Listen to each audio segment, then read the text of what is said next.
Good evening, everyone. I'd like to call to order the December 20th Assembly meeting, and I'd like to welcome everybody in the audience, those at home watching on TV or the internet. Thank you so much for joining us. Madam Clerk, roll call, please. Assemblymember Domboski. Present. Assemblymember Croft. Here. Assemblymember Evans. Here. Assemblymember Flynn. Present. Chair Gray Jackson. Honored to be here. Vice Chair Trainee. Here. Assemblymember Steele. Here. Assemblymember Peterson. Present. Assemblymember Starr.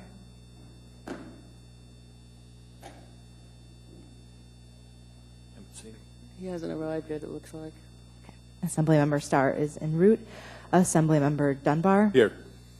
Assemblymember Weddleton. Here. Madam Chair, you have a quorum. Thank you. Leah, would you and your daughter come to the podium and lead us in the Pledge of Allegiance, please?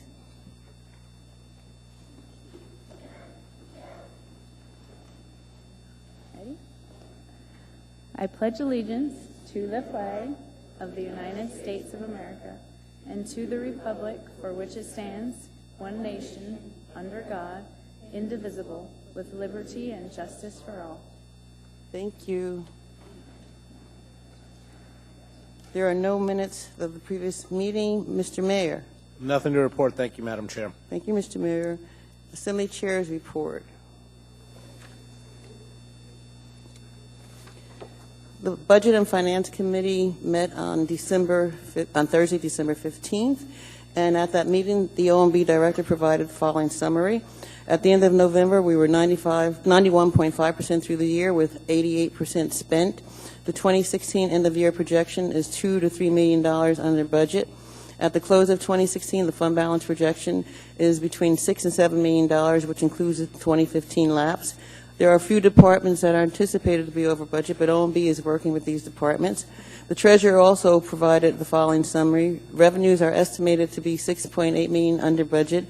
This is due to investments in fixed income markets being down. Room tax is down by 4%, and the Building Safety Fund 181 is down an additional $380,000. The SAP manager reported the following. There are challenges meeting the end of realization phase. Municipal labor for the project is just under $900,000 of the $4 million allocated, which will change after journal entries occur. The 2-week holiday break that was anticipated for consultants has been canceled. Data conversion is on track to meet the December 23rd deadline. The Assembly will need to approve 2 additional contracts at the January 24th meeting, and the funding for these contracts was included in the 2017 budget. The next meeting will be held January 19th from 12 to 1 in the Assembly Conference Room 155. Ms. Domboski, we'll start with you. No report. Thank you, Mr. Domboski. Mr. Croft. No report, Madam Chair. Thank you, Mr. Croft. Mr. Evans. No report. Thank you, Mr. Evans. Mr. Flynn. Thank you, Mr. Flynn. Mr. Trainee. Nothing, ma'am. Thank you, Mr. Trainee. Mr. Steele. Nothing. Thank you, Mr. Steele. Mr. Peterson. Thank you, Madam Chair. I was just going to mention that the Ethics and Election Committee will be meeting on Wednesday, December 28th at noon in room 240 at City Hall. Thank you. Thank you, Mr. Peterson. Mr. Dunbar. No report, Madam Chair. Thank you, Mr. Dunbar. Mr. Weddleton. Just briefly, some decades ago, the hillside was added to the police service area, and there was a lot of anger over that and some recovery over time. But we had several incidents in the last few months that show we really, really need it and really appreciate APD there. It just, I think it was last week, there were some robbery on the hillside, and these people were so brazen that they hit a police officer's home, broke into his car with their guns, shot off the locks to steal his guns. They shot at police officers, and once the police got there and they scattered across the hillside, the SWAT team pulled them out of the Hilltop Chalet. And it was tremendous work for the police, and it really shows the crazy stuff that's going on in this town. It's very frustrating. And apparently they were both given bail, one of $7,000, one of $10,000, which seems quite low for people who are that brazen. So anyway, I'd like to thank APD and just share my shock that those things go on. Thank you. Thank you, Mr. Weddleton. Mr. Trainee, can I have a motion to incorporate the addendum and laid on table items? Madam Chair, move to include the addendum to the agenda laid on the table items, Madam Chair. Thank you, Mr. Trainee. Addendum to the agenda. Item 9A2, AR 2016-356, a resolution of the Anchorage Municipal Assembly reaffirming that Anchorage is a welcoming community, recognizing and celebrating the individual rights of freedom of religion established in the U.S. and State of Alaska constitutions and the Anchorage Home Rule Charter, encouraging vigilance but discouraging vigilantism, and confirming the municipality's commitment to the fair play. Item 9B13, AR 2016-355, a resolution of the Municipality of Anchorage appropriating $35,000 of prior year expense recovery revenue for the Area-wide General Fund 101. Item 9B14, a resolution of the Anchorage Municipal Assembly appointing a citizen naming panel for the honorary naming of a location after Red Boucher. Item 9D16, AM 870 2016, 2017-2018 liquor license renewals. Beverage Dispensary License, Brown Bag Sandwich Company, LL, number 1244. Item 9D17, AIM 871, 2017-2018 liquor license renewals, Beverage Dispensary License, Gwinnie's Old Alaskan Restaurant, LL, number 1478, The Bradley House, LL, number 814, Las Margaritas, LL, number 4580, Restaurant Eating Place, License Twin Dragon LL number 733, A Taste of Thai LL number 4727, Ichiban LL number 2113, Sweet Basil Cafe LL 3897, Peking Walk Restaurant LL number 218, Korean Garden LL number 5044, VIP Yan Bin Restaurant LL 2908, Bella Vista Pizzeria and Restaurant LL number 107, Package Store License Peters Creek License LL number 855. Agenda item 9D18, AM 872, 2016, 2017 support services for Federation of Community Councils. 9E9, information and reports, AIM 174, 2016, waiver of formal procedures to provide Anchorage Safety Patrol, Anchorage Safety Center services. Item 11C, information memorandum, 2017 legislative program for the municipality of Anchorage. Item 14P1, AO 2016-160S, an ordinance submitted to the qualified voters of the municipality at the regular municipal election on April 4th, a ballot proposition authorizing the municipality of Anchorage to enter into a multi-year communication site lease, including cellular tower, antenna, and communication equipment facilities on municipal land in Kincaid Park. Now, laid on table items. Item 9B15. AR 2016-358, a resolution of the Anchorage Municipal Assembly approving modifications to a marijuana license and special land use permit for a marijuana cultivation establishment with license number M10248, doing business as Isidore LLC and located at 5200 A Street, Suite 100.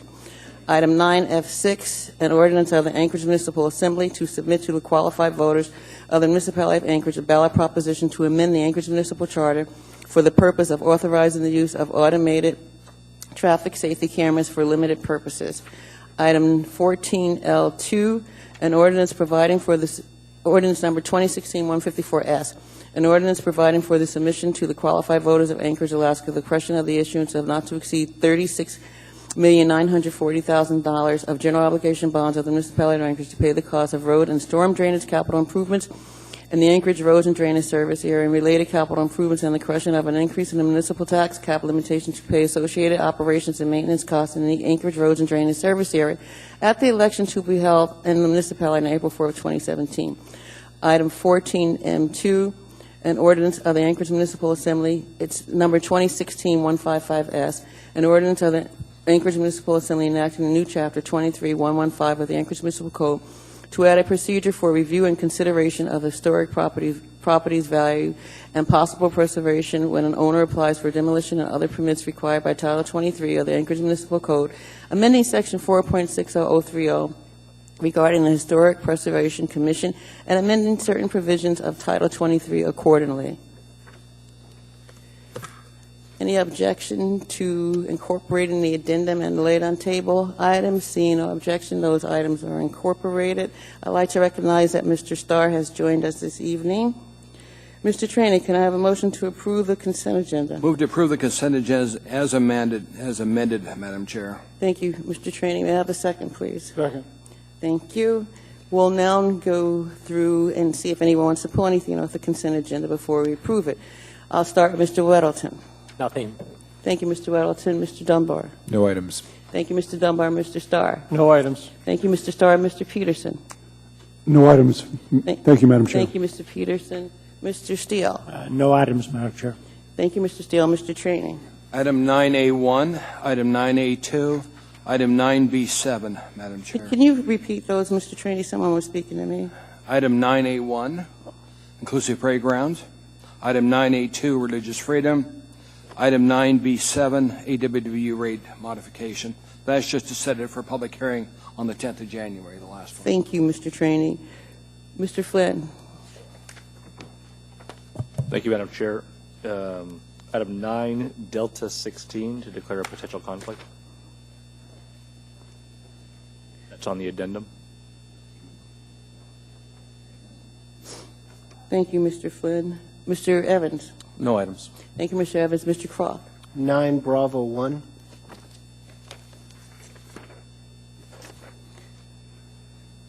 Thank you, Mr. Croft. Ms. Dombrowski. No, thank you. Thank you, Ms. Dombrowski. The clerk has advised me that I forgot to mention one other item that is laid on the table. It's item 12A. It's an appearance request. That's all I have to say, right? Madam Chair. Mr. Trainee. I'd like to take that one up right after doing the A's. Let's get done with the A's, and then let's take up this appearance request. So you'd like Out to of change order, the order of the day when we Yes, get to ma'am. that? Thank you, Mr. Trainee. Okay. Can I have unanimous consent to approve the remaining items on the consent agenda? Seeing no objection, those items are approved. We are now at agenda item number 9A1, AR 2016-353, a resolution of the Anchorage Municipal Assembly champion inclusive playgrounds in Anchorage. Mr. Trainee. Move to approve, Madam Chair. May I have a second, please? Second. Thank you. I'm going to be presenting with the mayor, and who's going to read? I'm going to read, Madam Thank Chair. you, Mr. Dunbar. So, a resolution of the Anchorage Municipal Assembly championing inclusive playgrounds in Anchorage. Whereas outdoor play is essential to a child's intellectual, physical, and social development, and inclusive playgrounds extend the benefits of outdoor play to children and families of all abilities. And whereas, with significant support from the Rasmussen Foundation, the Anchorage Park Foundation, along with the Parks and Recreation Department, began the Inclusive Playground Initiative after learning from concerned parents of children who experience disabilities that Anchorage and all of Alaska was without fully accessible playgrounds. And whereas in 2013, the Anchorage Downtown Rotary, Parks for All, and other funders collaborated to build the first boundless inclusive playground at Cuddy Family Midtown Park, and also in 2013, the Take Back Our Parks Committee championed improvements to Campbell Creek Park that included developing an inclusive playground. And whereas in 2013, the Rasmussen Foundation awarded a generous 5-year, $450,000 grant to the Anchorage Parks Foundation's Inclusive Play Initiative, becoming a lead funder in the effort. And whereas in 2014, the Anchorage Park Foundation and Anchorage Parks and Recreation's public-private partnership rebuilt the playground at Balto Sapala Park with an accessible artificial turf play surfacing. And whereas in 2015, with support from the Alaska State Legislature, the Rasmussen Foundation, the Reitman Family Charitable Fund, the Anchorage Park Foundation, and Anchorage Parks and Recreation's public-private partnership constructed new inclusive playgrounds at Suzanne Nightingale McKay Park, Dave Rose Park, and David Green Park. And in 2016, built inclusive playgrounds at Barbara Street Park, Dildilda Park, Kiwanis Fish Creek Park, and Kincaid Park. And whereas in 2013, the Anchorage Parks Foundation Inclusive Play Movement supporters hosted the inaugural Teddy Bear Picnic to celebrate Anchorage's accomplishments, increase community awareness of the movement, and build overall community. And whereas in 2017, the Inclusive Playground Bond Funds approved by Anchorage voters, inclusive playgrounds will be built in Muldoon Town Square Park, South Anchorage Sports Park, and Jewel Lake Park, bringing the number of inclusive playgrounds in Anchorage to 13. And now, therefore, be it resolved, the Anchorage Assembly honors the Rasmussen Foundation's support of the public-private partnership for parks and trails and recognizes the significant progress made by the Anchorage Park Foundation and Anchorage Parks and Recreation's Department's Inclusive Playground Initiative in increasing opportunities for outdoor play to children and families. Be it further resolved, the Anchorage Assembly champions inclusive playgrounds in Anchorage and envisions a future where children and families of all abilities can enjoy the benefits of outdoor play in all 85 public parks playgrounds, passed and approved by the Anchorage Assembly this 20th day of December 2016.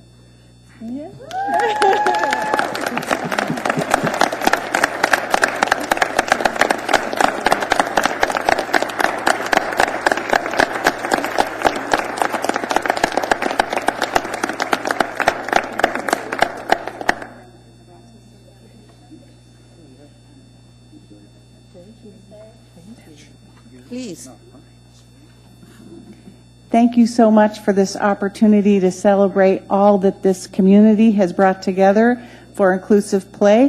What we've learned in the past 10 years is that play helps people grow and learn about themselves, and it's for everyone. And it's for people that have special needs. It's for all kids. It's for all families. It's for wounded warriors. It's for everyone that might want to take advantage of a public park and playground. We have a lot of champions with us in the room today. That's because we're working together to build playgrounds and rebuild playgrounds all over Anchorage. You have a map in front of you that shows the 10 that we've already built, and we have 3 that'll be built in the summer of 2017, and we have dreams and hopes for the rest of the playgrounds in the Anchorage system. So thank you. I'm going to say who we all are today. We have the Rasmussen Foundation here. We have, so raise your hands if you would. We have Parks for All. We have Governor's Council on Disabilities.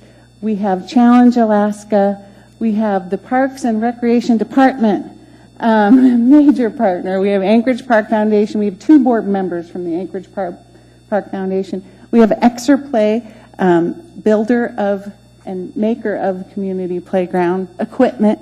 And we have Arc of Anchorage is here, major connoisseur of playgrounds. We have the Humane Society. We have Equine Assisted Therapy, and we're building a new covered arena with them at Ruth Arcand now. So thank you so much for all of your support. It means a lot to us to get recognized. We know we have a lot more work to do. We'll keep inviting you to ribbon cuttings. Thank you. Mr. Peterson. Thank you, Madam Chair. I just want to thank Beth and the Parks Foundation and all the other parks-related organizations for all the good you do for parks around the municipality of Anchorage. One of the things we hear a lot from our constituents is how much they really enjoy their neighborhood parks. And so the fact that we're going to be enhancing those parks with additional playgrounds in the next couple of years is even better. So keep up the good work, and thank you very much. Thank you, Mr. Peterson. Mr. Trainee? I want to thank you. I've been on the Assembly for a while. I've seen your work across this town. I don't know where our parks would be if it wasn't for the Rasmussen Foundation and all the people that are involved with this. When I think of the Cuddy Park, when I look at what you did with Campbell Creek Park, that little pocket park we've got there, the kids can use all the equipment. So thank you very much for helping our town out. Look forward to it.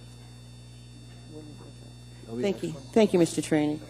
We are now at agenda item 9.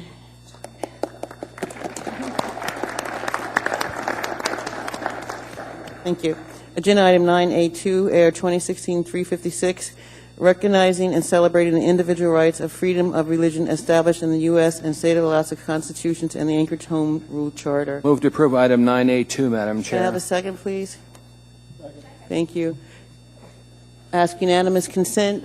Seeing no objection, this item is approved, and I'm going to read it. A resolution of the Anchorage Municipal Assembly reaffirming that Anchorage is a welcoming community, recognizing and celebrating the individual rights of freedom of religion established in the U.S. and State of Alaska Constitutions and the Anchorage Home Rule Charter, encouraging vigilance but discouraging vigilantism, and confirming the municipality's commitment to fair play. Whereas the municipality of Anchorage is a welcoming place where people, families, businesses, and institutions thrive, and the contributions of all persons are celebrated and valued. And whereas the two religion clauses in the First Amendment to the United States Constitution, the Free Exercise Clause and the Establishment Clause, prohibit Congress from promoting one religion over others and protect individuals' rights of conscience. And whereas the Alaska Constitution has similar provisions, and whereas the Anchorage Municipal Charter specifically guarantees the right to opportunities in housing, public accommodations, employment, and education without regard to religion, and whereas the Assembly has codified the rights of citizens to be free of religious discrimination in Anchorage Municipal Code Titles 3, 5, and 7, among others.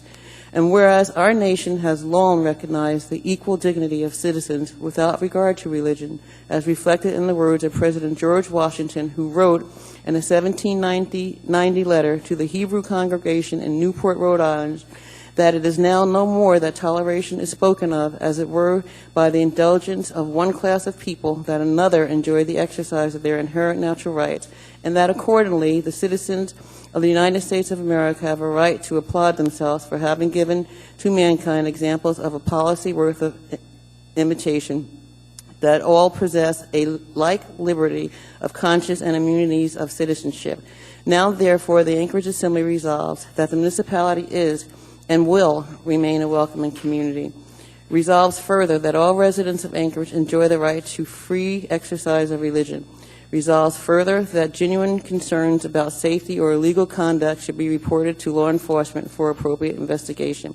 Resolves further that residents of Anchorage are encouraged to be vigilant, but not to engage in vigilantism, which carries with it the significant risk of error and illegality, and which can engender inappropriate and needless division and fear. And resolves further that, as President Washington wrote of the United States of America in 1790, the Anchorage municipal government gives to bigotry no factions, to persecution no assistance, and requires only that they who live under their protection should demean themselves as good citizens. Passed and approved by the Anchorage Assembly this 20th day of December 2016.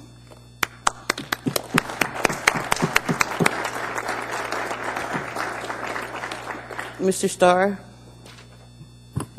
Thanks for cueing me in. I was appreciative of the message when I read it online today from a couple different perspectives, including reinforcing the fact that we are open and listen to all folks that profess a certain religion. I particularly thought it was going to be related to Christmas, which is awesome, partly because our Father God gave His Son Jesus so that we could be saved. And of course, Christmas is the celebration of the birth of Jesus Christ. And so I think the message that you send here has a sense that we don't have open hearts and forgiving sense. I really think if each of us dig deep into us, we probably just don't have common ground. I don't get a sense of hatred in Anchorage. If people feel hated, certainly call me. I'm online, and I can tell you that I love you. That sounds ridiculous from a public official, but tis the season, and I think we all need to speak clearly about what that season of giving and forgiving is. So, Ms. Gray Jackson, if you sponsored this and wrote it, you did a fine job of that. I really appreciate that, and I respect you for stepping up and stating your viewpoints and having us weigh in on that. So, Merry Christmas to all. Thank you. Thank you, Mr. Starr. I appreciate your comments, but I certainly can't take credit for writing that. Mr. Falsey wrote it. But thank you very much, Mr. Starr. Mr. Trainee. Madam Chair, move to change order to take up item number 12A, please. May I have a First to second, be heard. please? Thank you. Any objection to change the order today to take up item 12A? Seeing no objection, Mr. Trainee. Thank you.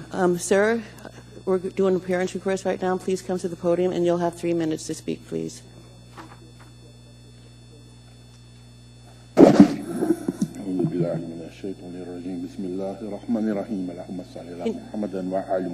Sir, could you move the microphone? My hearing's getting bad. Oh, it's okay. I wasn't really talking to you. Okay. I was talking to somebody else. Okay.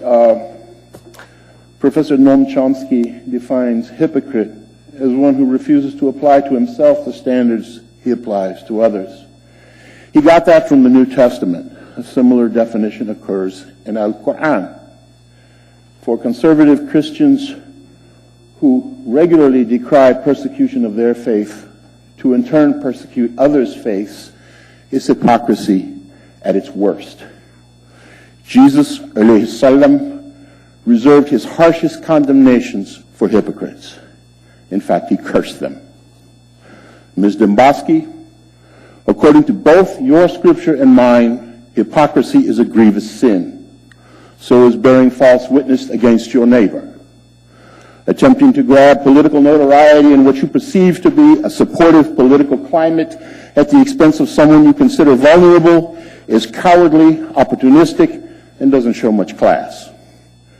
And attempting to blame your slander on faulty media information won't wash either. As an official with police powers and as a member of the media yourself, you're required to verify information before predicating public accusations on it. If you want to talk about fish, you consult an ichthyologist or a fisherman. If you want to talk about flying, you consult a pilot or a flight instructor. If you want to talk about plant growth, you consult a horticulturist, botanist, or farmer. If you want to talk about Islam, you consult an anti-Muslim hate site. One of these things is not like the other. One of these things just isn't the same. And you don't need to name a person to slander him when you provide sufficient details to publicly identify that person, which in the case of my brother in faith, Gregory Shaib Jones, you clearly have done. If, for example, I falsely accused the only Native Alaskan orthodontist in Joplin, Missouri of starting a terrorist camp, I could be held liable for slander even without naming him. So could you. Slander isn't freedom of expression, Ms. Demboski, and you aren't competent to serve on the Anchorage Assembly. If you're unwilling to represent and serve all the people of Anchorage without bias, you aren't fit to serve any of us and need to step down. But perhaps I've been a little unfair. Maybe your intentions were spiritual. You merely seek to form a holy trinity with Sarah Palin and Don Young as our state's most embarrassing buffoons. Khalas. Thank you. We are now at Agenda Item 9B1, AR 2016-339, a resolution appropriating the sum of $131.63 as a grant from the Bureau of Justice for Bulletproof Vest Partnership Program. Mr. Croft. Move to approve. Thank you. May we have a second, please? Mr. Croft. The only reason I pulled this, I just still a freshman, but can somebody tell me why we need to approve $131.63? To be fair, also $3 from the general fund, as it probably costs that much to print it in our. Mr. Falsey. Through the chair, thank you. Yes, and that is because of the charter requirement that the Assembly approves all appropriations. And because the money is moving from one appropriation to another, we didn't see a workaround here. Now, I will say that this appropriation item did trigger within the administration a conversation about whether we could find a different way to handle these very small dollar items, as we've almost certainly invested more staff time than $130 to get this item in front of you. I understand that the school district has some mechanisms where they over-appropriate a certain amount to cover these very kinds of things, and so we may have something to bring before you along those lines before too much longer. Thank you, Mr. Falsey. Anything else, Mr. Croft? Thank you, Mr. Croft. Let's put that on the board. Please vote. That item is approved. We are now at Agenda Item 9B7. AR 2016-348, a resolution approving proposed non-rate tariff modifications. Mr. Trainee. Madam Chair, at the request of administration, I want to move that to a public hearing on the 10th of January. May I have a second, please? Thank you. Any objection to have a public hearing on this item at the January 10th meeting? Seeing no objection, that item is moved for public hearing on January 10th. We are now at Agenda Item D16, AM 870, 2016, 2017, 2018 liquor license renewal, Brown Bag Sandwich Company. Mr. Flynn. Madam Chair, I need to declare a potential conflict, so I can't make the motion. Move to approve, Madam Chair. Second. And Ms. Demboski, second. Thank you. Mr. Flynn. Thank you, Madam Chair. You and the other members of this body are in receipt of an email in which the applicant has alleged that I have a conflict of interest on this issue and parenthetically inferred that I'm a racist. So the issue of whether I do have a conflict needs to be resolved before further action on this item. Thank you, Mr. Flynn.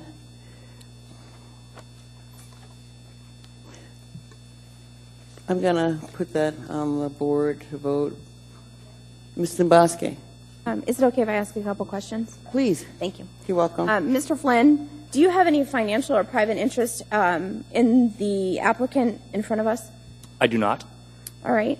Mr. Flynn, do you have any unique private interest, maybe associations, family associations, that would preclude your participation?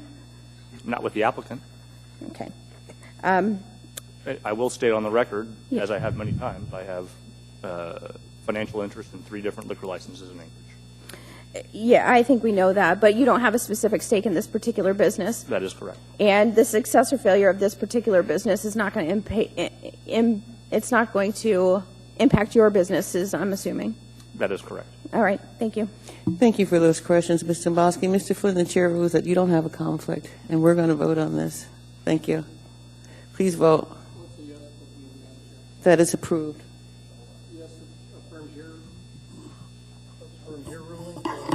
No, I ruled that Mr. Flynn doesn't have a conflict, so we're now voting on the item. Oh, I see. I thought we were voting on your ruling. No, on the item. Thank Madam you. Chair, Mr. Flynn. before we vote, I would like to offer a comment or two, Okay. given I don't have a conflict.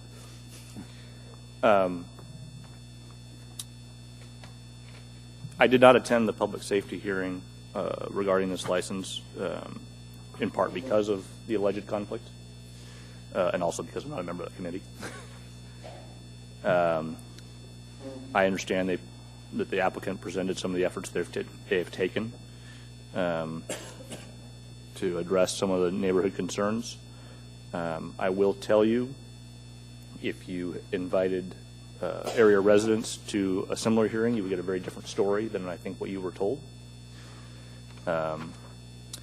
And I myself have been presented with a YouTube video from the applicant that charitably could be called selectively edited, perhaps could be referred to as character assassination. And when I tried to suggest that before we granted a duplicate license to the applicant that these neighborhood issues be resolved, and this body rejected that, there has been very little progress in that regard. That's all, Madam Chair. Madam Chair? Thank you, Mr. Flynn. Who just wanted?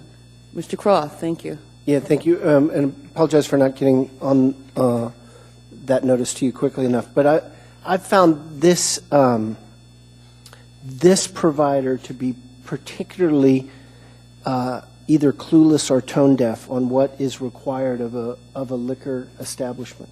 I live next to Chilkoot Charlie's, which puts a lot of people through there, but does it always in a way that is responsive to public concerns, that tries to be responsible. They have, concerts in the summer. They're often very busy, but you get the sense when you complain about something or ask about something that they are truly trying to be a good neighbor. I've gotten the exact opposite sense in just about everything that has come from this liquor license provider, and I think we're making a mistake to continue to allow it to operate in a way where they can ignore the impacts they're having on the community. They're having negative impacts on downtown, and they're refusing to take any responsibility for it. In fact, it seems to be the opposite. They want to blame anybody, including members of this body, for what they're doing wrong. So I will, until I see different action from this provider, continue to vote against renewals of this liquor license, and I'm watching for it to come back. Thank you. Thank you, Mr. Croft. One final item, Madam Chair.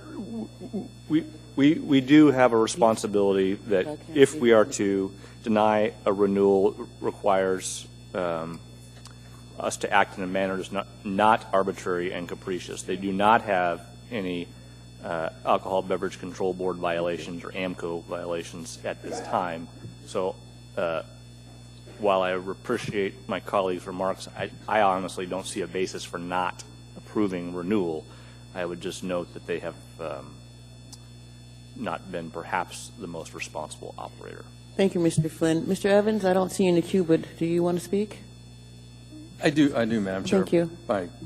My cue is not working. I had an issue also, so it's not your fault. I just wanted to respond a bit to Mr. Croft and let him know, I don't know if he attended the Public Safety Committee meeting or not, but the owners of this establishment did attend. They did present for about 20 minutes their plans. They had some written documents, I don't have them with me, about how to address the problems in the area.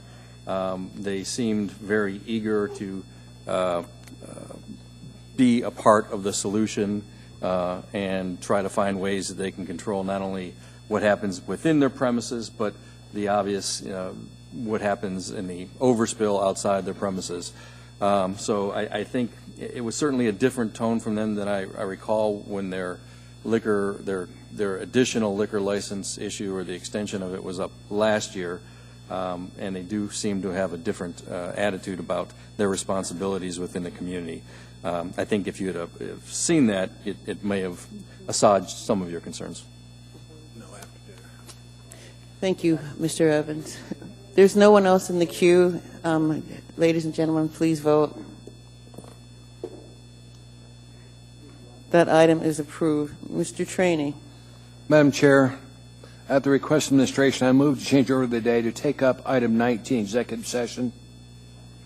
Can we have a second, please? Thank you. Mr. Trainee?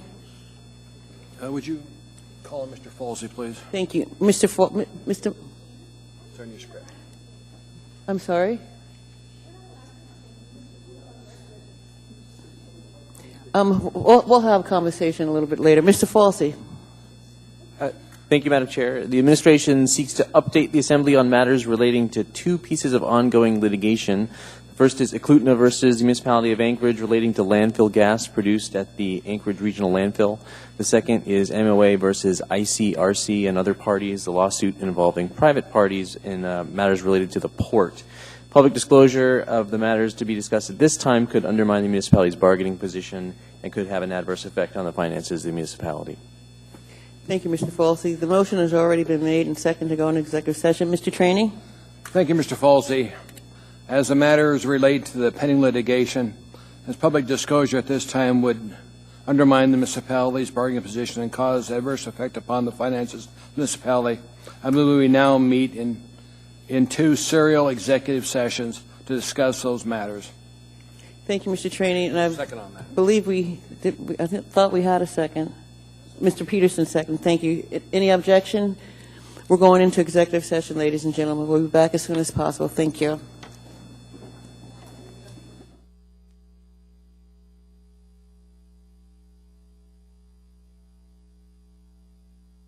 Good evening. I'd like to call the meeting of December 20th back to order. Mr. Trainee.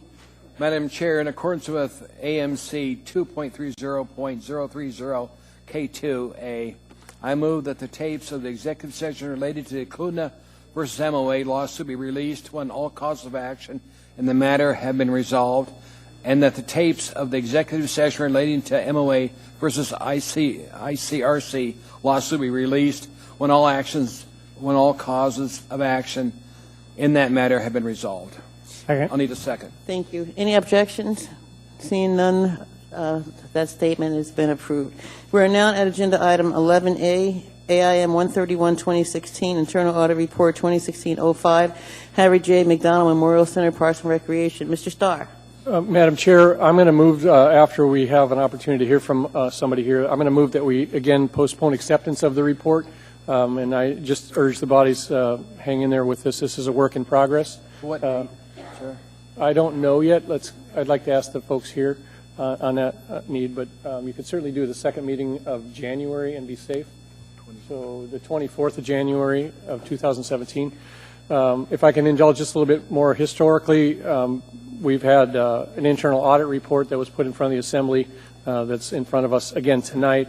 Part of the resolve of that is to meet with the vendor, the operator, I would say, of the McDonald Center as we relate to some audit findings.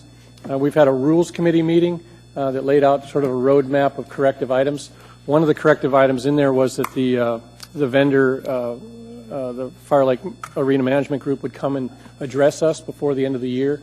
We've had several meetings offline, but sort of a formal meeting request tonight to give us an update and sort of take the opportunity at the microphone to tell us audit findings as well as a way forward.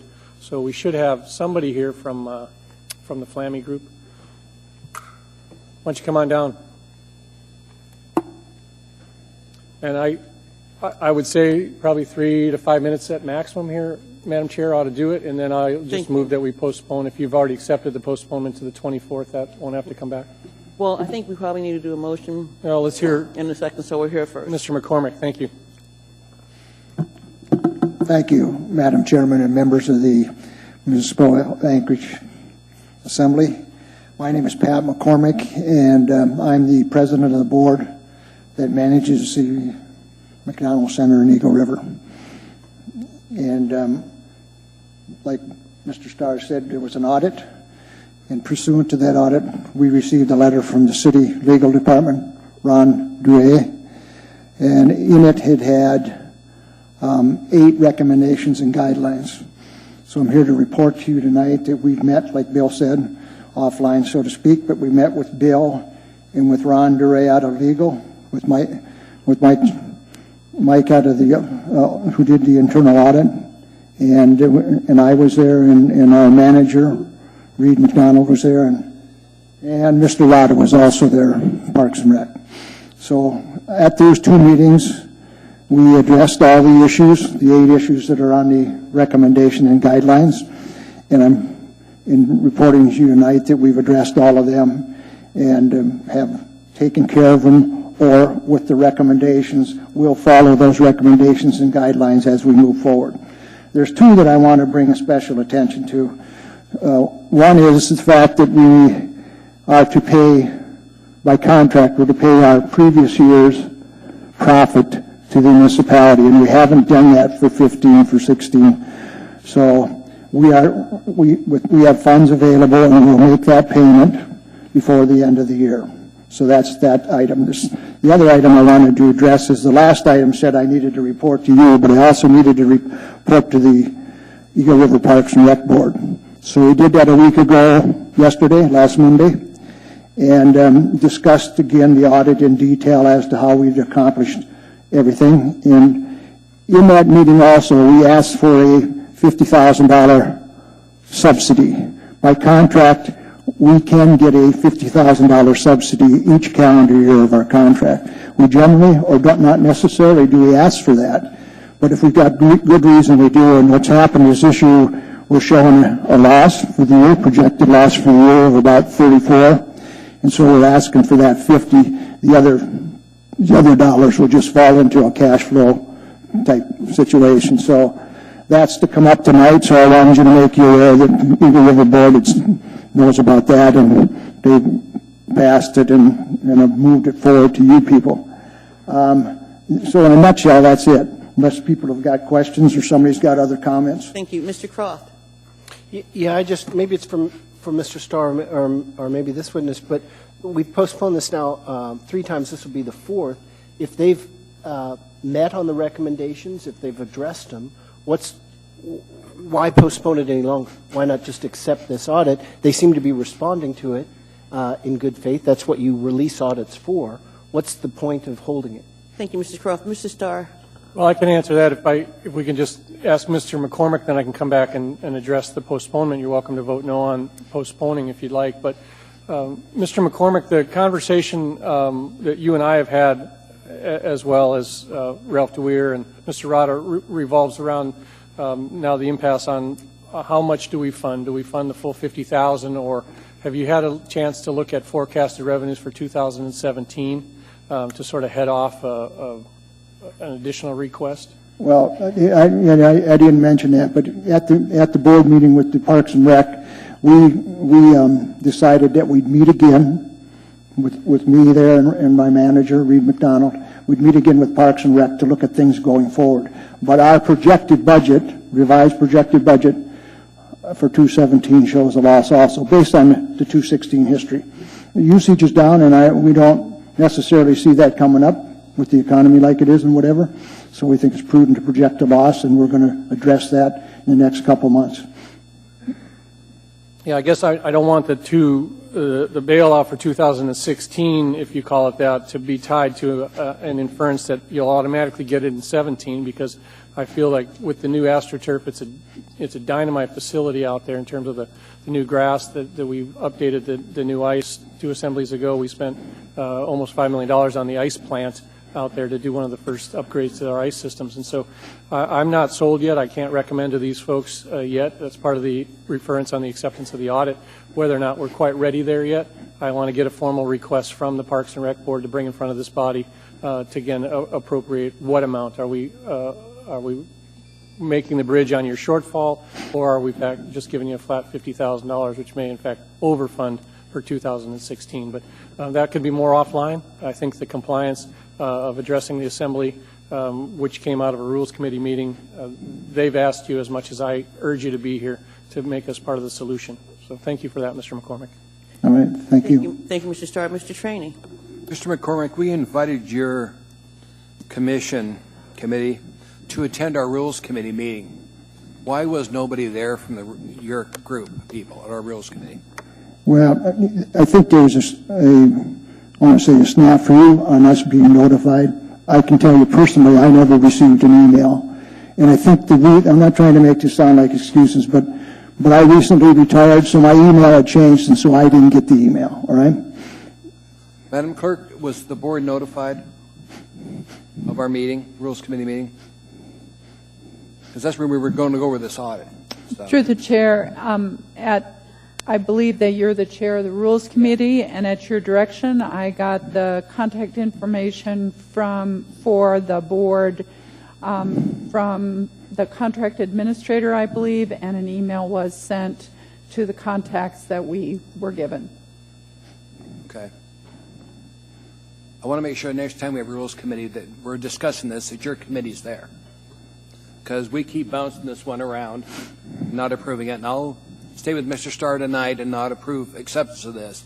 But I do want to have this come in front of the Rules Committee meeting so we can discuss this, and I expect your people to be there for that. Thank you. Thank you, Mr. Trainee. Ms. Dombowski. Thank you, Mr. McCormick. I'm over here to your left. Over here. Thank you for coming in tonight. You made a reference when you were talking about the usage being down and a potential shortfall in 2017. I really need something more substantial than we're going to look at it in a couple months. What proactively is the board doing to increase usage, specifically with the AstroTurf, the soccer field? Well, we've always, in the recent years, we've been in a fairly tight cash flow situation, so we've been working the issues of usage for a long time. So it's not like something that's just new. But given the situation where we're starting to show a loss, we've discussed that at length at the Park Board meeting, and there's been a myriad of ideas, presented. We're going to put that into some kind of form or whatever when we go back to the Parks and Rec Board and ask for additional funds for 17, if that's what we're going to do, if that's what comes out of all this. So, and to show, yeah, we absolutely got to start thinking out of the box how we can maybe fill that up in different ways. Sure. I'm going to say this. I'm just going to say what I'm thinking, and it's going to sound pretty direct. I don't feel as though the board has taken seriously the concerns of the Assembly and the outcome of the audit. This is, in 3-4 years of being on this body, this is the worst audit I've ever seen. That's substantial. And my comment is not just about what are you going to do in 2017. Before I'm going to vote to give taxpayer money to the Harry J. McDonald Center for the 2016 debt, I need to see a plan.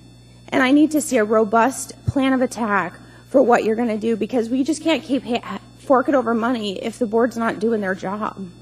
So this is, I don't know how else to say it, but I really want the board to get proactive and bring to us a real plan directly to the Assembly so we can look at the amount of effort being put into the management of the facility. This is a municipal facility, and just like every other operator, we have to hold you to the highest standard because, that's what Eagle River just expects, and so does every other taxpayer.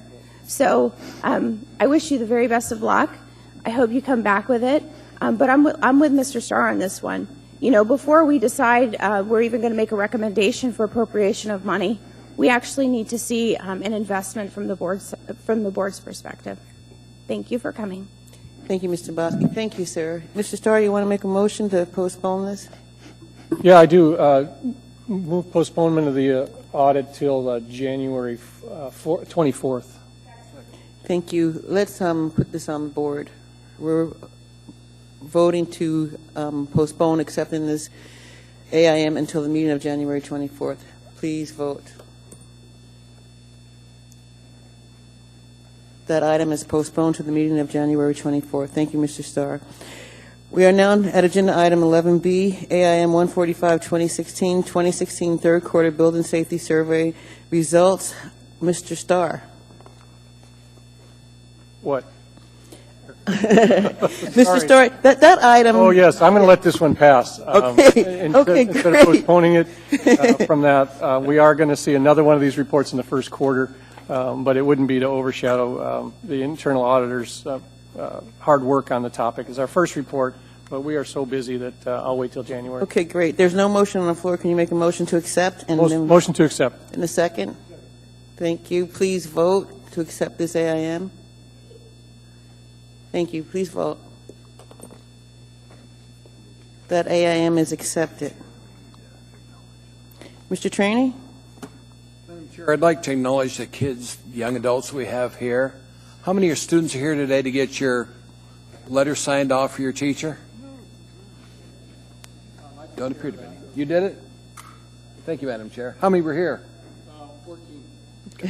Thank you. Thank you, Mr. Trainee, and thank you, Mr. Starr. We are now at agenda item 11C, AR 2016-324, a resolution adopting the 2017 legislative program for the municipality of Anchorage. Madam Chair, I'll move to approve AIM 173-2016. Thank you, Mr. Flynn. Can I have a second? Please. Mr. Peterson, second that. Thank you. Go ahead, Mr. Flynn. Yeah, just real briefly, this reflects a few changes that we discussed in the legislative committee. Appreciate the administration's efforts to incorporate them.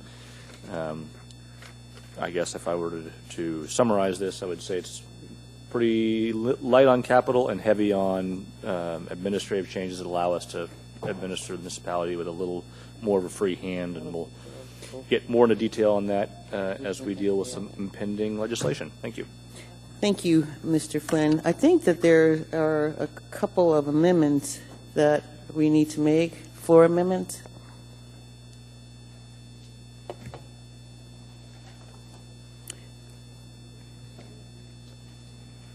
No? I don't have any. Okay, I guess we're fine then. All right. Madam Chair, isn't there an S version of this? No, there were, Mr. Flynn. Mr. Flynn moved to approve the AIM that has attached to it the actual legislative program because the resolution didn't. So what we're going to approve right now is the resolution and accept the AIM, which has the actual program. Please vote. Thank you. Legislative program has been approved unanimously. We are now at agenda item 11D, AM 822, 2016. I'm sorry. Thank you, Mr. Trainee. The legislative program was not approved unanimously. It was approved 10-1. Thank you, Mr. Trainee. We're now at agenda item 11D, AM 822, 2016, Planning and Zoning Commission appointment, Brian Looney. It was postponed from December 6th to permit a 10-day public comment period. There's no one in the queue. Please vote. Move to approve.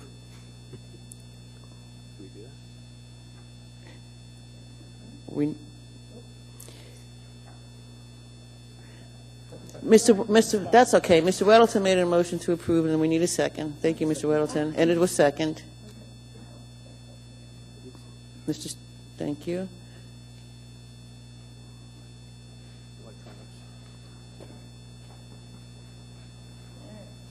Thank you. Please vote.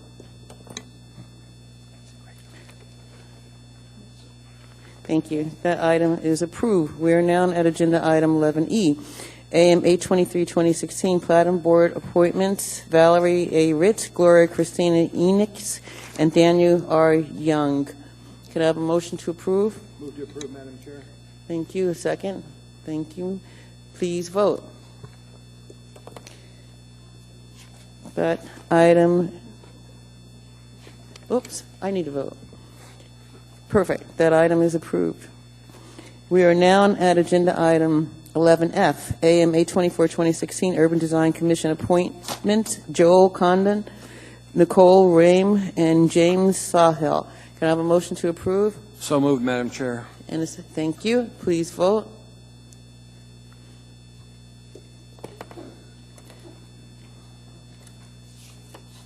That item is approved. We are now at agenda item 11G, AM 825, 2016, Zoning Board of Examiners and Appeals appointments, Dave Hale and Ellen McKay. Can I have a motion to approve? So moved, Madam Chair. Thank you. Second. Thank you. Mr. Weddleton, please vote. That item is approved.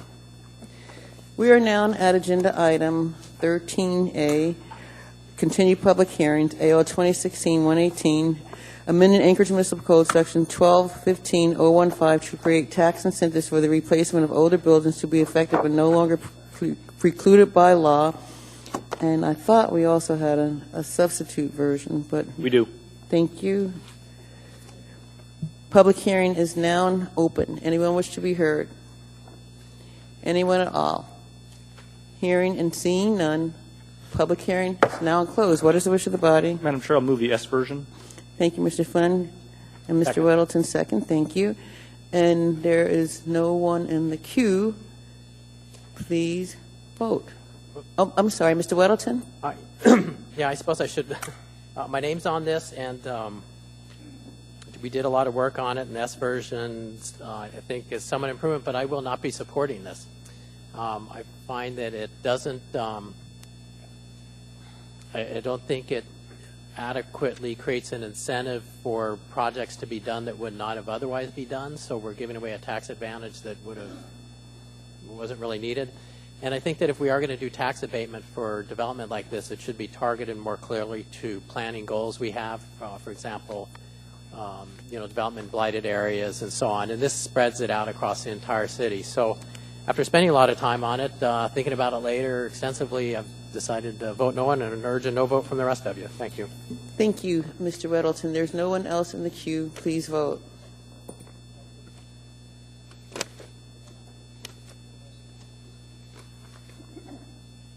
That item is approved. We are now at agenda item. Mr. Weddleton, you're in the queue? No? Okay. Thank you. We are now at agenda item AR 2016-319, a resolution appropriating $213,175.84 for deployment of the Sockeye Fire. Public hearing is now open. Anyone wish to be heard? Anyone at all? Hearing and seeing none. Public hearing is now closed. What is the wish of the body? Thank you. Second, Mr. Dunbar, second. Those in the queue, please vote. That item is approved. We are now at agenda item number 13C, AR 2016-320, appropriating $1,798,318 for the Women, Infants, and Children Supplemental Nutrition Services Program. Public hearing is now open. Anyone wish to be heard? Anyone at all? Hearing and seeing none. Public hearing is now closed. What is the wish of the body? Move to approve, Madam Chair. Thank you. There's no one in the queue. Please vote. That item is approved. Before we continue the public hearing on AO 2016-124 to improve taxi cab services, I'd like to get a show of hands and see how many in the audience are here to testify this evening.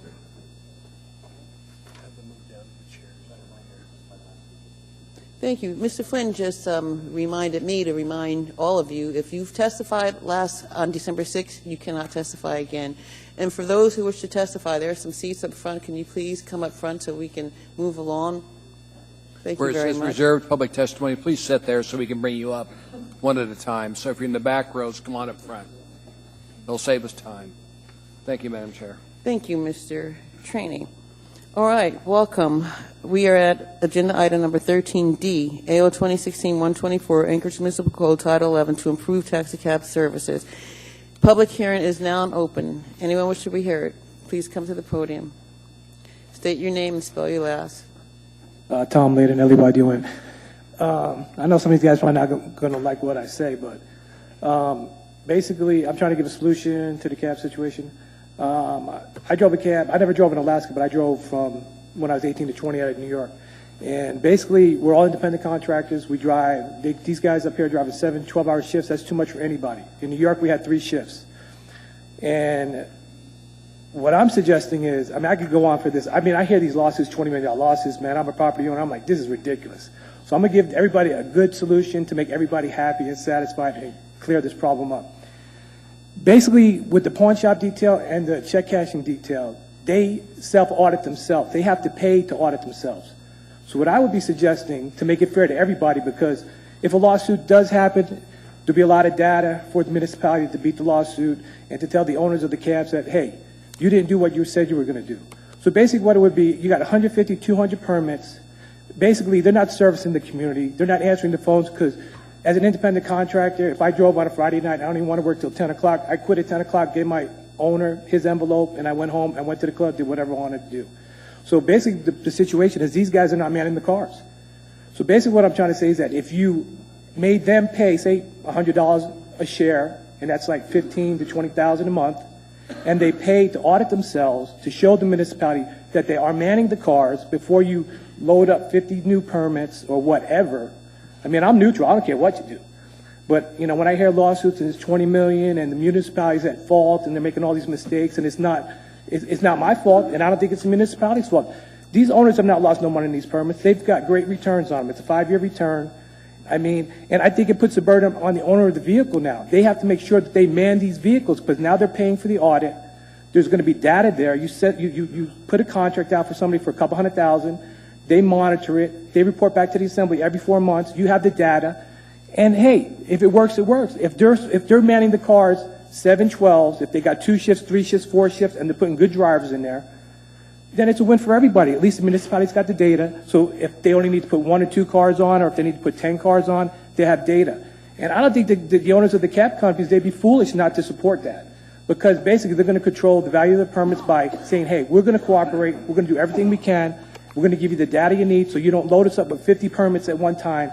I mean, these drivers, if I only want to work 6 hours in a 12-hour shift, that's my prerogative. And if they lease a car from an owner, they can work 5 hours, 6 hours to whatever they want to make for the day. Or if they got a driver in there, he could work 8 hours, 10 hours, whatever his owner will accept. So I think that if they have to pay, though. They have to pay. They have to self-audit themselves. And just like the pawn shop detail does in the check cashing, they pay. They might not like to pay, but if they want to protect the value of their permits, they're going to have to pay. Thank you, sir. Anyone else wish to be heard? Good evening. Please state your name and spell your last. Good evening. My name is Nancy Barbosa, B-A-R-B-O-S-A. I am the oldest daughter of 4 and a student in Arizona State University, daughter of Rafael Barbosa, a 32-long, hard-working taxi cab driver and operator now, and I am opposed to this ordinance change. I saw in my short 24 years of life how my parents bust their back in the cold winter nights to be able to save up the money that they needed to be able to buy a permit. It seems completely insensible to me that the entire family's hard work would go down the drain in the blink of an eye due to an insensible and reckless ordinance. With all due respect to all the wonderful opinion holders out here, more vehicles taking people around is not going to give us more business.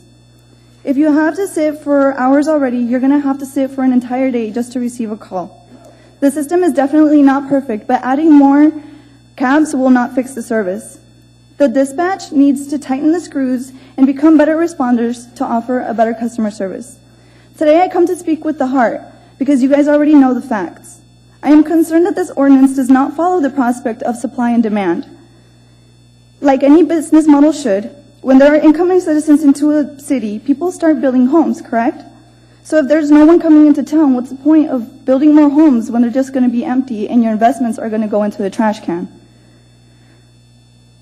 If you want to find a solution, we need to all come together, starting from the dispatch to the owners and the drivers. I think if something needs to be done, we, the people working in the industry, need to make a move and come together. As far as it goes with sexual harassment, which was one of the subjects that was spoken about at the last meeting, there are rude drivers and sexual harassment everywhere. I have even been sexually harassed while standing in the line at McDonald's. Our drivers know that they should be in the best behavior at all times, and because that will determine their own future in the company. In fact, I can tell you that there is already a mechanism in order. My father, who runs a fleet of 7 cabs, thanks to his known experience in the business, chooses and picks the best drivers. I think most of the other owners and operators do the same.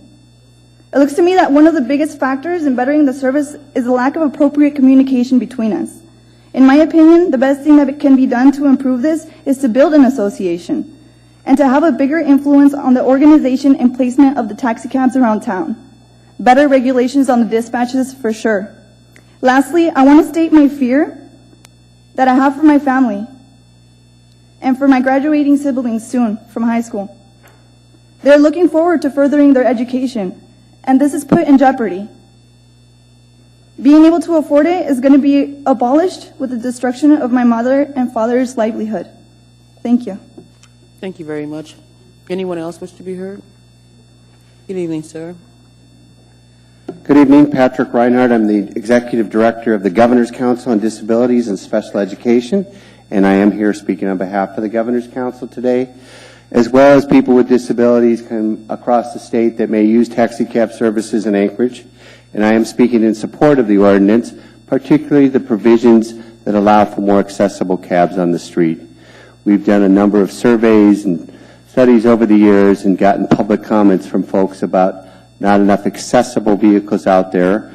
And when you don't have enough, it's all about volume, the ability to go and pick somebody up versus, say, a cab driver is waiting out at the airport and they have that accessible vehicle and there's not enough out there, and they have to go respond to a call that may not be a huge fare.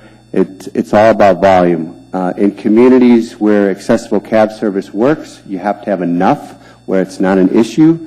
Wherever the call comes from, there's somebody nearby that can go pick that individual up. We've gotten surveys in from people talking about their experiences with cabs in the Anchorage community, some good, some not so good.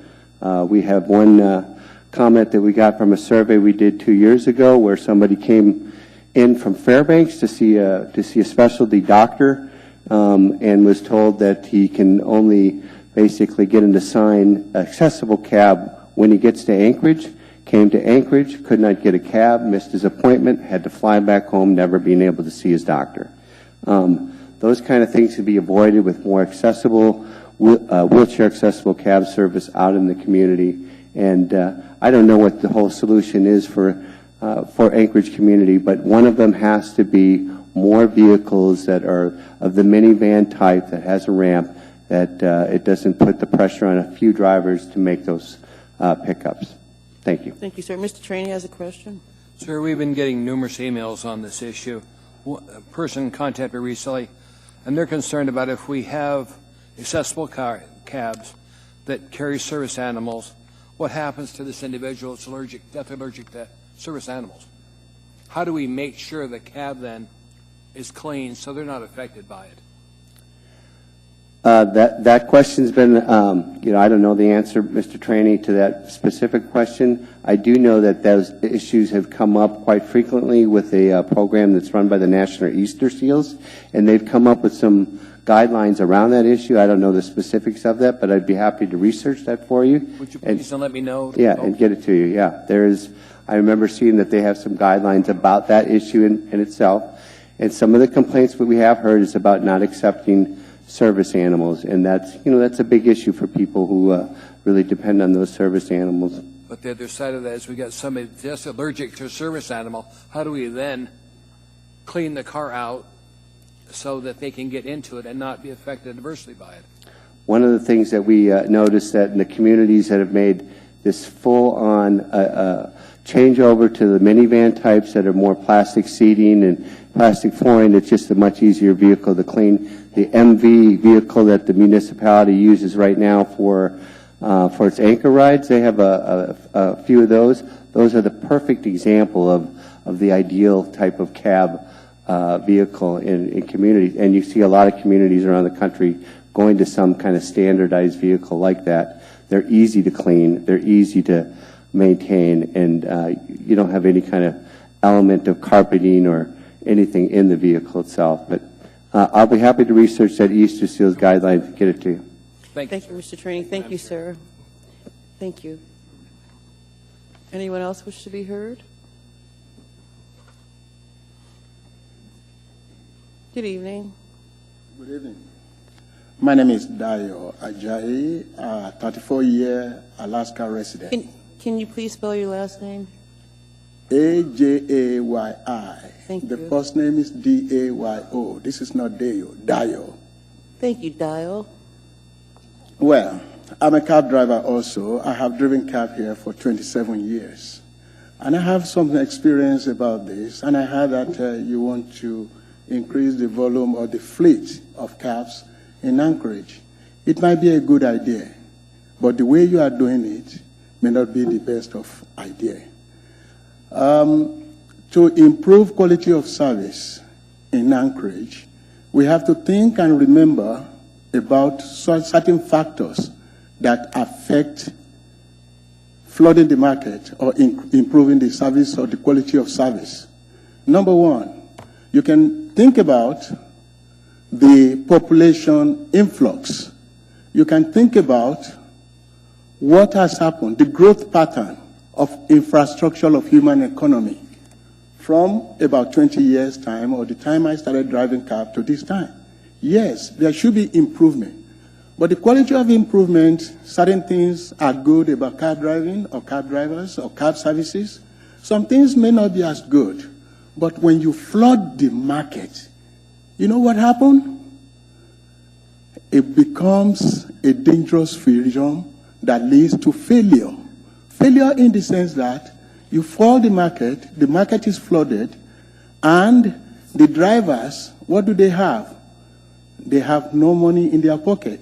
I've driven this cab and I supported my 4 children to college, and 2 of them are PhD candidates now. Thank you very much for you that have been there before, that you have been there for us. If you flood the market, you know what you get? The quality of service goes down.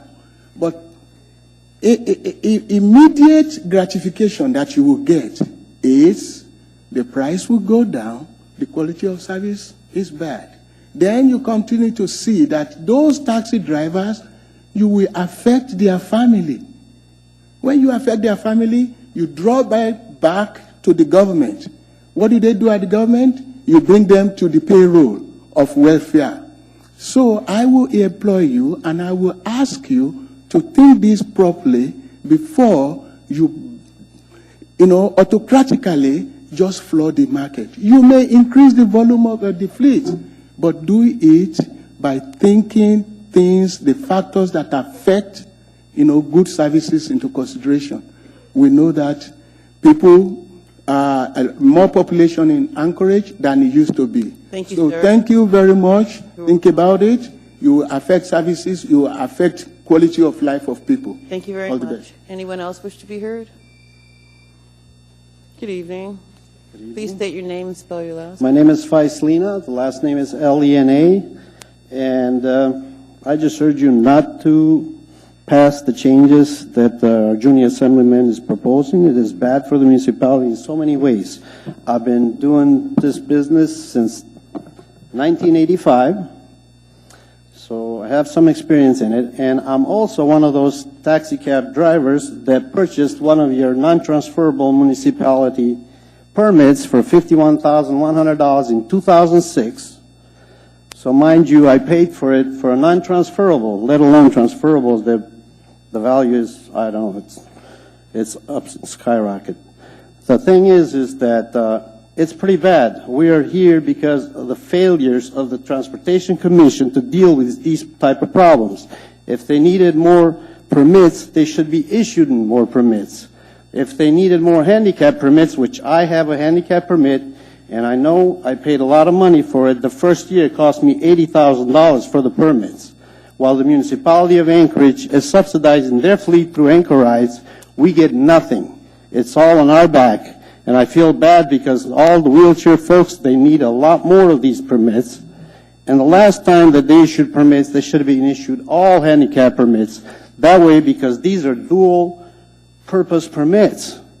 They're the same. So the more permits that we have for handicaps, that will effectively affect the outcome for the other folks too. So I don't have to run from airport all the way to Muldoon for a $7 trip, while Anchor Ride's getting reimbursed by the federal government for $15.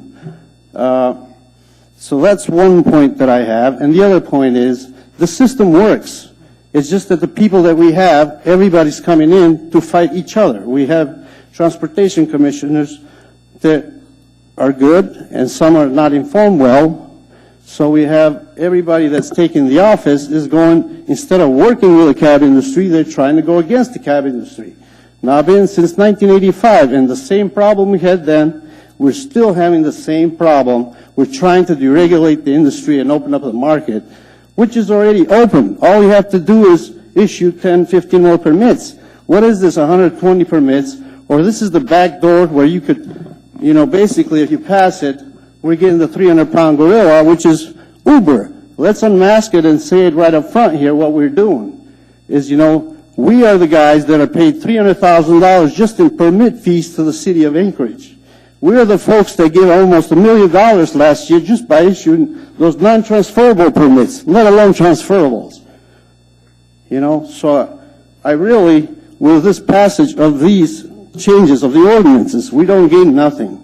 It's basically, you're not going to get better service.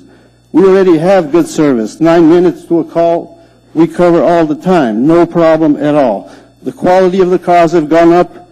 All we need is cooperation between the Taxi Cab Commission, the Transportation Inspector, and the Assembly here tonight. That's all there is to it, because everybody's a winner. Why should we kill the golden goose that's bringing all this money to the municipality of Anchorage? Thank you, sir. Thank you very much. You're welcome. Anyone else wish to be heard? Good evening. Good evening. My name is Barim Lamani, L-I-M-A-N-I. I've been in the industry for about 10 years. I've owned my permit for 3 years. I am one of the ones that bought the permit, actually the last permit that was sold by the municipality. And just like Mr. Lima said, we do have a way of putting more vehicles when in need. So that's how I got my permit. That's how the last 30 of us got our permit. What this does is basically just floods it, destroys the permit values. Simple.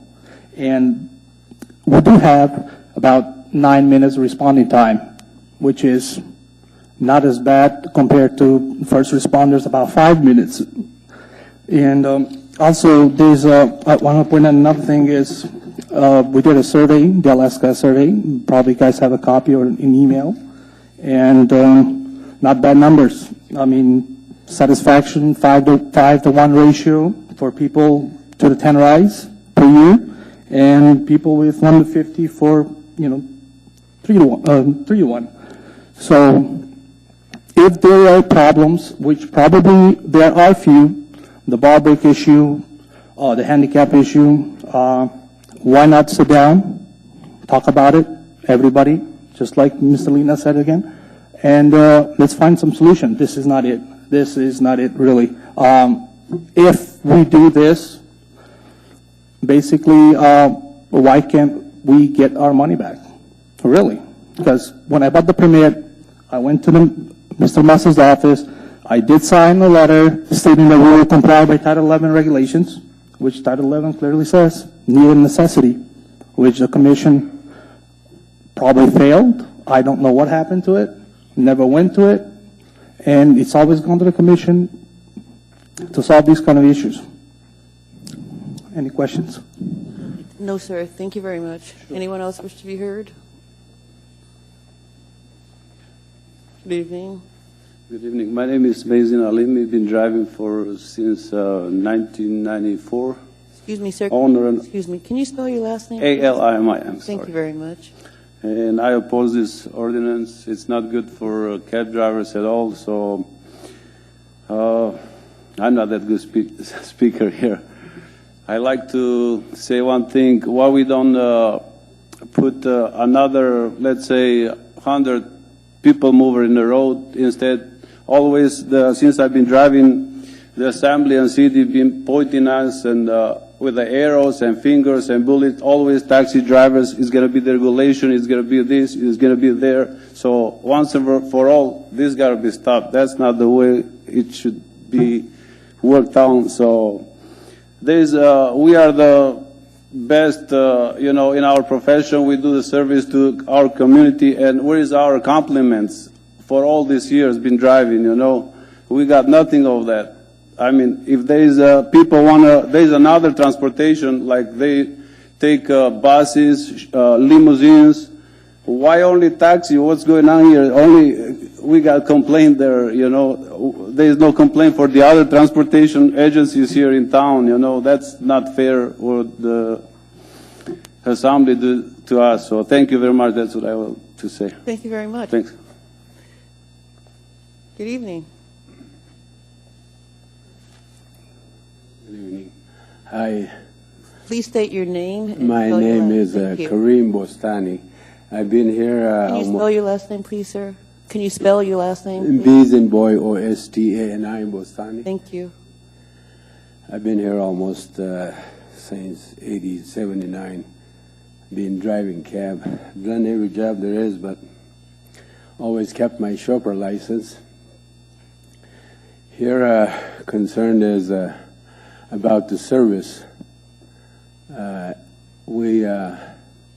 I think we have enough cabs in the time of ship changing. Even if you have 1,000 cabs, between 4 to 7 is that ship changing, you might probably call a cab and have a delayed a little bit just because of the ship changing. Other than that, the 2 ships, 12-hour ships,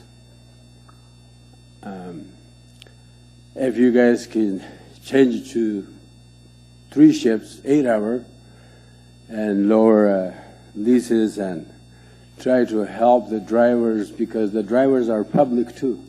We're part of public, we're humans, and we work.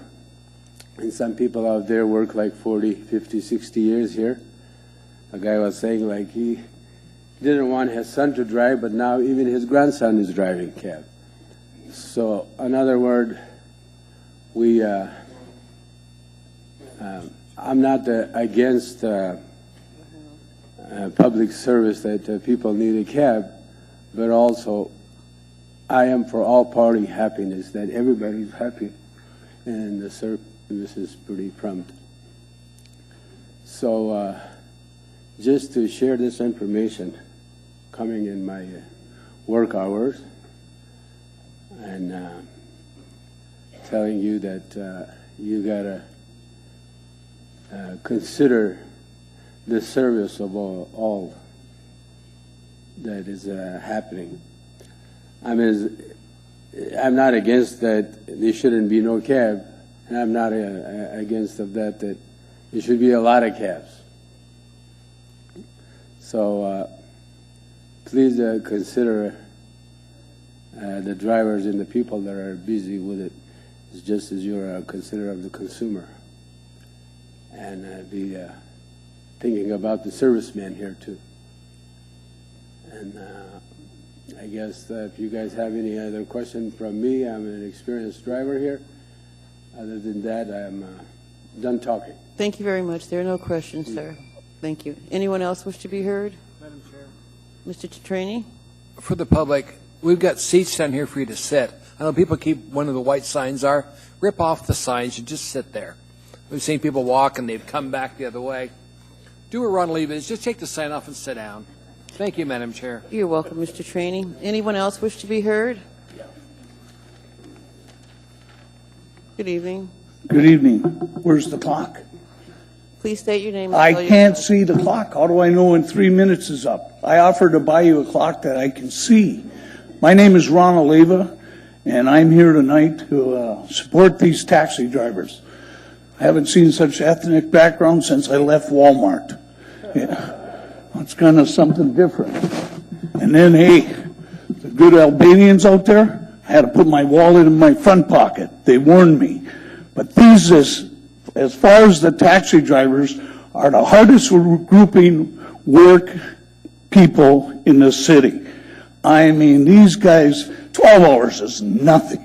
Nothing. They're safe. They protect the city by reporting accidents, theft. It's almost like having an extra police force. These guys are good. And I got to tell you one thing that's important. They're an economic force to this tax-paying community because they buy the ex-police cars.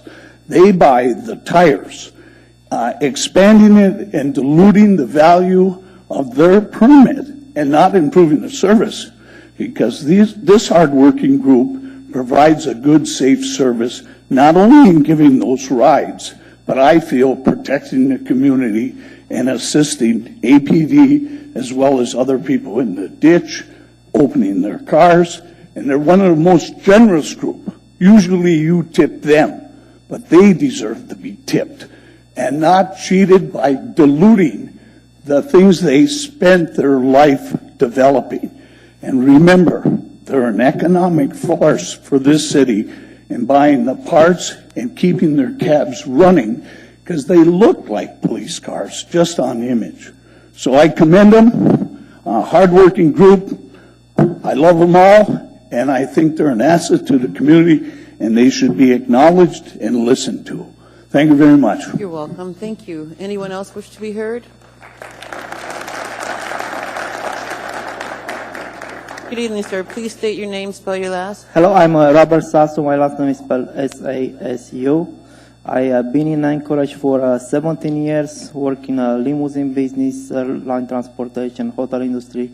I've been working for cab industry for a few years now. And I don't understand why are we taking in consideration the regulation, because this city, Anchorage, has been always a very regulated city. You cannot build a house here or an apartment whatsoever without having inspections that you have to pass. This has been, there are cab owners, and by the way, I'm not a cab owner, I'm just a cab driver. But there are cab owners out there that this is all they did for those permits. They work all day life. Some of them, they got 5, 6 kids. For the past 20, 30 years, some of them been nothing but working and sleeping, never take vacations, live on trailers. And it's just not right to deregulate those permits. This is what they've been all their lifetime. This is what they did. Deregulating cab industry, I have friends that work all over the United States, Europe, Johannesburg, South Africa, you name it. When you have deregulated taxi, you have all kind of issues over there. Cabs are not inspected. There is a lot of fighting going on. There is everybody, the sky's the limit. You'll walk into a cab, the cab driver will tell you, okay, if you want to go from downtown to Diamond Mall, all right, the fare is $50. I'm just going to take you there for $35. When in fact the fare is $20 and he's not going to turn on the meter. Nobody can do anything. So I think for the well-being of this town and for those families that are here, I support the cab industry to be regulated, and this is the best thing to do. Right now, the way it is, everything is safe. Us, the cab drivers, can meet our ends because we have a limited cab industry. Everybody can make some money. The cab owners can pay for their own expenses. They can pay municipality, and the city gets a well service and safe service for us. That's all I have to say. Thank you. Thank you, sir. Anyone else wish to be heard? Good evening. Please state your name and spell your last, sir. Good evening. My name is Hagauzy, Hagauzy. My first name is Adam, A-D-A-M. I see you as if each one of you, those who voted yes for over or those who voted for the regulation Can you here, speak into the mic, please? Thank you. I see you as if you are agents of socialism, because this happened in 1970. If you are not aware of the history, please go and read. The hostile occupation of this industry will result in the beginning of socialism here. If Uber is a $1 trillion man, I am $1 man, my sacred American dollar. If I believe in the American dream, if I obey the law from A up to Z, if I work very, very, very, very, very hard, I can surpass Uber financially in no time. Uber or your initiative to deregulate this thing have no meaning at all, unless you are behind the scene, you are social agents. I am talking to those who said yes for Uber. Few of you said no to Uber, and I came to salute you. Thank you for putting the law first, and thank you for standing tall and firm to uphold the law. Where are we going to go from here? You're trying to occupy the taxi industry violently, and you did. I would like to see who say no, so I will salute you more. It's very sad for America. It's very sad for the city here. America is built on one promise: individual effort. Americans are instructed to do something out of nothing. This is why this nation has become the first in the world, just because Americans believe on themselves. Where are you coming from? From Soviet Union? Soviet Union is dead, gone, gone. What's happening here? You're trying to occupy the taxi industry with guns? Give the individual a chance here. Give us a chance individually, we can make it. Individual effort. That is why the United States became #1 in the world in less than 240 years. No other nation have done that before in the universe here. In the world. None. None. The first of its kind here. And you are here assembled to kill. Thank you very much, sir. Anyone else wish to be heard?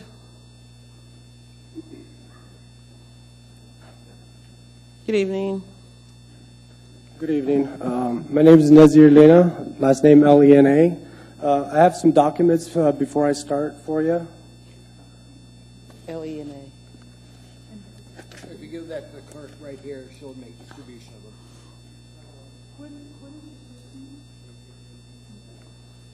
Thank you. Sorry. No, thank you, Dick. So what you're going to see in front of you on that paperwork is my receipts. In 2013, I purchased a non-transferable taxi cab for $75,000. And I'm a family man. I have a wife, 3 kids. I work hard.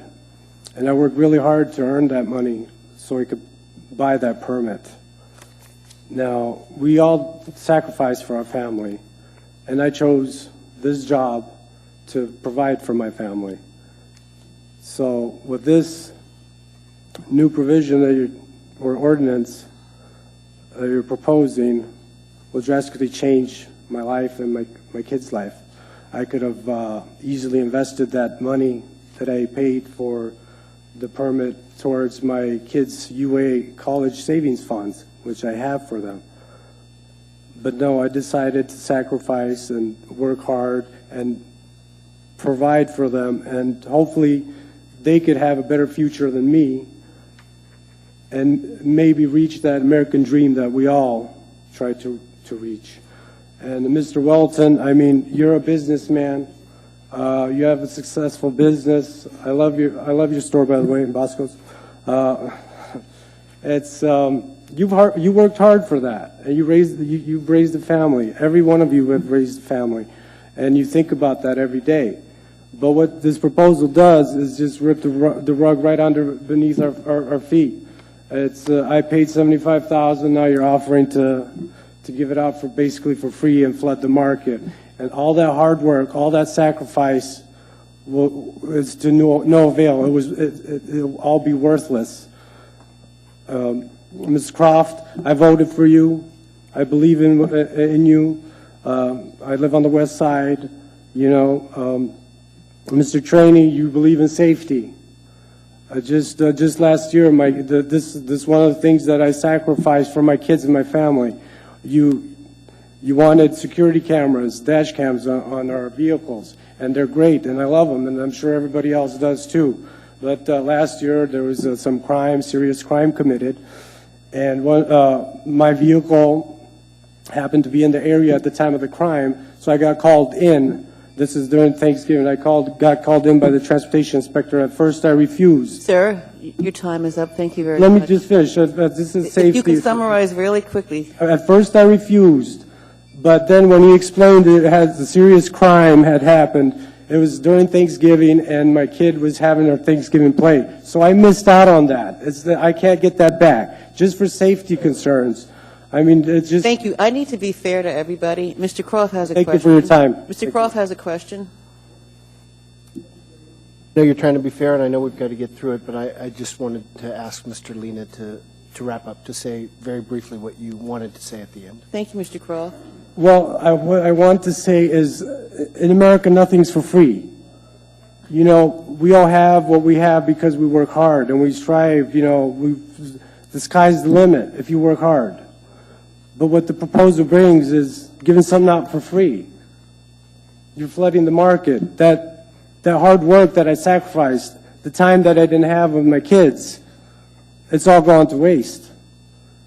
You know, I see my kids at night. I kiss them goodnight. I don't get to see them go to school because I leave at 6 o'clock in the morning to go to work and go home at 6 in the evening.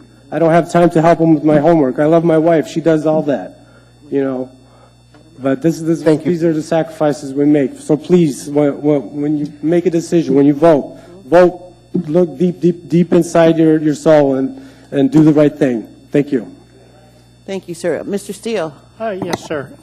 Can I ask one question of you, if Please. I may? We've heard a number of comments here today that it's a 9-minute response time.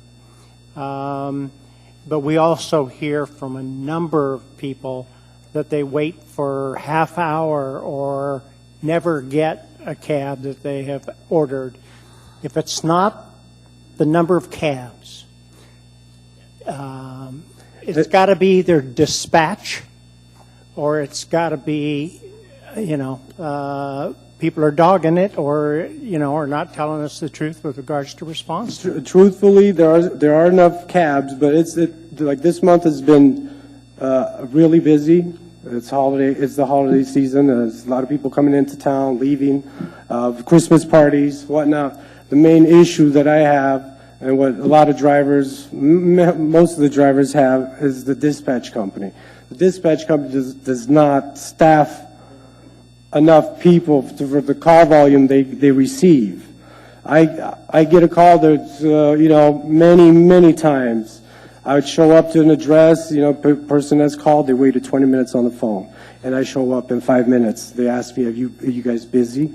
I said, no, I've been waiting around 40 minutes to an hour, and I show up in 5 minutes. It should be the other way around, but it's not. Thank you.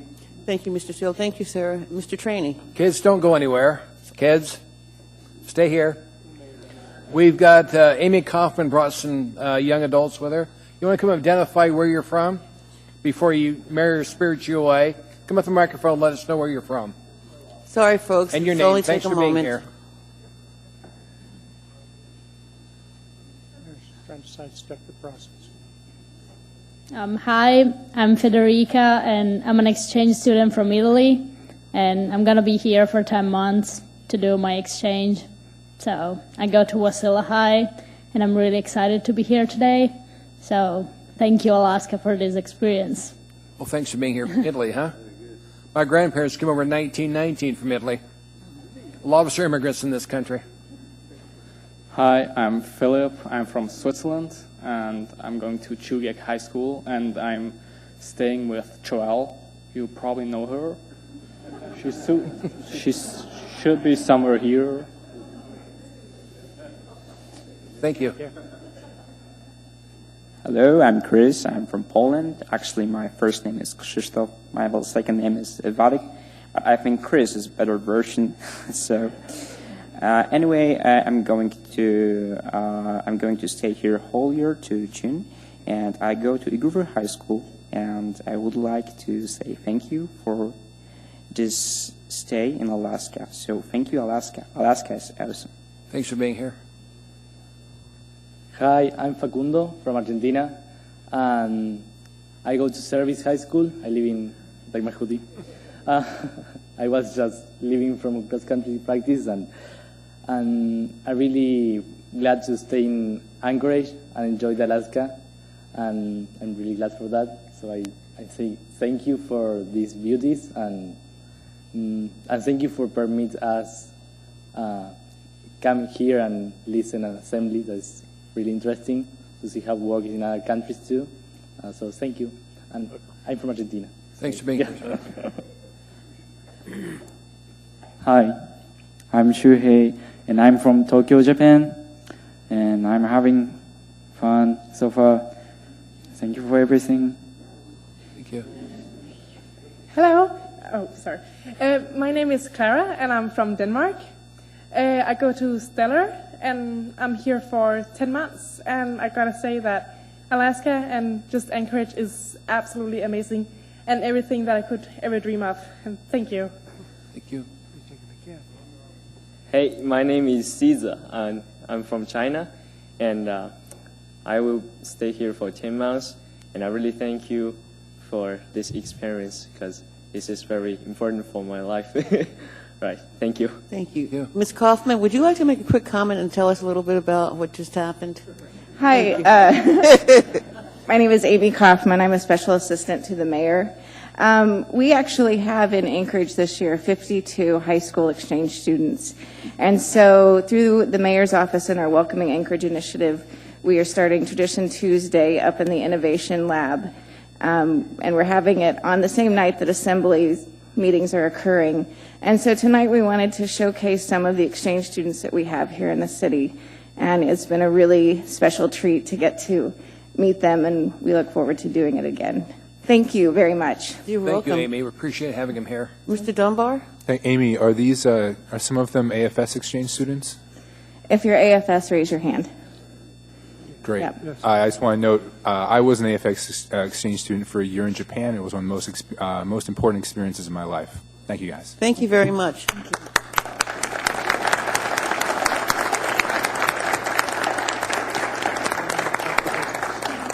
Okay, thank you for your patience. Anyone else wish to be heard on the taxi cab ordinance? Sir, did you speak on December 6th? But I was cut like about a minute and a half. You'll get your 3 minutes.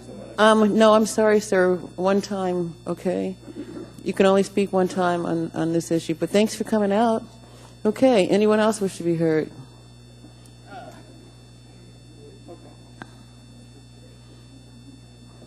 I am Gume Peña.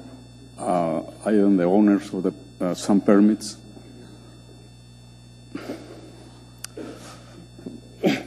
Can you spell your last name, sir?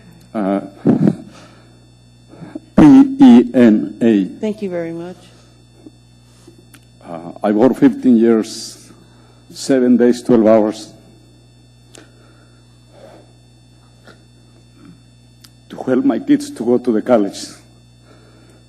I worked so hard. And one thing I want to tell you about this business,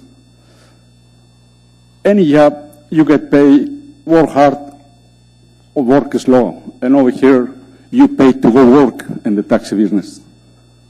And I feel so bad for the drivers. I drove 15 years and I don't want to do that not anymore for the rest of my life.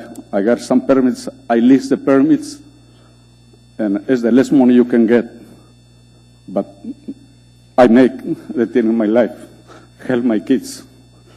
They went to Law 48 and never come back. So, thank you. Thank you, sir, for being here. Anyone else wish to be heard? Good evening. Good evening. My name is Lang, and my last name is Vang. I work for Yellow Cab, just a driver. And we cab driver, we know that we are not all that busy. And please do not add more cab to the industry. And certain time at night may be busy, but only for 30 minutes or 1 hour. And there is no need to add more cab to the business. Thank you. Thank you, sir. Good evening, sir. Good evening. My name is Rifaq Chaudhry, and I am permit owner. Can you you have? Okay, sir, did you testify on December 6th already? Excuse me? Did you testify already on December 6th? Maybe you recognize my face. I am just coming. Oh, okay. Well, Yeah. So, my name is Chaudhry. you did? Okay, excuse me, sir. You could only testify once, and we've confirmed that. But it looks like you were here on December 6th. Yeah, we have a record that you were here on December 6th. We're glad you're back, but we can only testify once, okay, sir? Thank you very much. Thank you, sir. Good evening. Please state your name and spell your last. Good evening. My name is Eduardo Núñez. And Can you spell your last name, please? Núñez, N-U-N-E-C. Thank you. Okay, I work for Mr. Barbosa. We have a couple of permits. I do part-time here, and I've been in the business for 47 years in New York. What I see here is what they want to do by increasing the amount of cabs. I don't think it's fair.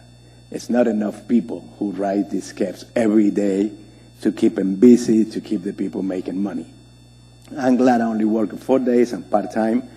But I have to work sometimes 12 hours a day just to do that.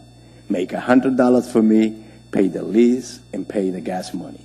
I think if you put more cabs, I'm going to be working for $50, and that I don't think it's fair. Thank you very much. Thank you, sir. Good evening. Please state your name and spell your last. Good evening, members of the Assembly. My name is Fidel, last name Limani, L-I-M-N-I. Let me just start off by saying I commend a lot of the cab operators, drivers, owners, however you label them. They're all hard-working people. They all work really hard to support their families. And I think that there's a lot of issues in the proposal of this ordinance here that's before us. Now, I know that a lot of you guys that's sitting here before me are elected to serve the public and what's in the best interest of our communities and the public. This proposal here that I'm looking at, it's solely for the purpose of private enterprise, supported by an assembly member that has private equity in other sources of business. There's really no market study or a comprehensive study conducted that supports that there needs to be X amount of cabs, demands, and et cetera. When you look at some of the statistical information that's been, I believe, provided before you in the past, what this industry here does in Anchorage is actually doing a pretty good job compared to the norm in the other states across the nation. I have confidence in this assembly. I have confidence in all of you that you guys are going to look at all the supporting documents and listen to a lot of the people that come before you to make the right decision. Thank you. Thank you, sir. Anyone else wish to be heard? Good evening. Please state your name and spell your last. My name is Mohammed Hussain. My last name is Hossain. Thank you. I'm driving here as like 6 years.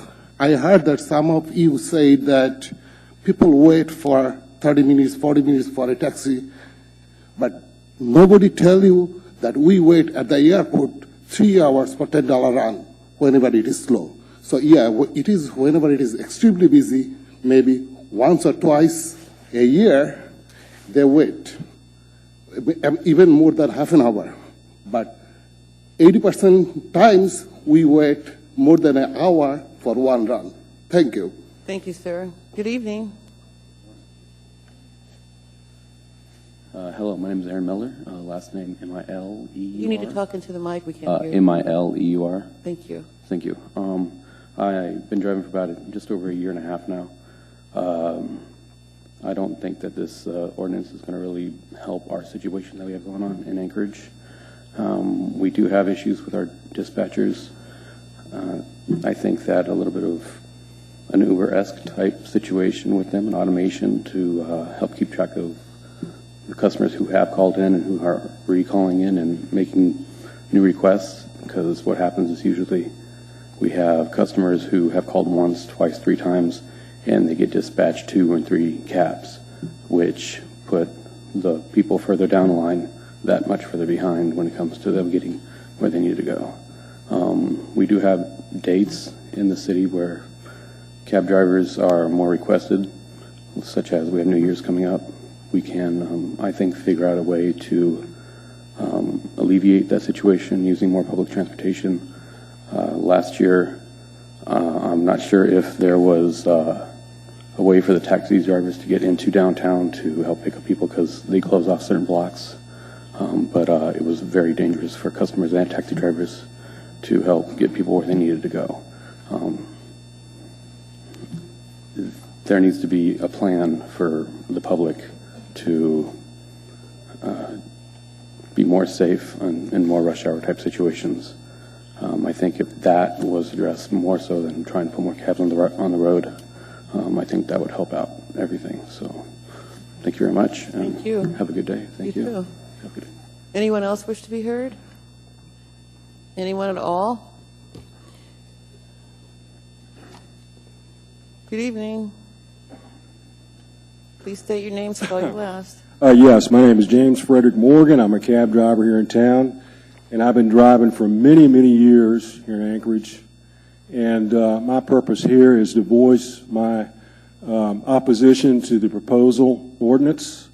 I hope you don't mind me saying this, but I think this is an unbelievably bad idea. I think that if it's passed, it will force a lot of very hardworking people in this community out of their jobs. And I hope you take this in consideration when you cast your vote. Thank you very much. Thank you, sir. Mr. Trainee? Sir, question for you. Sir? Sir, just a question for you. Have we looked at what the governor's proposing to double the cost of the gas tax in July? Go ahead. What's that going to do to your business? Well, anytime you decrease the value of the cost of gas or any kind of maintenance, it's a plus for the cab driver. I mean, you're lowering your expenses, correct? Yeah. Okay. I think that's a good idea. Okay. Thank you, sir. You're welcome. Thank you, Mr. Trainee. Thank you, sir. Anyone else wish to be heard? Anyone at all? Good evening, sir. Please state your name and spell your last. Hi, good evening. I'm D.S. Hogan, live here in Anchorage, and I'm not involved in the industry. I'm actually just a user like many others. Felt compelled to speak on the issue. I've been following it closely for quite some time. I have consideration for all sides on the matter, actually, all 3 sides. I want to just remind us that this state is in a precarious position, as is the city from an economic standpoint. I see that our primary revenue is down, and it will stay down for the foreseeable future. We will not have the 6 years of anomalous oil highs and easy revenues that we did before. It is winter time, and we are at the onset of a recession. That is not arguable. It's been admitted in the media most recently. Even if oil returns to $70 and $80 a barrel, the state still faces economic challenges which are unprecedented and, at least at this point, seem not very well addressed. Having reviewed this transportation issue and worked with transportation projects and energy projects in the past, I really feel like there's not enough data to support this kind of a radical change, this kind of a volumetric change, especially at the onset of further declining revenue in the state and deficits. So I think that really translates to jobs, and I simply wanted to strongly urge you to consider more detailed research, more analytical consideration of the economic impacts this is going to have. This is a large town in Alaska, but we're talking about a particular industry here, which all of us use to get to the airport. It does create a lot of jobs. And in the midst of this tough and long recession, I think this drastic of a change in governance for transportation is a problem, and you should cautiously approach this. Again, I just don't feel like there's a good enough basis to make a change to that many permits. It's just an observation by a user, and that's all I have. Thank you, sir. Anyone else wish to be heard? Anyone at all? Good evening, sir. Please state your name and spell your last. Good evenings. My name's Ed Larrivee, L-A-R-R-I-V-E-E, and I'm the second.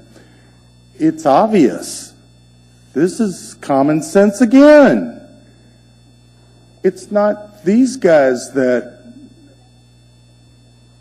you should punish or check on or increase in competition. It's the dispatch. If you all look at the dispatch, are they doing what they're supposed to be doing? If these guys are waiting 3 hours to get a call, you know, where's the dispatch? What are they doing? I mean, it's common sense. You don't need studies. I mean, listen to these guys. I agree with Ron. You know, we need the cab service to help the police department. Look what happened to that serial killer. If it went for a cab, that guy'd be going around shooting more people. I mean, it's common sense. Look at the dispatch, not at increasing more taxis. Think about it. My name's Ed Larrivee. Thank you. Anyone else wish to be heard?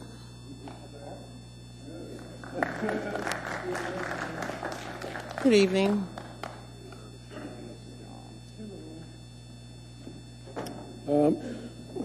I'm John Henderson, Henderson, and I've been in Anchorage like 38 months now.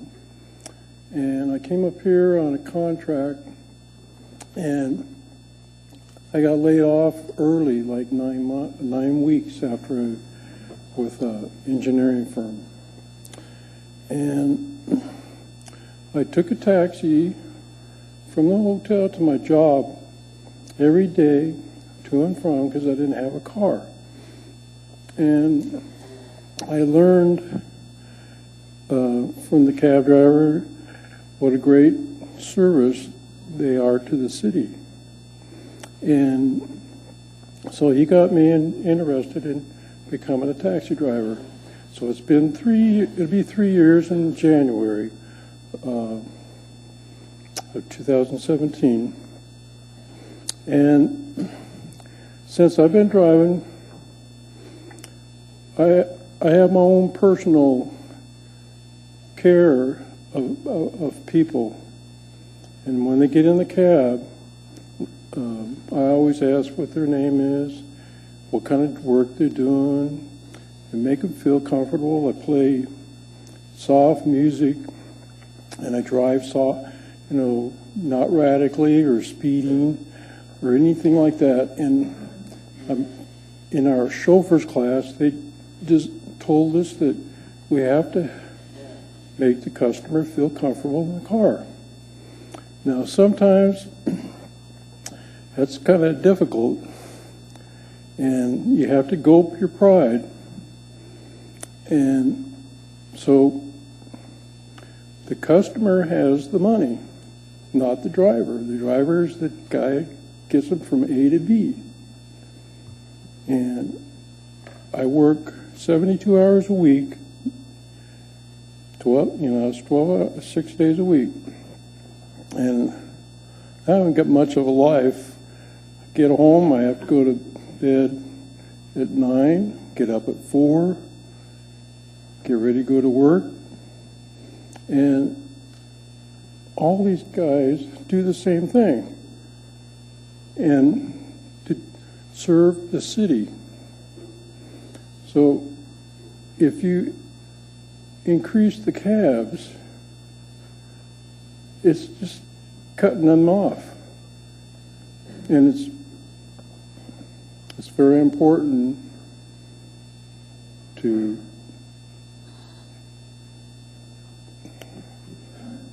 that this ordinance is not a good thing at this time. Thank you, sir.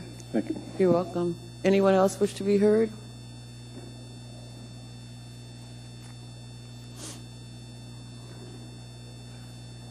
Good evening.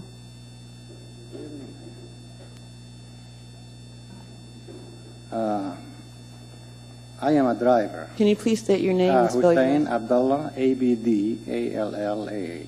Thank you. I am a driver and cab owner and permit owner. I start like a driver. And for, I don't know how many years, 6, 7 years, 8 years, working hard, long hours, not taking any vacation, to be able to save some money to buy the permit. That permit,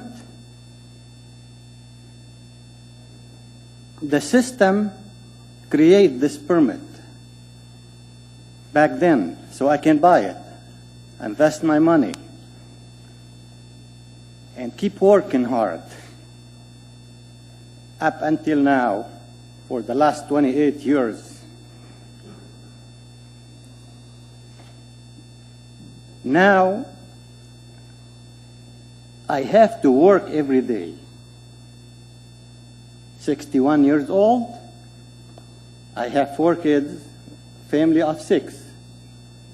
I have to work every day to be able to survive.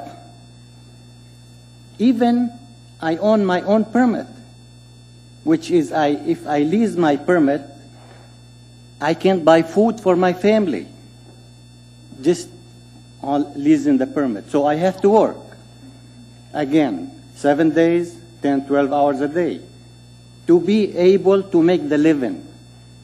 2 of my kids, 22 and 24, in college.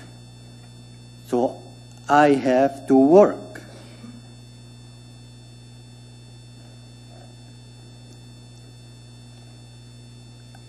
About the call, sometimes the cab late, there is too many different reasons. The dispatch sometimes not giving the call on time, the way they set up the dispatch service. When we are busy, we don't have a GPS in the cab company to dispatch the call to the closest car in the zone, which means if I am in zone Midtown on Fireweed and Arctic, this is one zone, the dispatch may dispatch me to Old Sword and International. That means at 4 o'clock, 5 o'clock in the morning. With the road condition, icy, slippery, with the fighting traffic. Thank you, sir. Thank you for coming out this evening. You're welcome.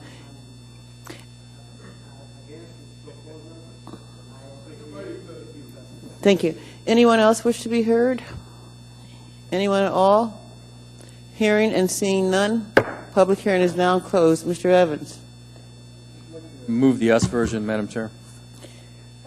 Thank you. Mr. Evans? Thank you.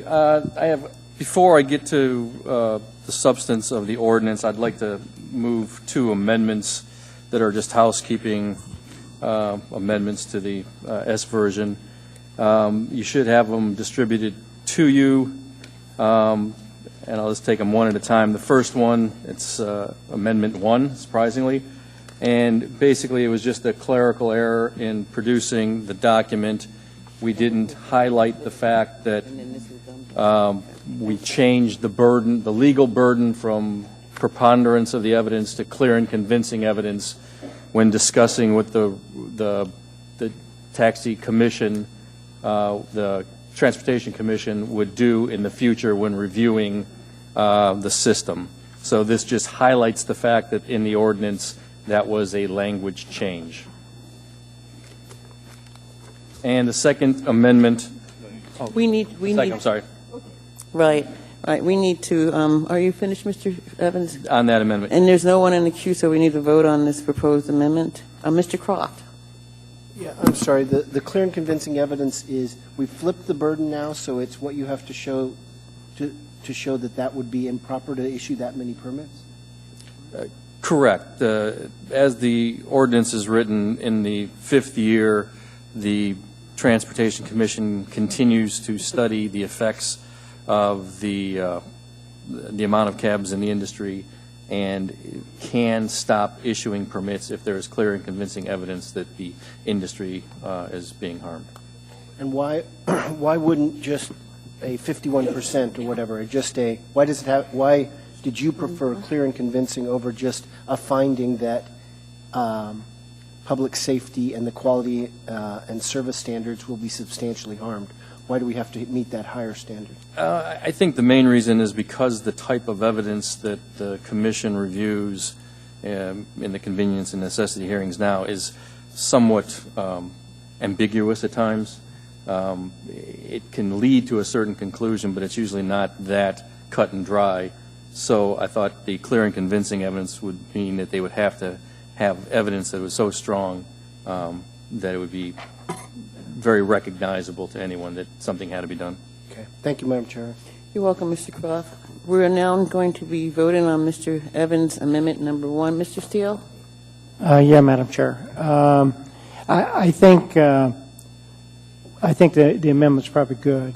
I am concerned I'm concerned about the 5-year issue, but I'll talk about that when we get to that issue. I don't think we're attacking the problem. Yes, we can put more permits on the street. Mr. Steele, are you addressing the amendment? The amendment I'm in favor of. I'm sorry, Okay. I was waxing poetic. That's okay. We'll get back to you, Mr. Steele. Okay. Mr. Evans' amendment number 1 is before us. Please vote. That amendment is approved. Mr. Evans? Thank you, Madam Chair. At this time, I'd like to move amendment number 2. Second.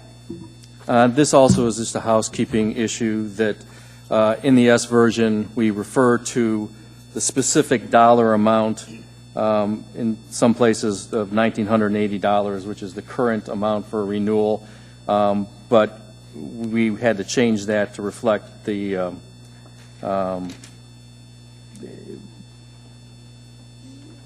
we delete that reference from all these paragraphs because we're going to use, because the number may change from time to time.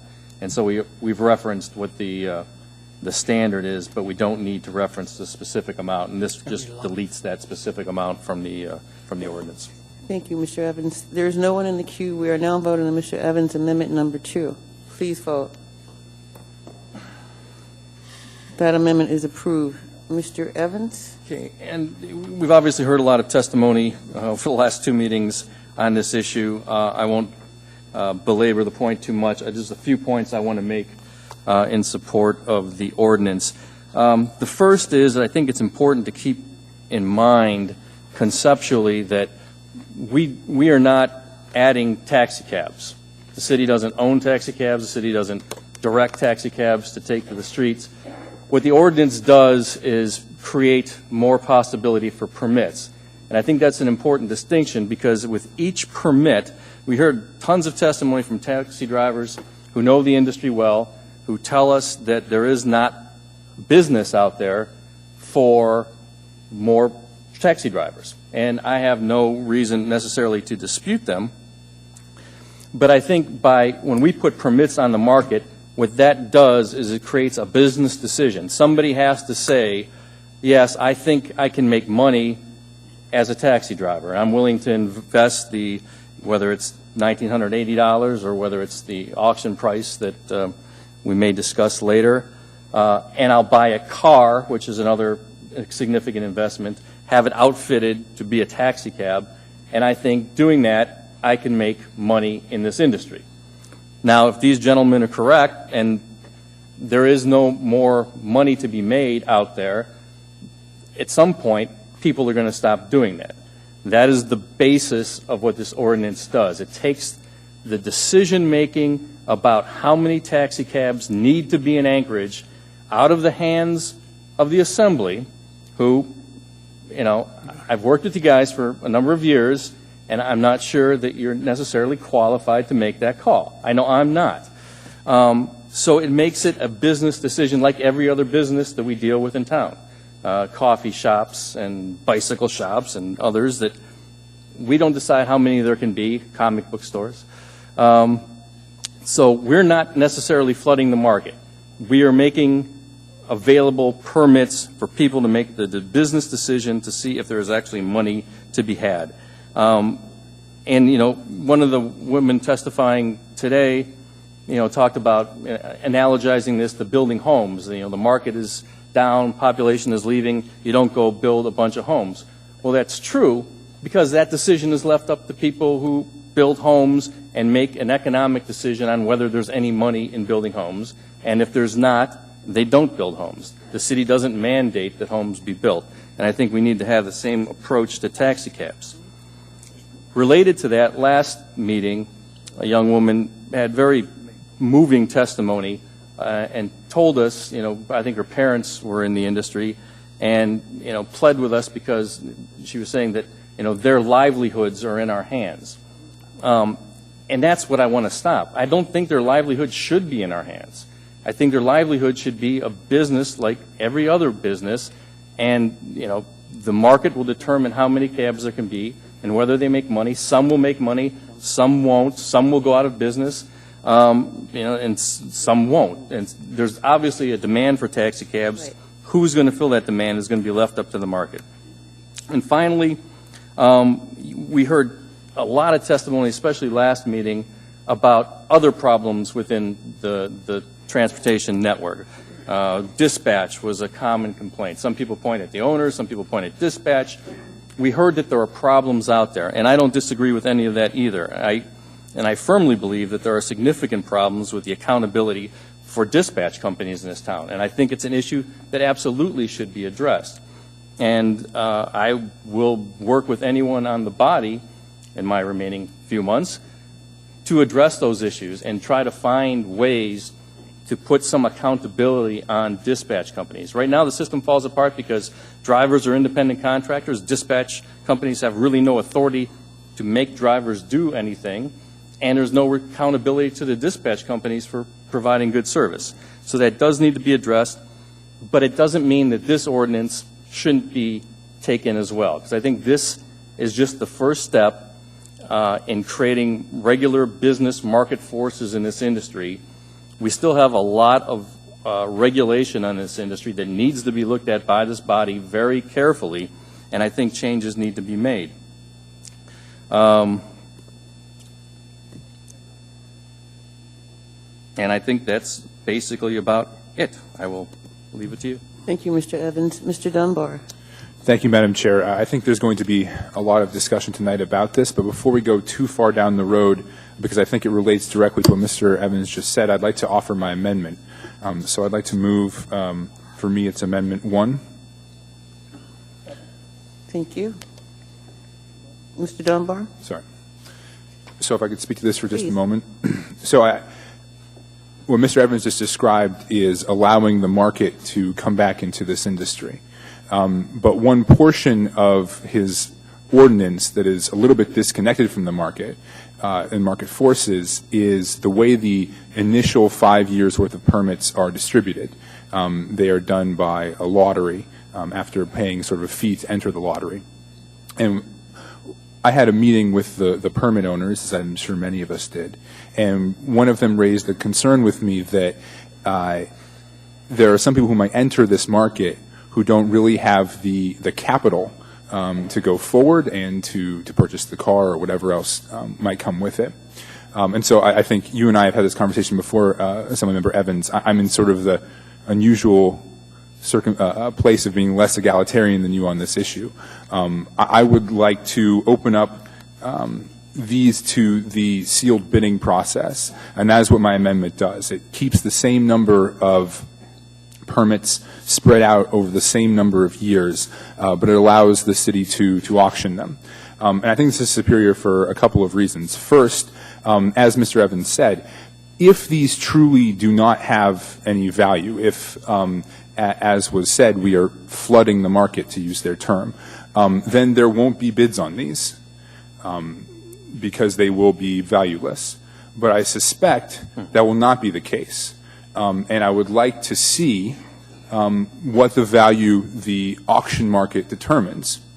Now, this ordinance also is drawn so that the minimum bid is set out in Section 11.10.160, which at the moment is $1,980. So the city cannot be sort of left worse off than it would be under the current Evans proposal.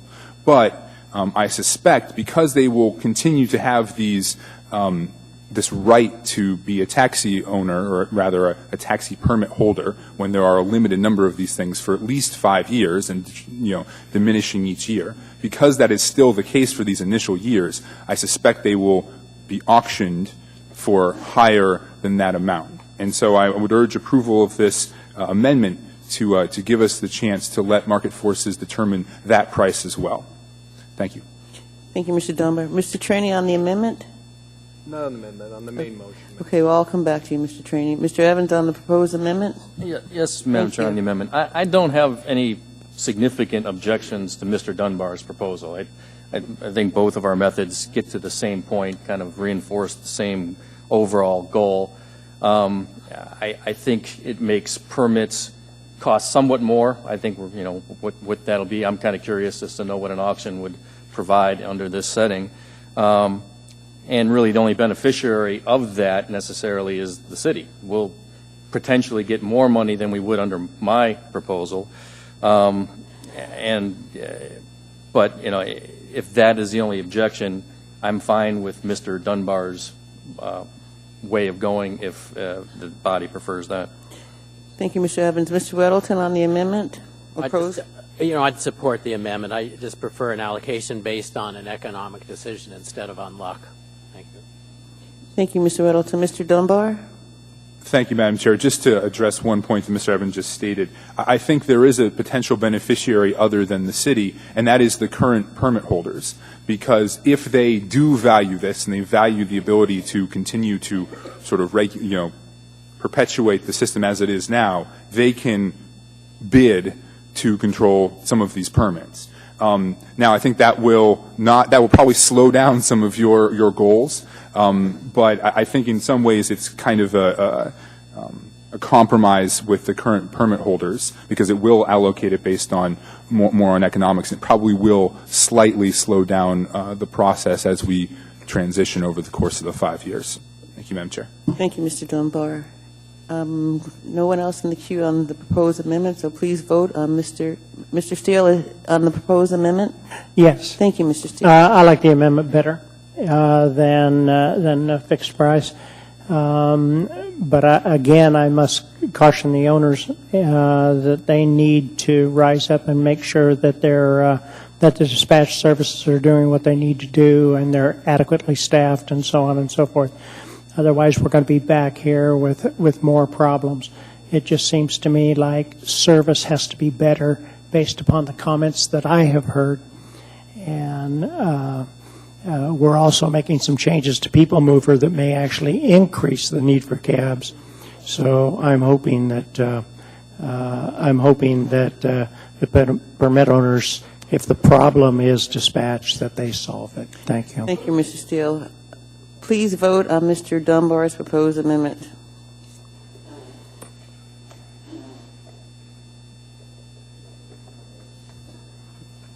Thank you. That amendment is approved. On the main motion before us, Mr. Trainee. Thank you, Madam Chair. I'm a no vote on the main motion, quite frankly. I've been on this body for a while, and there's three things I don't deal with. One's cat licensing, another 037, and the third one is this one. We got to stay away from these things. We just and we drive such hatred in town. I've got a lot of calls on this. People worried we're going to destroy their savings. Like the one guy that came in tonight that said he pays $75,000 for a permit. So we're going to reduce this down to $1,980. How do we then recompense him for the money he's lost at it? So I'm a no vote on this. Thank you, Madam Chair. Thank you, Mr. Trainee. Mr. Flynn? Thank you, Madam Chair. I actually come to this from a rather unique perspective. I think I'm the only member of this body who's ever voted on taxi cab regulation and in opposition to increased taxi regulation. And in fact, I've done it every single time it's come before us. And the reason is twofold. One, it puts burden on the industry and increases costs. And two, and more importantly in my mind, it diminishes the possibility of innovation within the industry. I don't know if any of you actually bothered to read the notes that I promulgated after attending the NLC conference last month, but there are fundamental changes coming to the transportation industry. One of the people who spoke to us 2 weeks ago, mentioned autonomous vehicles. They're coming. They'll probably be a little slower getting here than elsewhere because of our climate, but they're coming. And we have no means under the current system to incorporate them into our transportation network. Similarly, there are companies that provide, we'll call it fleet sharing. You've heard of Zipcar. We have no means in our current regulatory framework to incorporate that type of transportation into our network. I'm not sure that what Mr. Evans has proposed is the ideal solution to making those changes, to allowing those things to enter our network, but I know they're coming, and I know this is a first step. It's got to happen. We have to rip off the Band-Aid and start addressing new ways of allowing our citizenry to move around. I have a great deal of respect for the permit owners, particularly the first-generation permit owners who came here. Many of them emigrated from other places. They worked hard. They saved their money. They bought a permit. I have an inordinate amount of respect for them. I think they do good work. They're an outstanding example of the American dream. But changes are coming, and this is a first step to incorporating those changes into our network, and I think it's an important one. Thank you. Thank you, Mr. Flynn. Mr. Peterson? Thank you, Madam Chair. I've been doing a lot of reading and listening, and I am convinced that there are improvements that need to be made in the taxi industry, but I'm not convinced that this ordinance will do it. I think from what I've heard that there's more of a problem with dispatch than there is with the number of taxis and the number of drivers. And I don't, with the economic forecast that we've seen and we're all aware of, I just don't believe it's a good time to be increasing the number of taxi permits. And because I agree with the drivers that if this does pass, they will be definitely making considerably less money than they have been. And so I'm going to be a no vote on this. Thank you, Madam Chair. Thank you, Mr. Peterson. Mr. Dunbar? Thank you, Madam Chair. So I agree with a lot of what's been said so far tonight. And I'm very sympathetic to those that are currently working in this industry and are worried about the changes that are coming. And if this were happening overnight, if we were immediately opening up the industry, then I would oppose this ordinance. But the way Mr. Evans has structured it, it happens over the course of 5 years. And we've heard already from some permit holders that these permits can be paid back, maybe not in 5 years, but 6, 7, 8 years for the ones that they purchased that were very expensive. For those that we're about to auction off, I suspect they will go for a lower price, but people, I suspect, will still bid on them and then be able to pay them off. I will say that we've heard a lot of testimony about the dispatch companies, and it certainly seems like there are issues there. When we had an owner of one of the dispatch companies here, he wasn't really able to satisfactorily articulate what the issues were, in my opinion. And so regardless of what happens tonight, but especially if this passes tonight, I hope that this will be an ongoing conversation. This is not the end of our efforts to, frankly, as Mr. Evans said, get the city of Anchorage out from controlling this industry. Someone here, one of the people who testified mentioned this was like socialism or like the Soviet Union. And I lived in the former Soviet Union for 2 years. And I agree that the government coming in and dictating who the winners are and who the losers are and tightly regulating everything, controlling everything is not desirable. And so if we pass this, I hope that we can set up some kind of ad hoc committee that will continue to look at this issue, a transportation committee separate from AMATS, which is more about infrastructure, to look, first of all, at the ongoing effects of this ordinance, second, at problems with the dispatch companies, third, with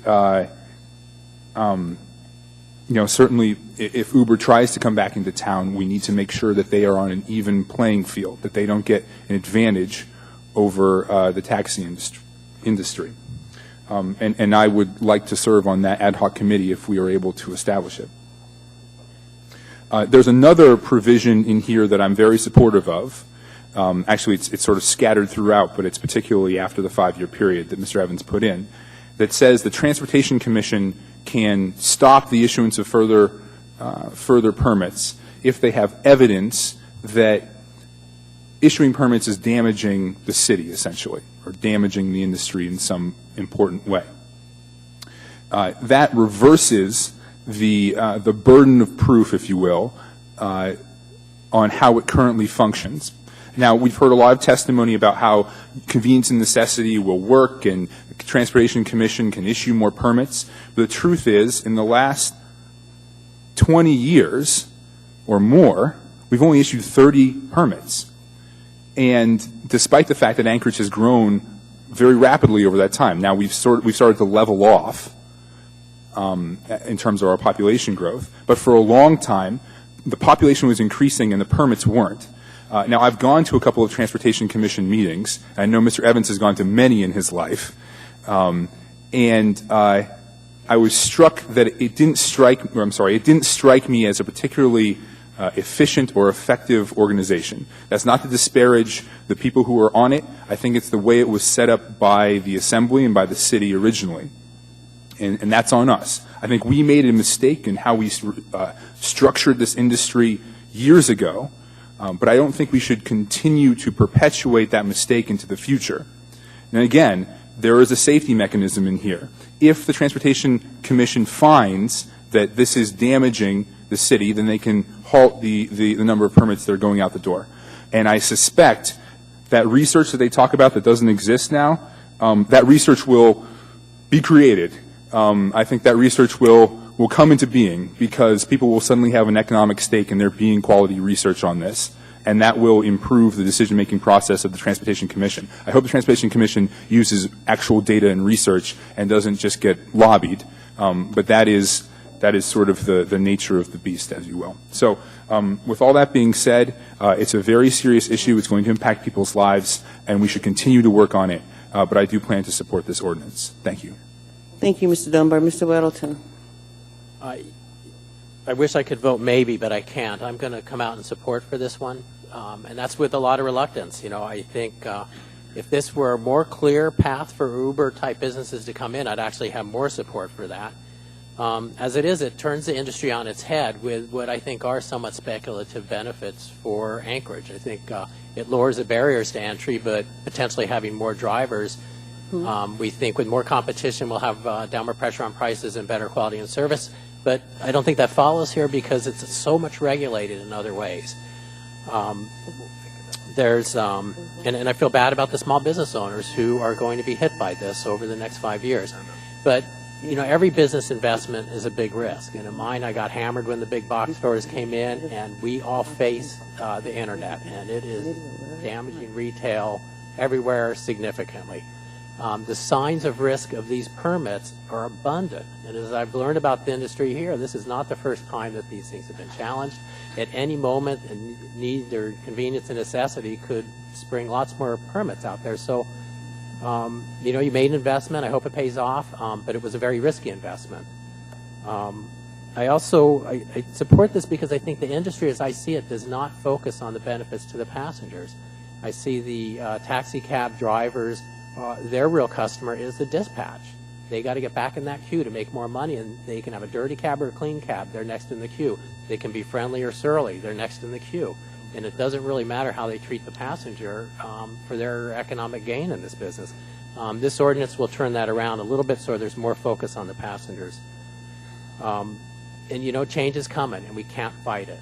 I mean, there's disruption throughout our economy because of better, more efficient ways of doing things.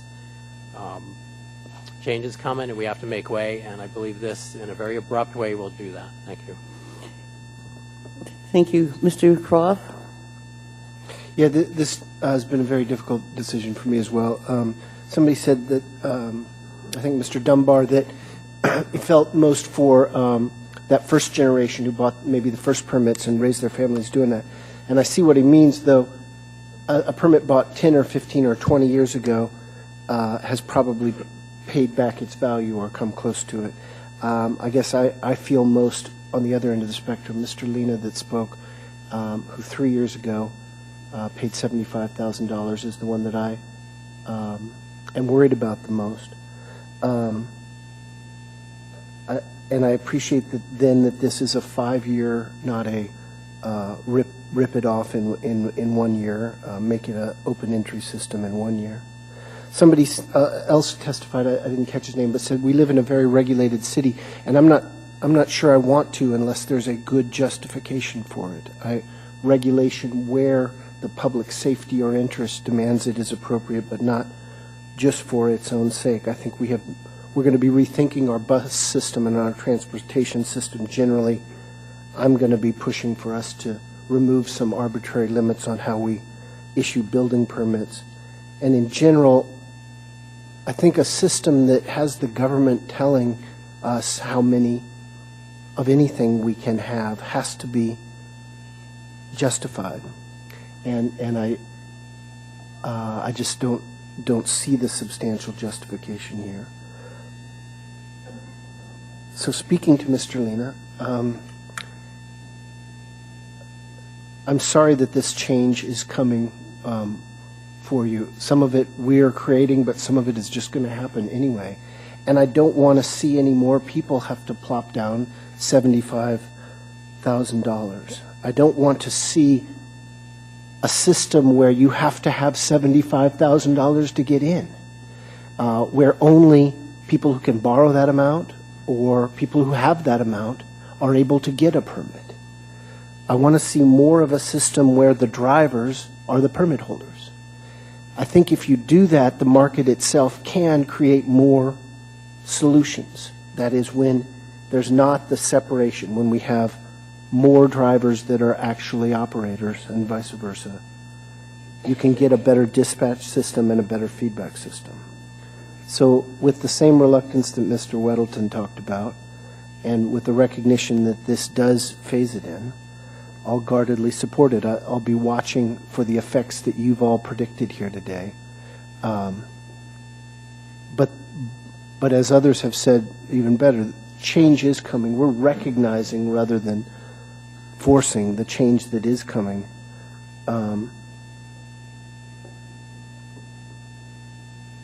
So with reluctance, I'll vote yes. Thank you, Mr. Croft. Ms. Dombosky? Thank you, Madam Chair.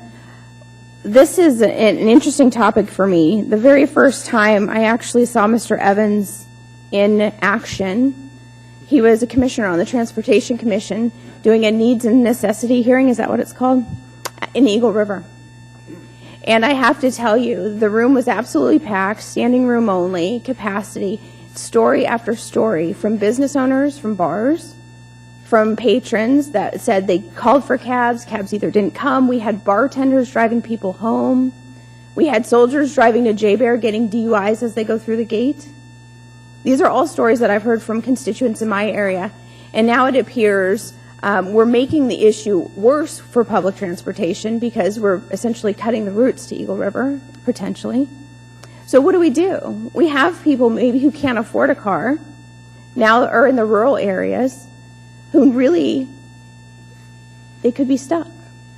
So I have always focused heavily on the geographic impacts the system has had on the Chugiak Eagle River market, probably the same issues from the Girdwood market, frankly. And I think it's not the fault of the industry, but by design, they're put in a situation where they vote or they have to bid very high amounts for permits. So common sense tells you, of course, they're going to stay in the most populated areas. They want those airport runs. They're not going to come out to the rural areas. And that system, by design, is going to fail my community. And it has, time over time, year after year. This has been the number one issue. I've been watching assembly meetings for 15 years. And for the last 10 years, I've been focused on transportation issues. Number one issue in my community, taxes and taxi cabs. And so I think by design, it has been a failure. That's the reason I didn't support Mr. Dunbar's amendment. It wasn't because I didn't think necessarily, I saw definitely the positives to it.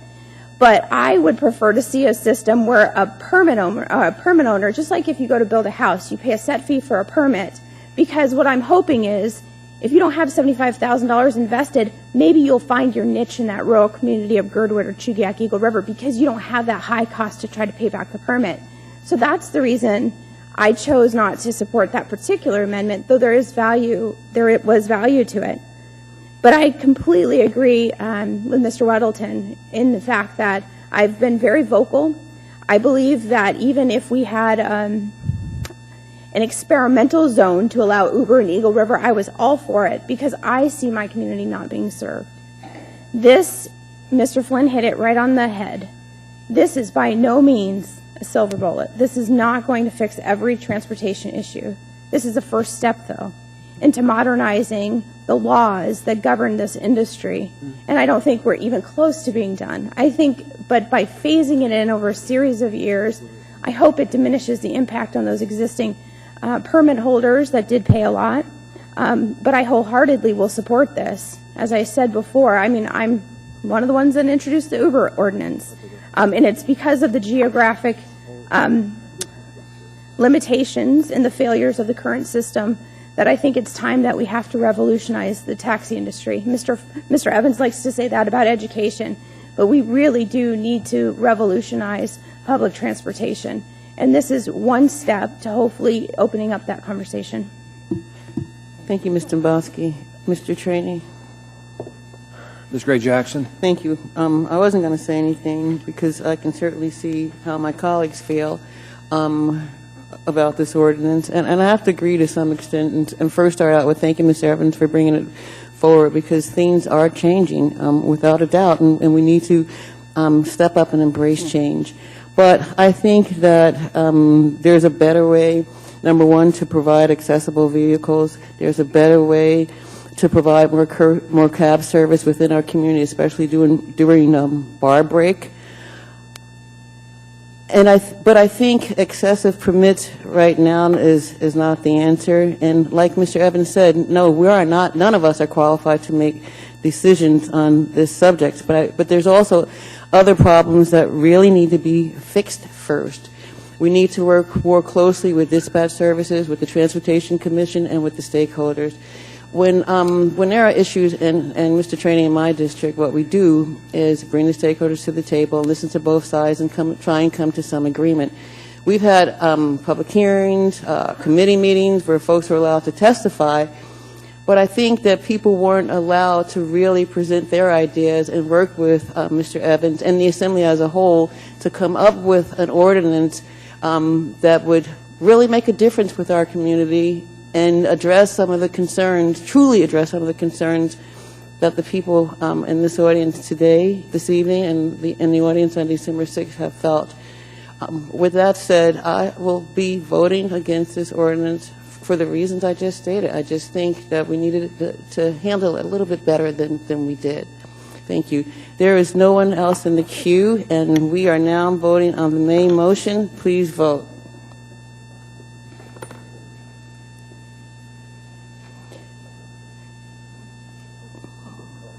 The ordinance passes 8-3. All righty then. We're now at agenda item number 13E. Mr. Trainer, can you make a motion to combine 13E and 13F, please? Madam Chair, make a motion's made to combine item 13D and 13F. 13E and F. 13E and F, Madam. Second. Thank you. And seeing no objection, those ordinances are combined. And the reason why I wanted to combine them is because 13E is going to be postponed indefinitely because the ordinance change was in the incorrect section. Please keep it down, folks. Thank you. Make a motion to recess for 5. Madam Chair, I move to recess for 5 minutes. Second? Thank you. No objection. We'll recess for 5 minutes. Thank you, Mr. Flynn. Why not?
I'd like to call the meeting back to order.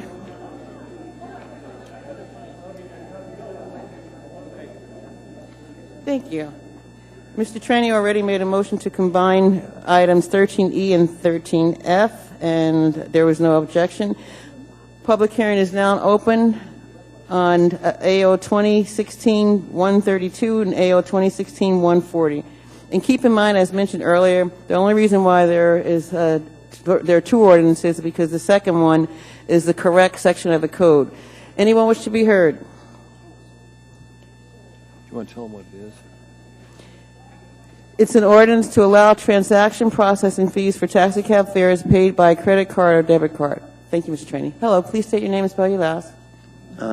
Mark Marion, M-A-R-I-O-N, former Alaska Yellow Cab dispatcher.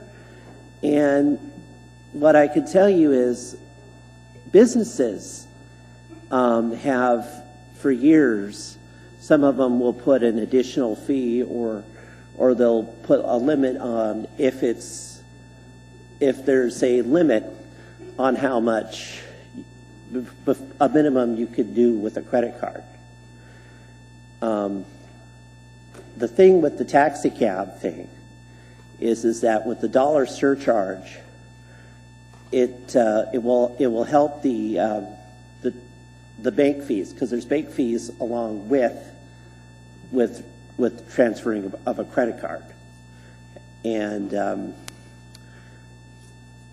also the thing about it is that this also makes it so that they don't have to, with the drivers, for instance, or the owners, they don't have to raise stand rent. And that's one of the things about it.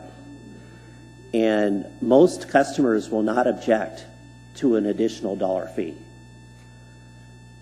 because when you go to an ATM that's not your network, you got to pay an additional fee to do that, whether it's $20 or $40. And, you know, doing that, it also addresses the dispatch issue that we talked about in the previous ordinance earlier. By allowing that, it also allows the dispatch company to be able to hire additional dispatchers so that they can take the call and get the service within a timely manner. So this ordinance also, I think we need to amend something here. We need to make it so that if the fare is less than $7 or $8 because of the transaction fee, that the chauffeur has the right to reject the credit card because of that reason. That it has to be cash only for the fares less than $7.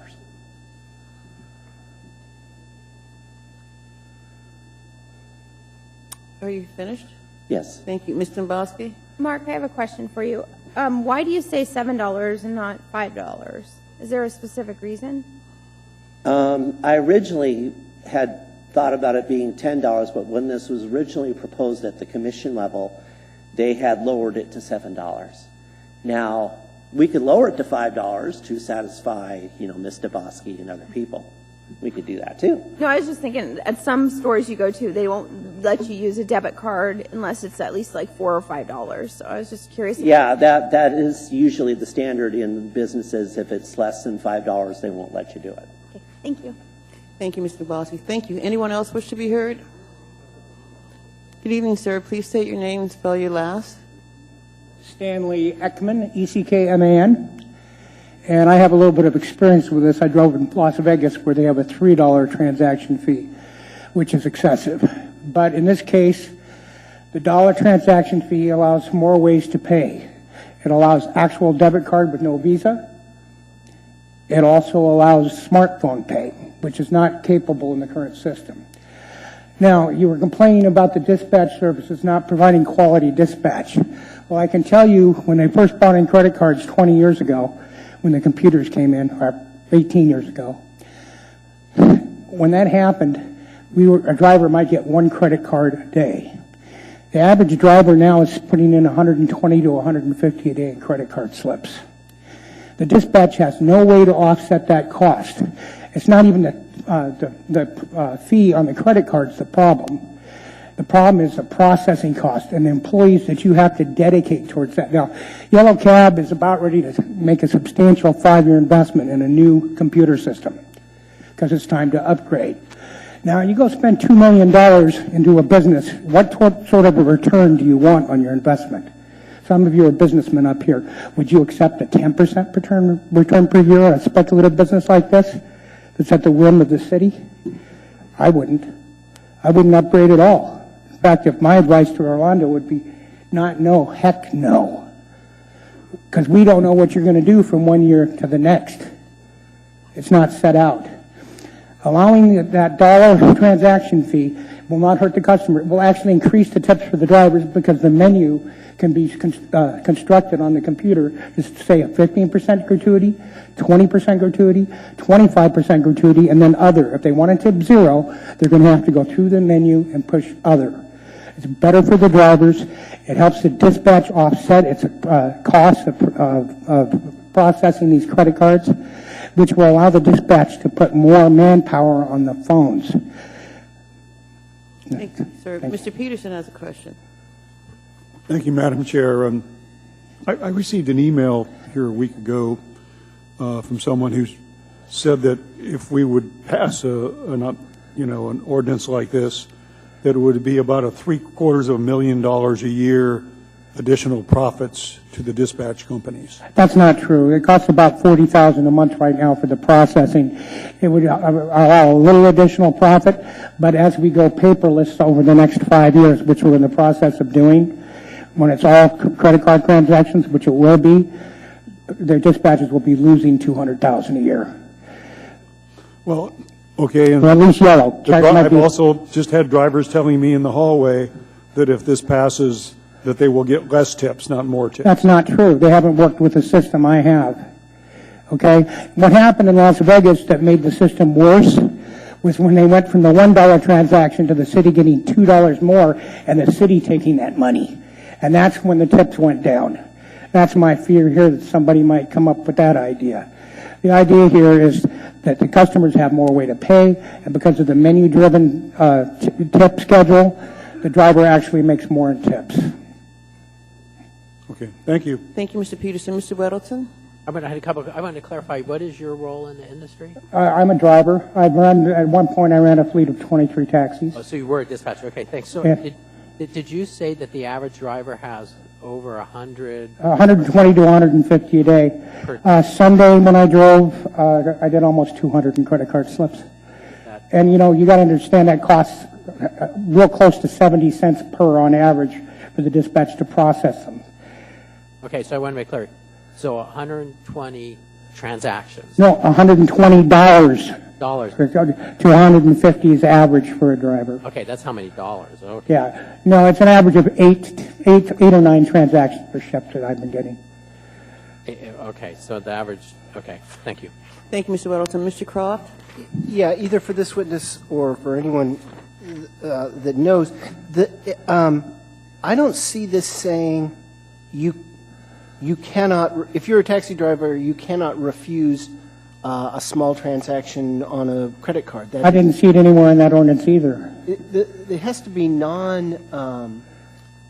discriminatory fees, but I don't see anything that prohibits you guys from saying, I'm not going to take a $5. I've never refused a smaller than $5 credit card. I take what I can get. Okay.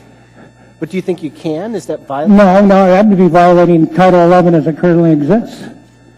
What provision of Title 11 says? Well, we have to take payment profit through the company. The company has certainly given us no limit on the lower limit of a credit card. And that would be, and I'm sure Yellow Cab wouldn't want us turning down $4 credit card slips or $3 or whatever it is. Well, insisting that it be in cash if it's that small. You can insist on cash if you got the credit card. It's against the rules of the company internally. Great. Glad I asked. Thank you. Thank you, Mr. Croft. Thank you, sir. Anyone else wish to be heard? Thank you. Hi. Good evening. My name is Rolando Toralba. Can you spell your last name, please? Toralba, T like Tony, O-R-R-A-L-B-A. Thank you. And I've been in the cab business for 35 years. And now we try to develop the system Before, we just ignore about the credit card because it's like one or two transaction per driver. But now we're getting like 6 million, going to 8 million a year. So the processing fee, if I'm not wrong, we're paying them 3.4%.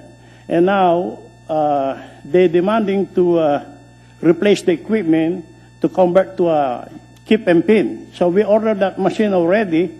We have that, and then we're going to install this. And then we're doing a lot of upgrade the system. Just like you're buying a cell phone, you got iPhone 4, iPhone 5, iPhone 6. It's money and money. So we try to put back the system to improve the industry. And right now, besides that 3.4%, we're paying 3 employees to handle that credit card. And then a lot of customers too, that they're happy because when they don't have no cash, they could swipe their credit card and avoid to get DUI. That is safety. So that's all I could say. So the company, it's hard to continue a volume business for credit card. Now, if I refuse it, that money gonna lose for their pocket. So maybe Uber come in here, they take away all the credit cards. So it be divide. So you guys cooperate. Thank you very much. Thank you, sir. Mr. Weddleton has a question, sir. Sir? Mr. Weddleton has a question. Mr. Weddleton.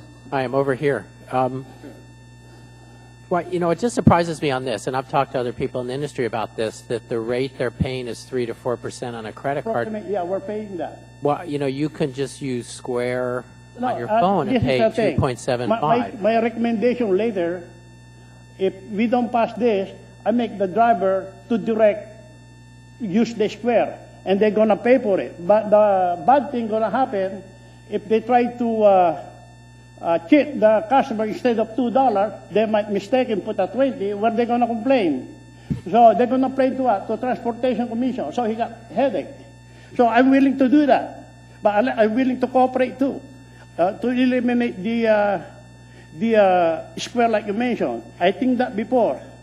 So this what I try to do is good for everybody. So the people that they don't like to use a credit card, so they use their cash. So they, they don't need to pay a dollar fee. Now, the city of Anchorage, when you use credit card, you have to pay 5% or more, or whatever you have to pay, you have to pay. And like other states, the same thing too. So if you guys can do it, why you guys don't let us to do it? Thank you. To improve the system. And now I invite you, all of you, just come by how we develop Yellow Cab. We change now the radio, and we change the telephone.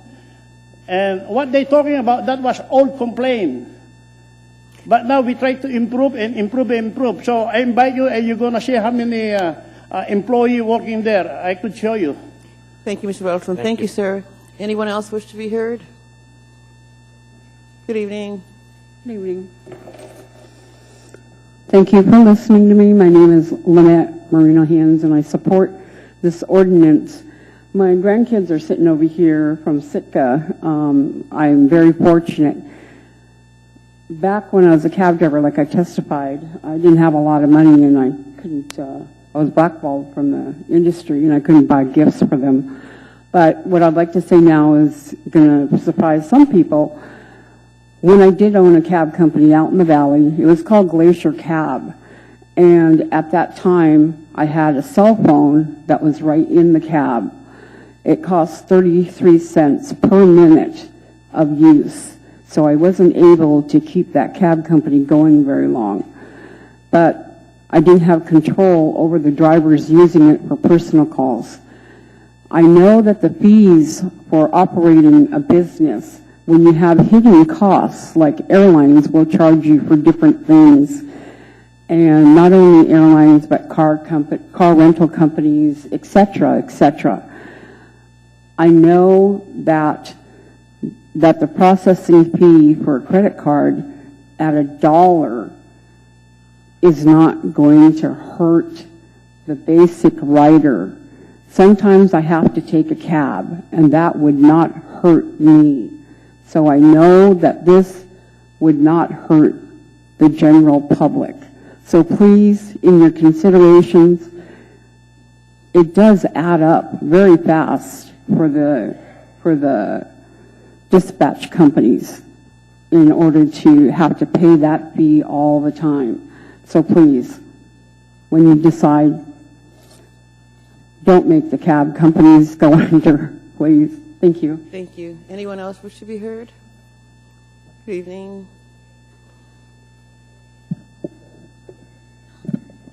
Good evening, Madam Chairman, members of the Assembly. I'm here on behalf of Alaska Dispatch, and we're in favor of this charge. Plastic has become the way of life for paying things in this country.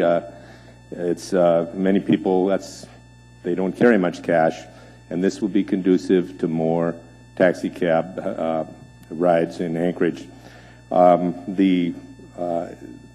The device that would be used here would be an ADA compliant large screen, which would be in the back seat of the taxi cab, which the customer would control, would have his card. The customer wouldn't even hand his card to the driver.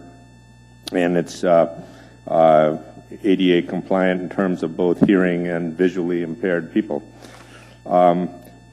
Question that was raised here earlier regarding, well, couldn't there be, I think the question is whether there couldn't be some kind of an exemption, if I understood the question right, for rides $7 or under, or $5 or under.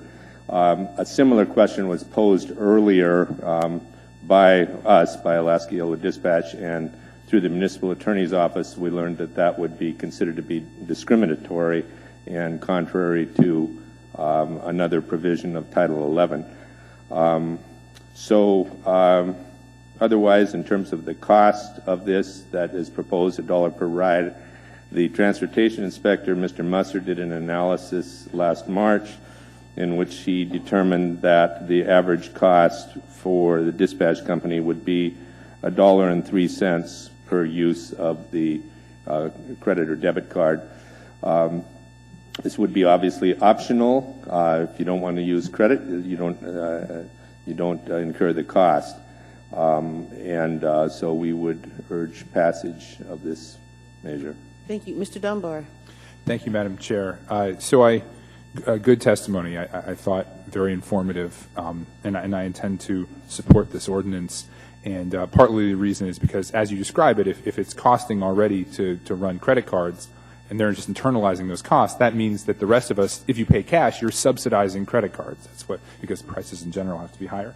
But I actually have a question for you, Jim, and I don't mean this to be accusatory. I'm just learning about this industry. So you're here representing Yellow Cab. Yes, Alaska Yellow Dispatch, that's right. But you previously represented and came and testified here representing the permit holders. Now, my understanding is those two are negotiating with each other over prices. So I'm just kind of curious, how do you represent two sides that should be doing arm's length negotiation?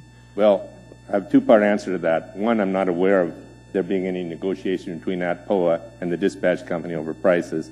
And number two, if there was, I wouldn't be involved in that.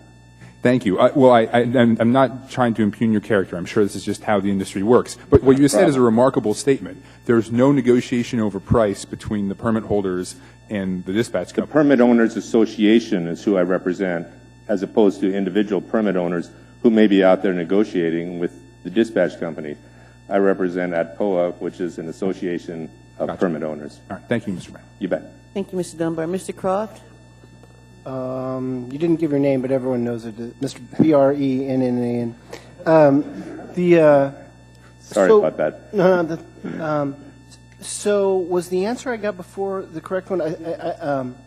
Maybe it's just my ignorance of it, but could a cab driver say, "I'm sorry, sir, I'm not going to pay a $5, $7 fare with a credit card. You need to pay cash," or is that itself discriminatory or otherwise violative of Title 11? I don't think they could do that because there's a duty to provide service. A taxi cab driver who refuses service to a customer is in jeopardy of getting tagged with a fine or worse. And this would be tantamount to that because payment by credit card is an accepted way of paying for things in this world. Okay, thanks. Thank you, Mr. Croft. There are no other questions. Thank you very much. Anyone else wish to be heard?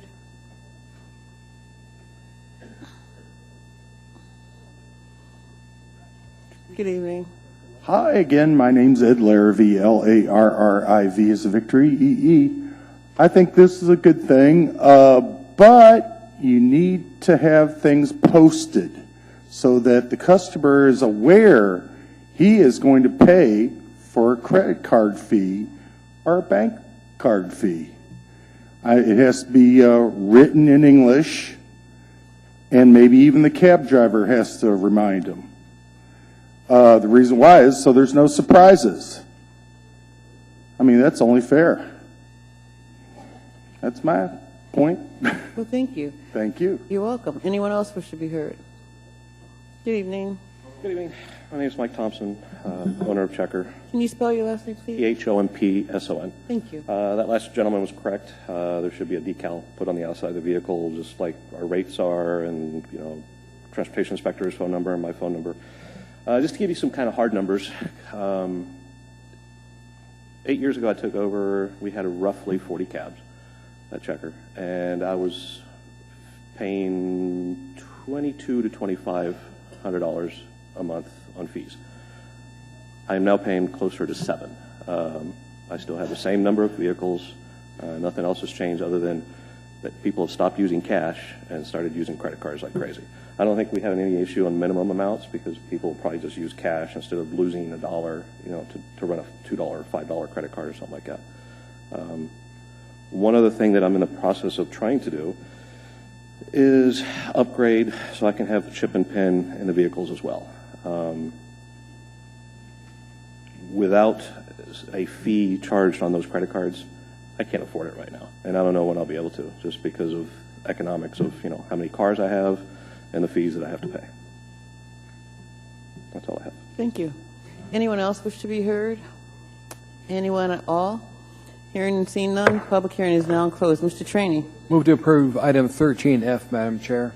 Mr. Trainee, would you move I'm going to 13? postpone 13E when we're done with 13F. Okay, thank you. Can I have a second, please? Second. There is no one in the queue. I'm going to No, kill E when we're done. he wants to do when it we pass afterwards, F. yeah. No, I'll go back and kill E. So we're on F. We're on We're on F. F. And I think everybody understands why the two documents are on He was the... defective, so we've got the correct And charter. we're voting on the main motion now. We're voting on 13F. Thank you. No one's in the queue. You ready? Please vote. Who's missing?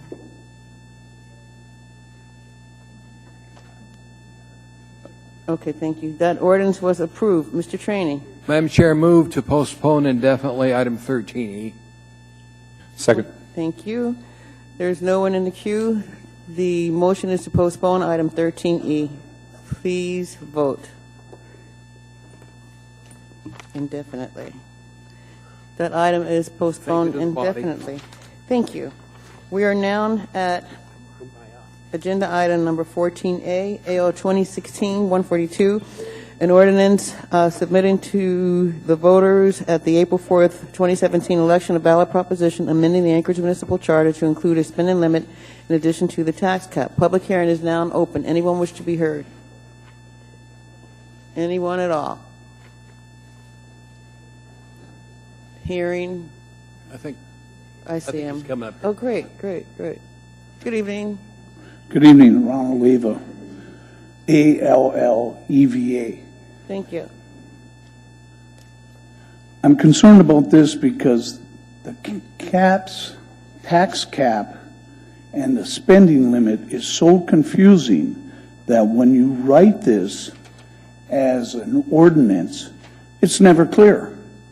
And you don't know what you're really voting for. And you can listen to all the propaganda and, well, we won't stretch it to Trumpisms, but the bottom line is it's too confusing to the voter. So when you write that, you better have a short dossier of what you're really voting for and make it clear, because that's too confusing, because there's always a little loophole, mostly a costly one, and it's ugly. So I'm going to suggest an amendment that you only submit that if there's clarity, and I mean clarity to the IQ of a lima bean, because it's going to cost a lot of money if they misunderstand this cap. No, I didn't mean to insult lima beans and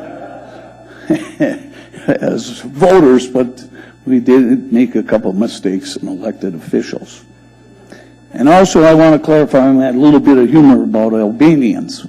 Those taxi drivers, the most famous of all Albanians is Mother Teresa. And so I have the greatest respect for all nationalities, especially Italian Americans, as my father got his father here in 1908. So my brother just got his Italian citizenship. So anyway, I want this to be clear, and also I want that clock returned and get the city's money back, because that doesn't really show me when, if I'm at 2.5 minutes, I can summarize. I can't see that. And this little Gestapo clerk here, the chairman, she's so rude. She has a beautiful personality, but she has to cut off a lot of people, and they take it wrong. She's only doing her job on equal protection and free speech. So now I see the yellow light to summarize. But all those new speakers, if you want good public input, they'll summarize if they see the clock, because they're distracted by trying to get their point across and not understanding that yellow light. So who bought that? Take responsibility and get your money back and get a bigger clock. And that before the spending cap goes in. Any questions? No, thank you. Thank you very much. Anyone else wish to be heard? Good evening.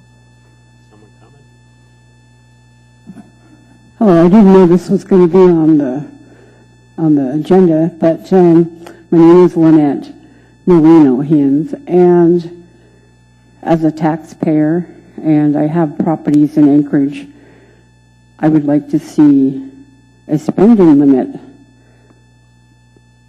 within the municipality on the ballot.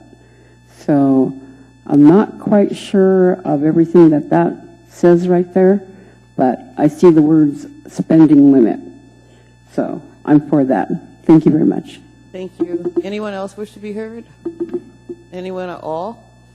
Hearing and seeing none, public hearing is now closed. Mr. Weddleton. Move to postpone indefinitely. Okay, there is no one else. Mr. Weddleton, I'm sorry. I guess I'm the lima bean on this one. When I put this up, I guess several weeks ago, since then there's been a citizens initiative that does somewhat similar, and there's no sense having dueling spending limits on the ballot. So I recommend that we vote to postpone this indefinitely. Thank you. Thank you, Mr. Weddleton. Mr. Starr. Well, I'm kind of glad he did that, but I want to make sure that we've pledged the support to kind of research out what we did. We kind of put at bay the spending cap in last action, and so I've still got those months that Mr. Evans talks about with the idea to sort of study the dilemma. There has been a spreadsheet. Mr. Wilbur, I think you provided to the Budget Advisory Commission. Did you do an analysis of the spending limitation and sort of the violations thereof, or a trending report? Do you know what I'm talking about? Through the chair, Mr. Starr, I think the last information I gave the Budget Advisory Commission was we did give them a report on history on how the spending limit had been applied, or what the result of the spending limit was for I think the last 10 years. I didn't bring a copy of it here. And No. Yep. Well, I guess it's my pledge. It's on my yellow pad on my desk to take up, and I think there's some analysis that can be done. Ms. Gray-Jackson's got a lot of historical knowledge. I think it need to be sort of the yin and yang. If that puts me out in the league of descriptive nature, I think the tax cap and the spending cap have to work in concert.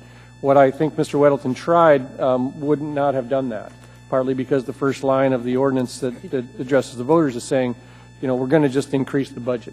That's how it comes out of the gate. It's just a matter of by how much. And I'm not so certain that's the case. I liked Mayor Berkowitz's response, either online or offline, where he talked about perhaps the need to go back and reset or do a zero base and have a conversation about just what that is, as opposed to our math starts from last year. And as we become with new technology, I want to see the investments of SAP really return themselves to that. But in return on investment spending or better trends or better policies or better methodology, if we only have the perception that how much more do we raise our budget next year, we're never going to capture those by a conversation. So I think that I want to engage who's ever put that initiative out there. I was actually a sponsor of making sure that debate happens, whether they get enough signatures or not, because I wanted people to call me and say, what are you going to do? So it's, I think it's wise to delay it, but I think we also need to get the right message out there so the voters, if it does go to the ballot, we got a clear message. Thank you. Thank you, Mr. Starr. Mr. Trainee? Mr. Whittington, thanks for bringing this forward to us and postponing it definitely. I heard the same thing. There's a citizen group that wants to do this as an initiative. I find it odd that people involved in that were the same one that violated twice the last time they were in power in the city, which I find it really odd. Why didn't they deal with it when they were in power in the city? Thank you, sir. Thank you, Mr. Trainee. Mr. Flynn? Yeah, just a more general note. I'm not sure. I've never gone back and done the research, but I think I have the record for authoring the most charter amendments as a member of the Assembly, 3. And I'll just tell you, for those of you who will continue on this body long after I'm gone, put a lot of work into them, put a lot of consideration into them. It's our Constitution, and I know the voters can change it through an initiative, and sometimes that goes well and sometimes it doesn't. But I think, Mr. Weddleton, while your intentions were good, trying to do it this quickly probably wouldn't have panned out. So wise move. Thank you, Mr. Flynn. There's no one else in the queue. We're voting on Mr. Weddleton's motion to postpone indefinitely, item 14A. Please vote. That item is postponed indefinitely. We are now at agenda item 14B, AO 2016-144, amending Anchorage Municipal Code sections 2105-055 and 2114-040 and Anchorage Municipal Code, Old Code, section 2154-20, to make minor modifications to the marijuana land use regulations. Public hearing is now open. Anyone wish to be heard? Good evening. Good evening. Sorry about that. My name is Jason Brandeis, B-R-A-N-D-E-I-S. I'm an attorney with Birch Horton, Bittner, and Chereau, where I represent businesses in the marijuana industry here in Anchorage. I'm also a professor at UAA, where I do research on marijuana law and policy issues. And I'm here tonight because I want to speak in support of the S version of this ordinance. In particular, I want to call the Assembly's attention to an amendment that has been proposed to the ordinance, and I believe that's circulating. So I want to specifically emphasize that I think that the ordinance with the amendment strikes a very reasonable balance between the public interest in maintaining the distance between certain protected land uses and marijuana establishments while lessening the burden on developing small businesses. Marijuana businesses do not operate on a level playing field with other businesses in the municipality, and that's understandable in such a highly regulated industry. But one of the big barriers to entry that we've seen in the business in this industry is the lack of available real estate.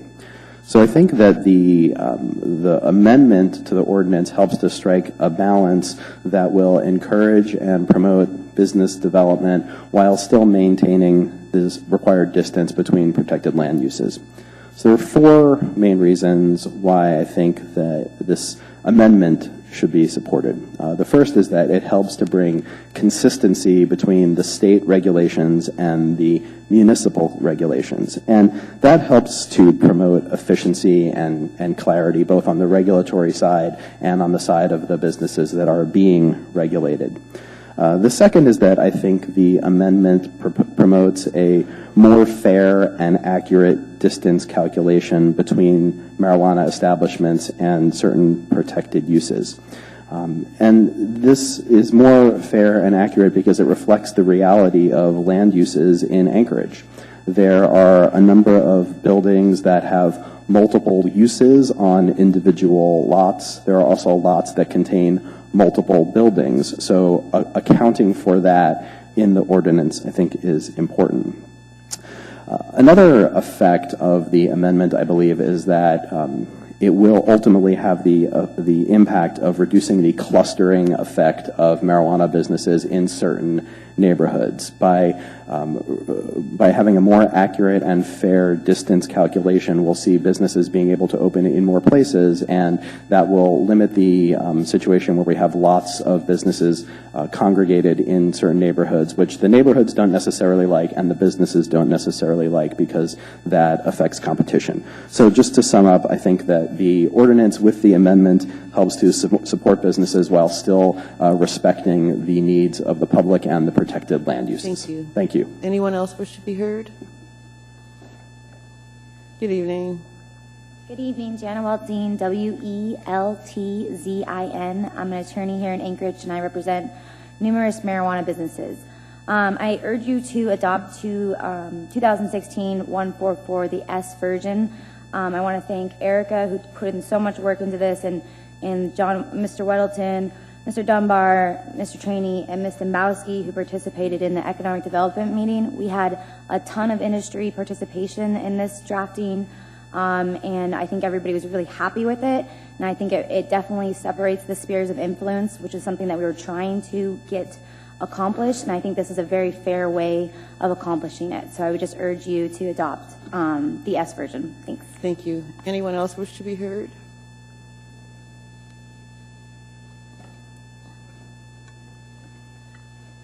Good evening. Good evening. Mr. Croft, can you spell my last name for the rest of the assembly? Ron Alleva, A-L-L-E-V-A. And the little bit of tweaking, I don't quite agree with the law professor there on, if you're going to pass laws, play with the same deck of cards. In this particular tweak, I, for financial reasons, had to rent to a marijuana grower. But in his application, it's a railroad lease. The railroad has to approve everything that goes on, big hurdle, but also they did aerial photos on the site, and anything that was in non-compliance has to come into compliance. Well, there's a little shed that I just use for dry storage, has no effect on the lease or the sublease of the area the marijuana grower is having, but the city is requiring him to get the building knocked down. Well, that's a burden on me. And I'm going, grandfather clause, there's buildings all over. If you're going to do it to me, fly that airplane again and check every building, every code violation, and make them all come clean. Because it's an economic burden on me and my tenant. So some of these little tweaks of Mr. Wellington or the planning and zoning, it seems discriminatory. And I think it's going to lead to litigation. And our bright municipal attorney has a handful, and he's going to get one from me, and that should tie him up enough. So you don't need all this other lawsuits. So when you tweak this, get that planning and zoning and that code enforcement off my back, because I had nothing to do other than lease them a totally separate property, and I don't want to suffer for it. So let a sleeping dog lie, and it'll save the city money. Put that tweak in there, Mr. Wellington, before the tax cap. Thank you. Are there any questions? Mr. Weddleton? Sort of a question. The issue that Mr. Alleva brings up is an important issue. It's not related to anything in these documents here, though. But what he points out is something we will be dealing with soon. Thank you, Mr. Weddleton. Mr. Steele has a question. Mr. Alleva, can't you just exclude the building from the lease? It is excluded. That's what I'm concerned about. How can the railroad be concerned about it? Oh, it's not the railroad, it's the city, because it wasn't a permitted structure passed, it was like 1962, and then building permits or whatever, zoning came in. And I'm going, I didn't know that. Probably ought to tear it down. Pardon? I said you probably ought to tear it down if it doesn't conform. Well, no, because you have to understand it's kind of a security block there. And if I tear it down, it's going to open it up to an additional security risk. And this guy's going to buy the property anyway because I want out of all this, especially the litigation. So I'm hoping you guys have your checkbook out tonight. That would help, Mr. Starr. Any other questions? Thank you, Mr. Steele. No, but thank you very No, much. no, I'm Mr. Oliva, Mr. Steele. No, I'm thanking Mr. Steele. Oh, don't thank him. That was Thank a you. silly question. Anyone else wish to be heard? Anyone at all? Hearing and seeing none, public hearing is now closed. Mr. Weddleton? I'd move the S version. Or do I move the amendment first? I'm sorry. You did right. You made a motion to approve, The S version. and there Motion was to a approve the second. S Now your version. amendment, the S version. Yeah, now your amendment. Okay, now I'd move, we actually sort of have two amendments, but they're actually one. The first amendment changes the S version in regards to the new Title 21, and then the second one changes the old Title 21 because downtown is still under old Title 21. So it really addresses the same issue. And what we've done with with this document in general and with the S version in particular is done the Title 21 modifications that we had to do to implement the memo that we did a few weeks ago that deals with the separation distances. So it just creates more clarity for the new businesses. In this S version, we defined athletic fields and playgrounds better. And we also put in some grandfathering for businesses that may have their applications in before the end of the year. So I move approval of the amendments and the main version. Mr. Weddleton, you'll need to do these two proposed amendments separately. Make them separate. Okay, move the first amendment. Okay. And Ms. Domboski? Madam Chair, for a point of clarification, Mr. Weddleton, I have an amendment form in my hand. I want to make sure it's the right one. So can you actually read it out so I can be confident I know what I'm voting on? Thank you, Ms. Domboski. Okay, the first one, they both say amendment item number, whatever. It is the pages 3 through 4, beginning on line 33. And this is the changes regarding the new code. And actually, let me explain this one. I'm sorry. I should have done this. What we ran into, we have done in the memorandum, we did the first step on where you can put a marijuana facility would meet 120 feet as the crow flies property line to property line. And what we ran into is there's a case, say you have a protected use, perhaps a religious operation in the Diamond Center. Okay, so if you go property line to property line, that shuts down all the area around the Diamond Center, even though this religious use could be obscured inside the building, totally separate. The sphere of influence is essentially non-existent between the two. So this changes it so for that measurement, for these protected uses, it would be to the door of the establishment. What this does is if it opens up more areas in dense commercial areas for marijuana establishments, which is a good thing because now we're forcing them a little more to the fringes, which is closer to neighborhoods. So this puts them in really a more advantageous place for them to operate, where there's more commercial, more people shopping, and it gets them a little bit more away from, the neighborhoods. That's the intent. Thank you. Anything else, Mr. Domboski? Thank you, Mr. Domboski. There's no one else. Thank you. Please vote on Mr. Weddleton's first proposed amendment. That amendment is approved. Mr. Weddleton. Okay, I move the second amendment, and this does the same thing except I'm sorry, thank you. So it does the same thing except it puts it in the old code, Title 21, so that it is relevant in downtown. And Mr. Dunbar, second. And there is no one in the queue. Please vote. That amendment was approved. We're now at the main motion as amended. AO 2016-144S as amended. Mr. Starr. Well, we had the Chugiak Eagle River Parks and Rec group look at the reference to dog sled trails and hot mop winter use facilities, and why those were added in the S version and not in the main version. I never figured out what we were trying to do. Tozier trails locally here for dog sledding. What other dog sled reasons were justified in putting it in the S version? Mr. Dunbar, would you like to address that? So to be clear, we're saying in the S version, we're saying those are not protected uses.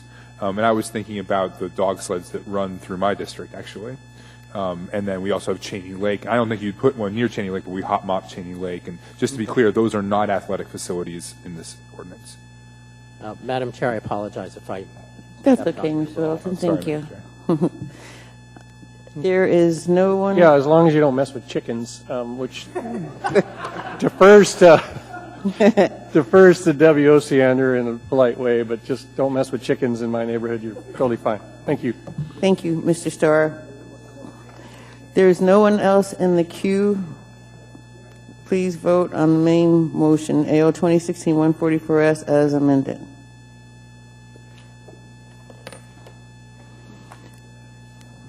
That ordinance is approved. We are now at agenda item 14C, AO 2016-145, a long-term lease between the municipality of Anchorage as leaser and Alaska Aircraft Innovation LLC as leasee of lots 10-6, blocks 10, Merrillfield subdivision. Public hearing is now open. Anyone wish to be heard? Anyone at all? Hearing and seeing none, public hearing is now closed. What is the wish of the body? Move to approve. Thank you. Madam Chair, I have an amendment. Right. Somewhere. There is an amendment. I move the amendment. 14C1 is an amendment that should be in front of us. Can you speak to it, Mr. Weddleton, please? Thank you. Just briefly, I think they had a mathematical error in their memorandum that went with this. They said that it was a lease, a price per year, and it was actually a price per month. So the amendment simply corrects that. Thank you. There's no one in the queue. Voting on the amendment? Oh, move the amendment. Thank you, Mr. Flynn. Thank you. Appreciate that. Okay. There's no one in the queue. We're voting on Mr. Weddleton's proposed amendment. Please vote. That amendment is approved. We are now at the main motion, AO 2016-145. There is no one in the queue. Please vote on the main motion. That ordinance is approved. We are now at agenda item number 14D, AO 2016. I'm sorry. Did I do something? Oh, okay. AO 2016-146, disposal by intergovernmental permit for public utility easement to Anchorage Water and Wastewater Utility for a valve, vault substation and driveway access on a portion of Heritage Land Bank Parcel 3-011. Public hearing is now open. Anyone wish to be heard? Anyone at all? Hearing and seeing none, public hearing is now closed. What is the wish of the body? Move to approve. Thank you. There is no one in the queue. Please vote. What? Who's missing? Thank you. We are now, that item was approved. We are now at agenda item number 14E, AO 2016-147, ordinance approving the submission by Municipal Light and Power of proposed rate changes to the Regulatory Commission of Alaska. Public hearing is now open. Anyone wish to be heard?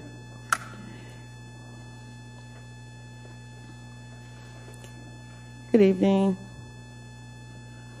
Good evening. Ron Oliva. I would like to thank Devin Kelly back there, the future Pulitzer Prize winning journalist, on her investigating reporting and also placing in the paper the 5 most important things on this agenda. So kudos to her. She's doing a fine job and has a bright future. I thank her. As for this rate increase, it's kind of shocking. I have a small water utility and it's very difficult to explain this to the users. But in this proposed rate change, I want to make sure you understand that this money is used for what? The operating budget, capital improvements, and if it is, this is a window of opportunity to purchase the last remaining parcel on the MLP block. And so if you can line item this in, and I know Ted Stevens should have been kept alive on light support forever, you could sneak this in there and buy this adjacent property, and then you could keep it in the land bank and use it for Bindlestick Park or the homeless overflow as a camp. Because you're paying tremendous money, and I've been there for 40 years. It's disgusting. It's gone down so bad that I want to sell out or run away. But you paid just this year alone almost $8,000 to repair the fence at the Heritage Land Bank. Now, I could leave my gate open, but hey, they got bolt cutters.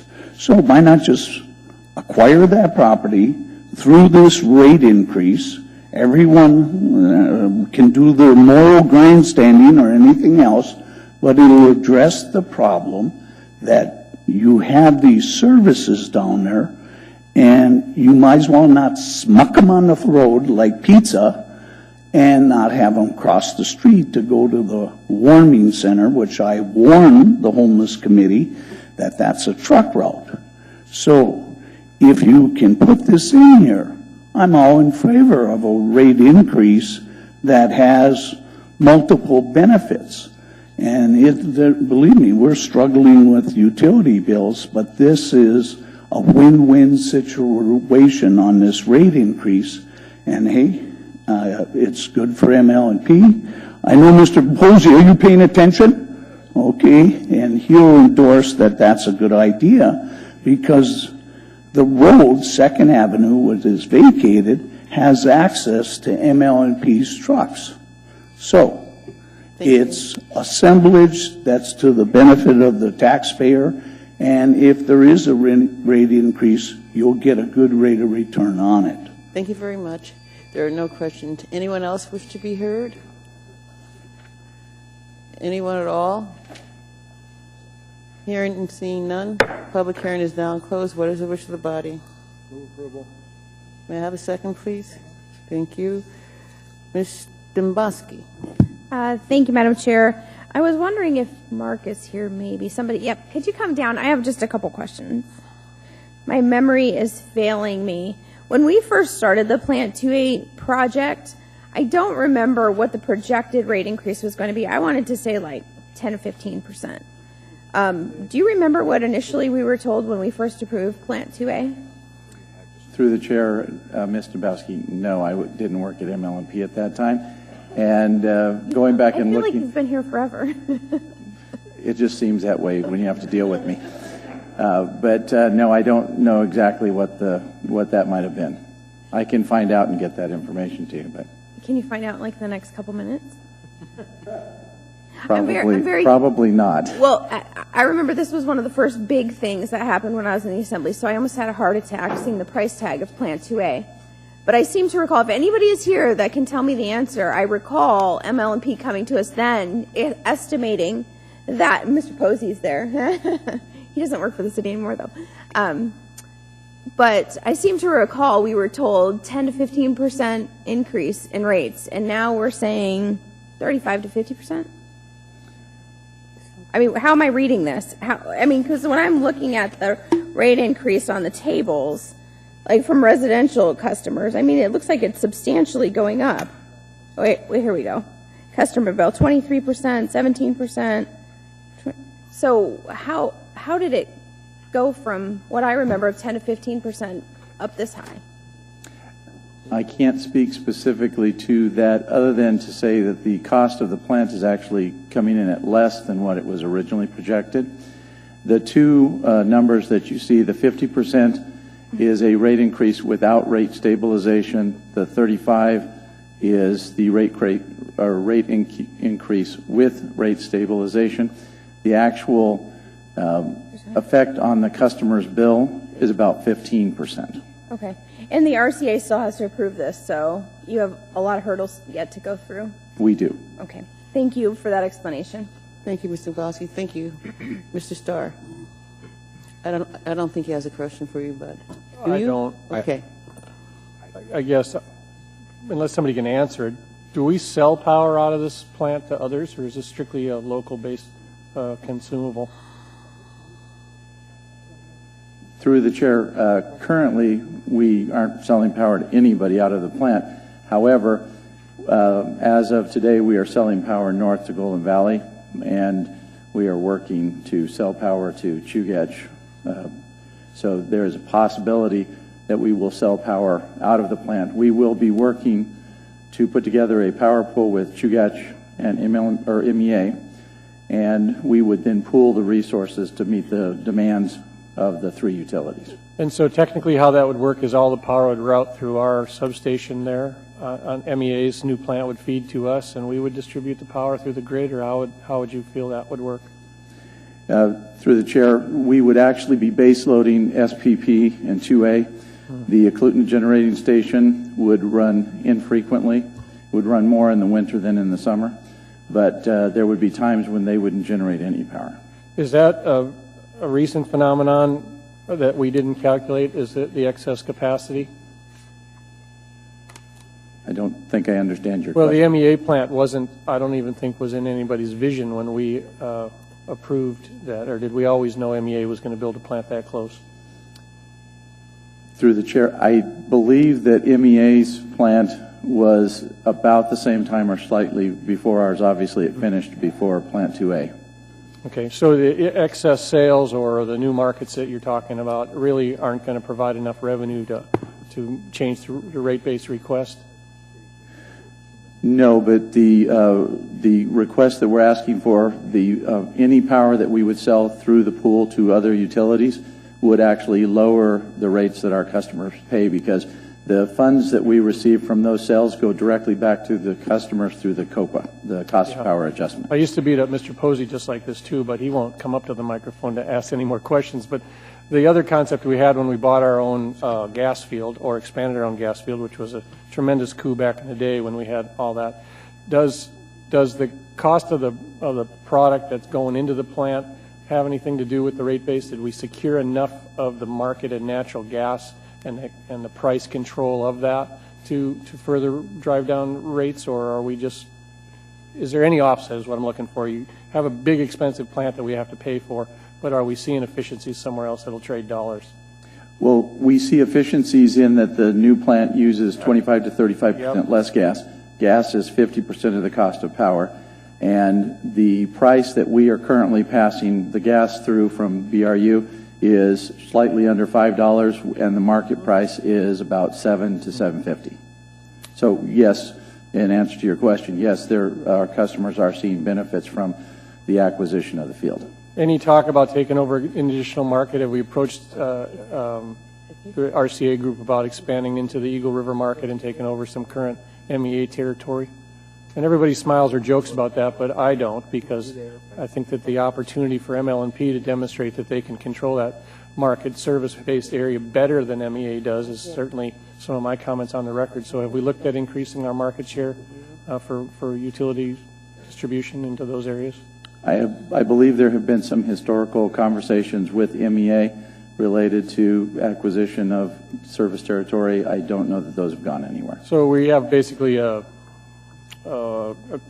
comfortable conversation with MEA, or do we have that conversation with RCA about our excess capacity and our ability to feed the need for Chugach Eagle River at a lower cost? Well, at this juncture, we could go to the RCA, but because they have granted service territory to MEA, I don't believe that they would force MEA to relinquish a portion of their or sell a portion of their service territory. Well, the case can be made. I mean, and it's vital for me to know where we have options to grow the ML&P rate base. And so when you look at MEA growing up into the Sutton area or up north towards Willow or even the growth in the Wasilla area, the justification isn't so much that you're going to hurt MEA anymore. It used to be if you take away a big 30,000 ratepayer base, it would be problematic. But that argument's going down less and less. They have a growing population where we have sort of a stagnant ML&P distribution network. I believe, though, that it's still a significant portion of their customer base, and they need that customer base currently to pay for the plant that they built. Well, it looks like we need some more customers to pay for the plant that we built. Thank you. Thank you, Mr. Starr. Mr. Trainee. Mark, on line 18 in this document, it says up to 35%. So is that actually supposed to be 15.5%, not 35? Through the chair, no. We have to ask for the rate that we need the RCA to approve. That's 35% of the demand on the demand and energy components of the bill. The fuel savings then comes in, and that's what lowers the effect on the customer's bill to 15%. Okay. I've got constituents that live in Airport Heights. The president of it said she does not want her rates to go up. Apparently, she went to all electric. So I'll have to give you a call. Have her give you a call. Thanks, Mark. Thank you, Mr. Trainee. Mr. Please Dunbar. give her my number. I will. I withdraw, Madam Chair. Thank you. Mr. Steele. Yes, Mark, isn't this part of this whole process that we heard about at Chugach luncheon the other day in terms of the cooperative nature of the utilities all working together to use the cheapest production across the network?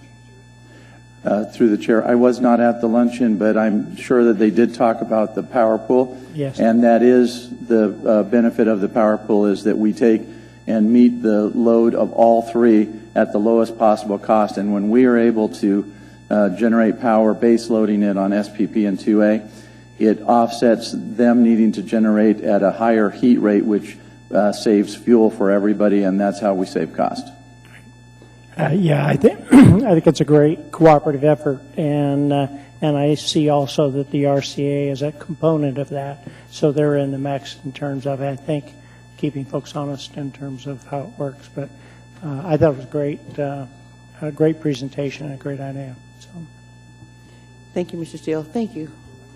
There is no one else in the queue, so please vote on the main motion, AO 2016-147, proposed rate changes to the RCA of Alaska for MLMP. Please vote. That ordinance is approved. We are now at agenda item 14F, AO 2016-148, enacting Anchorage Municipal Code Section 6.50070 to add a section for the establishment of the Anchorage Angel Evergreen Fund. Public hearing is now open. Anyone wish to be heard? Anyone at all? Hearing and seeing none, public hearing is now closed. What is the wish of the body? Mr. Starr. I'll move it. Thank you. Mr. Starr? Mr. Abbott, perhaps you can educate me as to who manages the Angel Fund now from the administrator's perspective?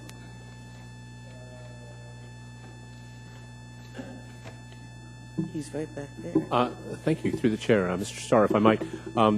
The Angel Fund is presently managed through the Public Finance Division, which is part of the group that I work with. So who's actually on the approval board and manages the distribution of the funds and keeps the participants kind of motivated to do all things right? Do we have a system in play? We do. We have an advisory commission, and the advisory commission consists of, I probably won't have all the names right handy, but Bill Pop is on that, Rick Nerlin, Meade Treadwell. Is there still money to be distributed, or is it all out? There is still some money to be distributed, and equally there is existing money that we're trying to make sure we get put to use. So the same answer for both then, existing money to put to use. What does that mean different than money to be issued? Has it already been awarded and you just haven't given it out? Thank you, through the chair. Mr. Starr, so no, we have committed money to 4 funds. Basically, the Angel Fund is a fund of funds. It's the 49th State Angel Fund.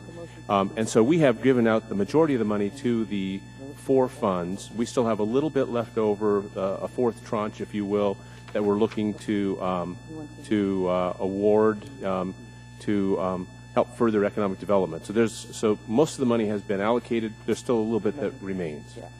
Okay, thank you. Thank you, Mr. Starr. There is no one else in the queue. We're voting on AO 2016-148, Angel Evergreen Fund. Please vote. That ordinance is approved. We are now at agenda item number 14G, AO 2016-140. Mr. Madam Trainee? Chair, Mr. Dunbar? I was hoping my colleagues might entertain a motion to change the order of the day. I'd like to move item 14P regarding Kincaid Park up to right now. I move to change the order of the Do day. we have a second? Thank you. Any objection to changing the order of the day to deal with 14P? Seeing no objection, we are now at agenda item number 14P.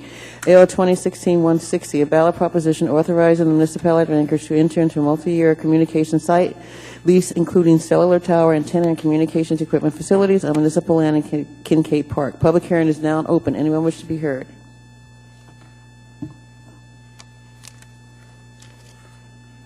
Good evening. Good evening. My name is Becky Wint Pearson, WINDTPEARSON, appearing tonight on behalf of GCI. I thought I was done appearing in front of you this year with the passage of the tower ordinance this summer and the issuance of this revocable use permit last August, I believe, but I'm back for one last appearance in 2016. This ordinance, quite frankly, caught our company off guard and gives us a little bit of pause. While we've been reassured by its sponsors that the intent is not in any way to undermine the existing project that's ongoing at Kincaid and GCI's work there, it still feels like a reconsideration, a revisitation of a decision that this body made last summer. There was a public hearing on this matter, and I understand this body received advice from council, and a decision was made. And based on that decision, we have crews out trenching along Raspberry Road right now, bringing fiber to the Kincaid Chalet, and we've poured a foundation, and we've purchased a tower that we're slated to put up in the next few weeks. We've invested significant resources, and we've taken significant strides toward completing a project that I think we all agreed was going to meet a critical public safety need in the Anchorage community. To the extent the intent of this ordinance is just to reaffirm and confirm the decision that this body already made, it feels unnecessary. And to the extent that the intent is to revisit or reopen the decision that was already made, it raises concerns for us about whether or not now is the time to continue to invest in this project, or if this process of revisitation is going to continue for some time into the future. What we're really seeking is just some level of certainty. We acknowledge that there is uncertainty inherent in the fact that we agreed to do this project without going to a vote for a long-term lease. But we did that with the understanding that this is how other utility projects had been permitted on parkland in the past, that this was a structure that was both acceptable and endorsed by municipal council, and that this was a structure that this body had reached comfort with and decided was the way forward for this project at this time to allow it to move forward. So we just encourage you tonight to not create any additional unnecessary uncertainty for what I think we've all agreed is an important project. Thank you. Mr. Flynn? Thank you, Madam Chair. Ms. Pearson, thank you for coming, and Meg, good to see you. It certainly is not my intent to create any uncertainty. Should this fail, either before this body or at the election in April, it does not affect the revocable permit that you currently hold. It does, should it succeed, however, it allows you to enter in a multi-year lease as opposed to a single-year revocable permit, which I don't know GCI's standards for capital investment, but it seems to me you would find that preferable. I certainly wouldn't invest millions of dollars on a one-year revocable permit. You've made that choice. I commend you for it. We just want to make it a little more stable for you. Yeah, and I understand that, and I think we clearly are not averse to more certainty. I think from where we sit, there's questions about, if this passes and if we negotiate and conclude negotiation and are awarded a long-term lease, then yes, definitely the path towards certainty is clear. But those are still some ifs that we have questions about as we are, actively in the course of construction out at Kincaid. Thank you, Mr. Flynn. Mr. Starr? Have you guys gotten to the point of co-location agreements with other providers? I don't know an answer to that yet. This just came on our radar screen this morning. I understand that we had been talking with both major other providers. I'm not sure if we've signed those agreements at this point or not. Yeah, any technical idea what the range of that cell tower is due to provide? Obviously, it's park driven, but does it go farther than that? We've mapped it, and really the primary target are the used trails at Kincaid. It's not designed to meet residential needs or any other commercial needs in that area. It's really targeted at providing the coverage from the recreational facilities in Kincaid where we've identified the need for that coverage for safety reasons. Is it going to be a camouflage tower or just a regular one? It is going to be a camouflage tower. It's a stealth tower designed to look like a pine tree. Yeah, and it's due to be up and running by when, do you think? At this point, my understanding from our crew is 6 weeks from right now, as long as it's not derailed in any way. Right. And you guys would probably pause until the voters decided. What do you think? We would need to consider whether or not we should pause construction if there was a question of whether this was going to be renegotiated lease down the line. Yeah, and that would be obviously the revocable nature that Mr. Flynn spoke about is how we did it, was that it was certainly we could pull it pretty much any time the terms came up, but the idea that you would have to repetition under the no vote of a voter probably wouldn't be the best culture to come to the city and negotiate. That's true. Yeah, but thank you very much. Yeah, thank you. Thank you, Mr. Starr. Mr. Dunbar? Thank you, Madam Chair. I would like to hear the opinion again of the municipal attorney. Oh, right. All right. I will hold. Well, no, because I want to hear her response to this too, if I could.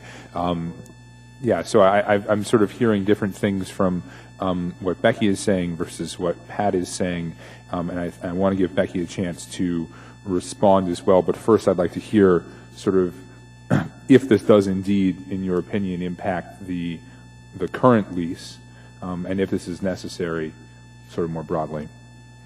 Through the chair, there is no current lease. There is a revocable use permit, and there's associated easements. It would have no direct legal effect as to whether it would have commercial or practical effects. I couldn't speak to that. So, Becky, do you want to sort of follow up then? I mean, it sounds like it's designed to not impede your continued construction or your, the risk that you had before this passed and after this passed. It seems like it's the same. Can you articulate why it might be different? Sure. I mean, I think there's two things. One is that we've negotiated terms of this revocable use permit, and my understanding is that this ordinance would leave open the terms of a lease agreement in the future. So there's some question there of whether we would be in the place of renegotiating terms, trying to reach terms with the municipality after this. The second is, again, the question of whether or not this does pass, if that impacts the will of this body in terms of continuing the revocable use permit. But really, it's the uncertainty about long-term commercial terms here, and it's basically the indication that the question of how this tower is dealt with is going to be continued to be revisited time and again, rather than being settled during the hearing last summer. Thank you, Mr. Dunbar. Mr. Weddleton? No, actually, I'll withdraw. I'll wait till public hearing is Okay, over. great. Thank you. Thank you. Anyone else wish to be heard? There's no questions. Thank you. Anyone else wish to be heard? Anyone at all? Hearing and seeing none, public hearing is now closed. What is the wish of the body? Move to approve. Ms. Dombowski? Mr. Flynn, just a second. Thank you. I'm sorry?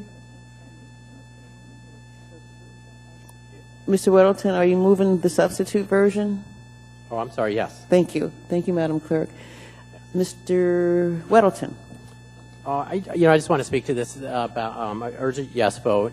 If this fails, then the current convoluted permit system that we've given this project would remain the same.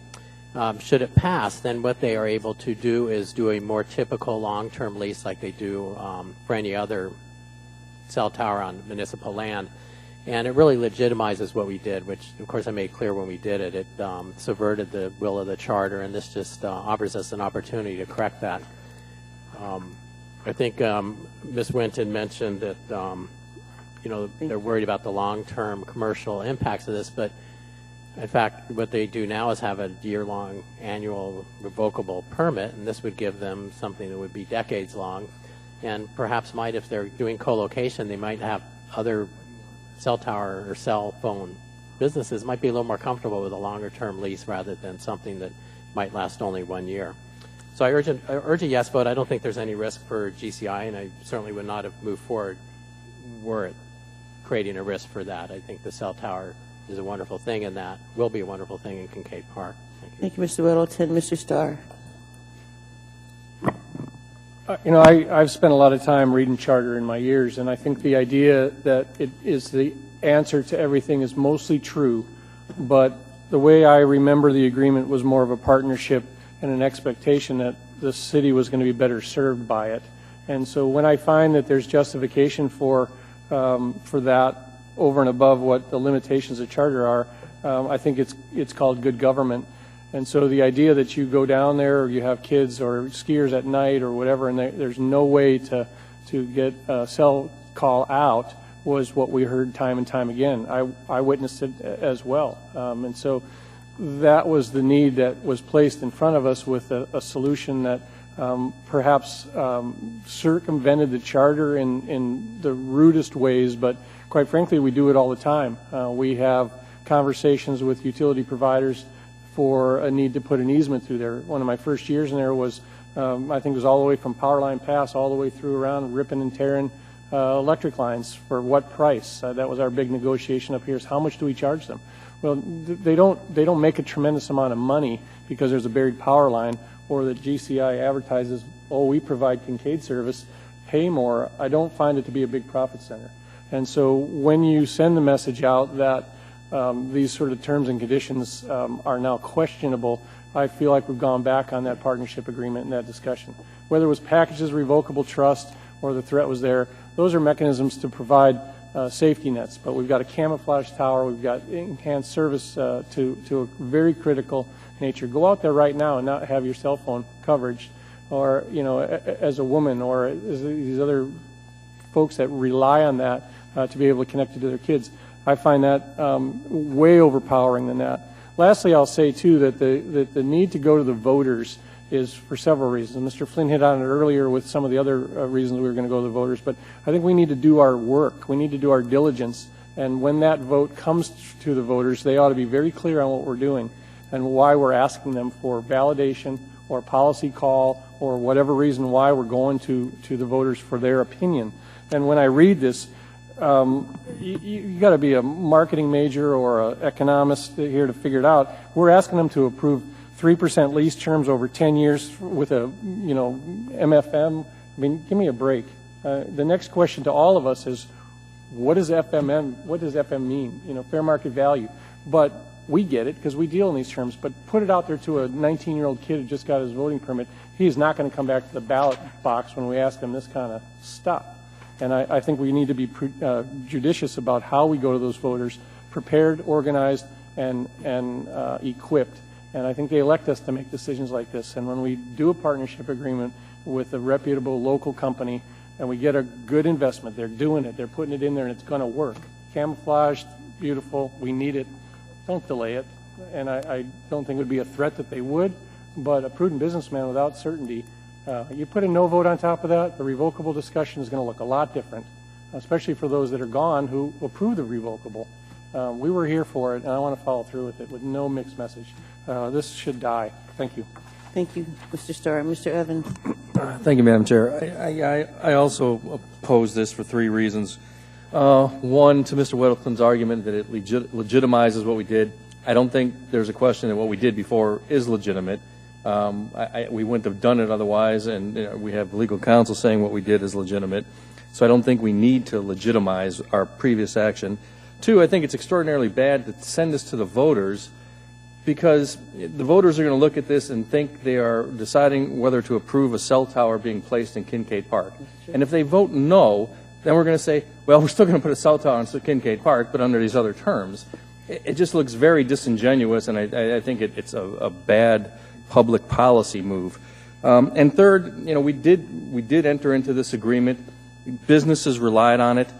They didn't come to us looking for a greater lease term or more business, greater business options. So I think we do a disservice when this body starts on its own, sua sponte, start redoing the business arrangements we've made with people. So for those reasons, I'm going to vote no. Thank you, Mr. Evans. Mr. Croft.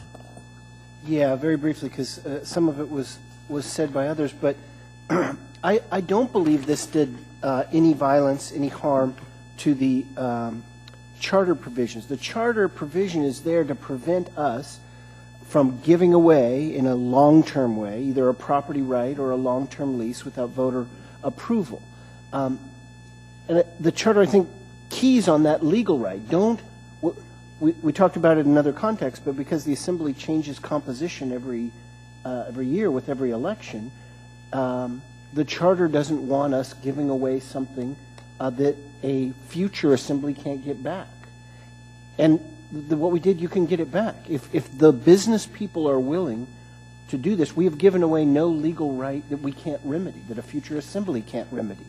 And so whether a business would want to operate into that condition, they made the choice themselves. We only offered what the charter allowed us to offer. And I agree that it puts us in an awfully odd situation if they vote no. We've said if they vote no, we'll just do the other thing we did, but I agree with Mr. Evans.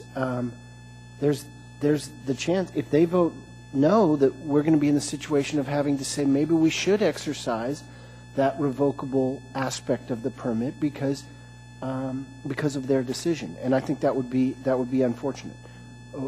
We had an agreement. It's legal in the charter. The things the charter is concerned about, it doesn't give away.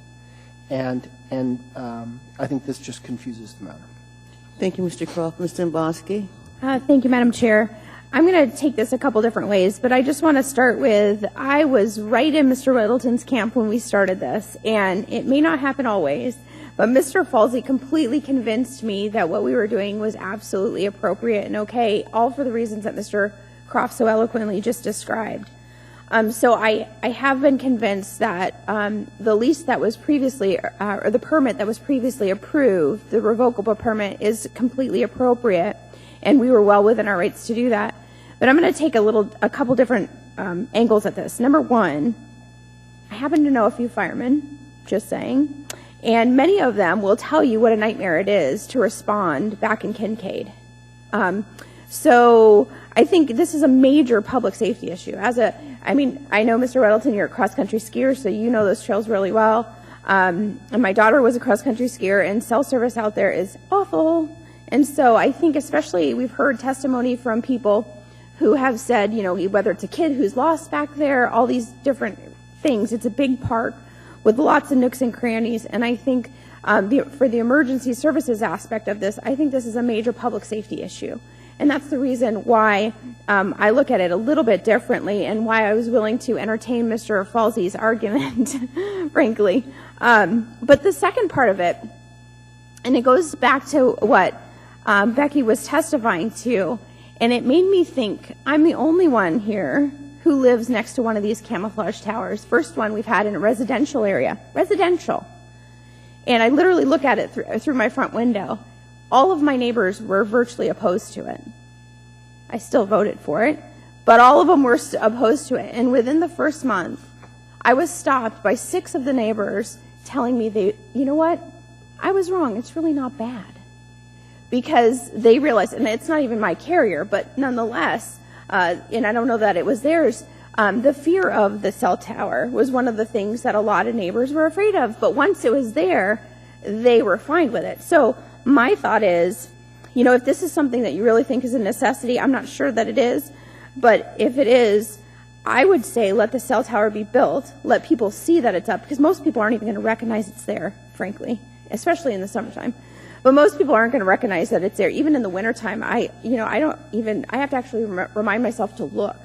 But I think it's a really bad situation that you're putting the municipality in, especially when we say public safety is one of our biggest concerns. If you put something like this, for all the reasons stated here, Mr. Starr made great points, especially about the complications in the lease and trying to, educate the public as to what we typically put leases out for, what is fair market value for these types of leases, all that kind of stuff. I think it's a complication we unnecessarily are putting ourselves in, and I think it would be a really bad message if the voters came back and said no, and then we turn around and say, well, it's a major public safety issue, so, we're sticking with the revocable permit. I don't know. I think this is an unnecessary step, and I think Mr. Falsey has made a compelling case that, in fact, we did act within the limits of the law, and I think this is, it's one that I won't support today. Thank you. Thank you, Mr. Dombowski. Mr. Trainee? Madam Chair, nothing has changed since the last time we looked at this thing. I supported what we did, and I support it now. I'm not going to approve this. Thank you, Madam Chair. Thank you, Mr. Trainee. Mr. Peterson? Thank you, Madam Chair. And, you know, I'm on the Economic and Community Development Committee, the former Title 21 Committee, and we heard the reasons why it was so important for this tower to be built. And the incident that really brought this to a head was when a young person, 4, 5, 6 years old, got lost in one of the trails in Kincaid Park, and the mother and siblings could not find him. And they were panicking because they could not call 911 either. And so luckily he was found. There was, he was okay. There was no problem. But it highlighted an issue that we had sort of a hole in our protection, so to speak. And so in order to alleviate that, we got GCI to agree to put up this tower. And I think if we would put this on the ballot, I think there's a very high percentage chance that it would fail, because someone is just going to glance at this and say, cell towers in Kincaid Park, are you kidding me? Hell no. And it's going to end up losing, and then we're going to be sitting around, well, we really need to put a tower there because it's a public safety issue. And so I would like to have the voters to have the ability to weigh in on this, but I'm afraid we can't communicate to them well enough what the situation is, and that this would end up failing. So therefore, I'm going to be a no vote on this for those reasons. Thank you. Thank you, Mr. Peterson. And Mr. Steele. Yes, Madam Chair.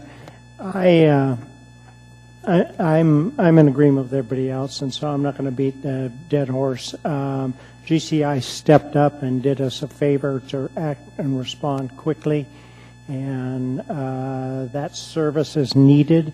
That's in Mr. Crofts in my area, and I want the people using that park to have the protection of cellular communications, and this does the job. And so I'm in favor of the tower going forward. Thank you, Mr. Steele. Mr. Weddleton. I'm sensing how the wind blows here, so I will be brief. But just to clarify, this has nothing to do with an aversion to the cell tower. It'll be a wonderful thing in that park. I'm glad they're doing it. Stealth or not is a good thing. Were this to go to the ballot, and I hope you all switch and vote yes, it will be the highest yes we have ever gotten in any vote in Anchorage, because everyone knows you need one there. As far as complication of the lease, we do have leases in parks, and we put them to the ballot. I've been very involved with the Hilltop lease more than once, and it is no less complicated than this, and it is still an active ski resort right now. So this is not really that complicated. This is something that we should be doing in this case. Anyway, thank you, and I appreciate your comments, and they're very good. Thank you, Mr. Weddleton. Mr. Flynn. Well, thank you, Madam Chair. I guess I'm a little puzzled by a few of the comments that somehow the voters who elected us aren't smart enough to understand that we'd be authorizing a cell tower at Kincaid Park. I think they're actually pretty sharp. We asked them to make complicated decisions about bonds every year. They argue over the merits. That's fair. I think if they argued over the merits of whether a cell tower in Kincaid Park were a good idea, they would say absolutely yes. I recognize that the municipal attorney gave us advice that a revocable one-year permit was an acceptable methodology for erecting this tower. It's one of those cases where I think we may have met the letter of the law, but perhaps trod on the spirit. I was simply trying to rectify that. This is absolutely not a condemnation of GCI. This is a way of saying, not only do we appreciate your doing it, we want to be sure you're there for a long time. Because as Mr. Croft pointed out, this body turns over. I can't imagine it having 6 members decide that they do wish to revoke that lease. But do we really want to place a business in that position of risk? I think not. Thank you, Madam Chair. Thank you, Mr. Flynn. Mr. Starr. My illustration, Mr. Flynn, was the depth of which we're asking the voters to educate themselves through the ballot language. And then in the absence of that, we don't do a very good job as a public, in my opinion, of educating the voters on what's on there. The League of Women Voters sends a packet out. We do that. I still get many, many emails that I have trouble responding to in three sentences. So the gist of it perhaps would be that. But as Mr. Croft illustrated, do we just go against the will of the people then if they say no for some reason? They very well might. The second thing that I want to say is relating to the process. I don't want to have a precedent set that every cell tower or every perception of public safety needs to go to the voters. And so the idea that we somehow establish a precedent that this fell in the category, therefore, if I need a substation to power ski trail lights out there before MEA can give me a substation on my park land, I've got to go to the voters for a long-term lease. I think there's certainly a gray area. I don't know that we've gone to the voters on other things, such as the hut down in Girdwood that abuts the trails, sponsored by somebody else. We gave them a long-term lease. I think we just said, here, have it forever.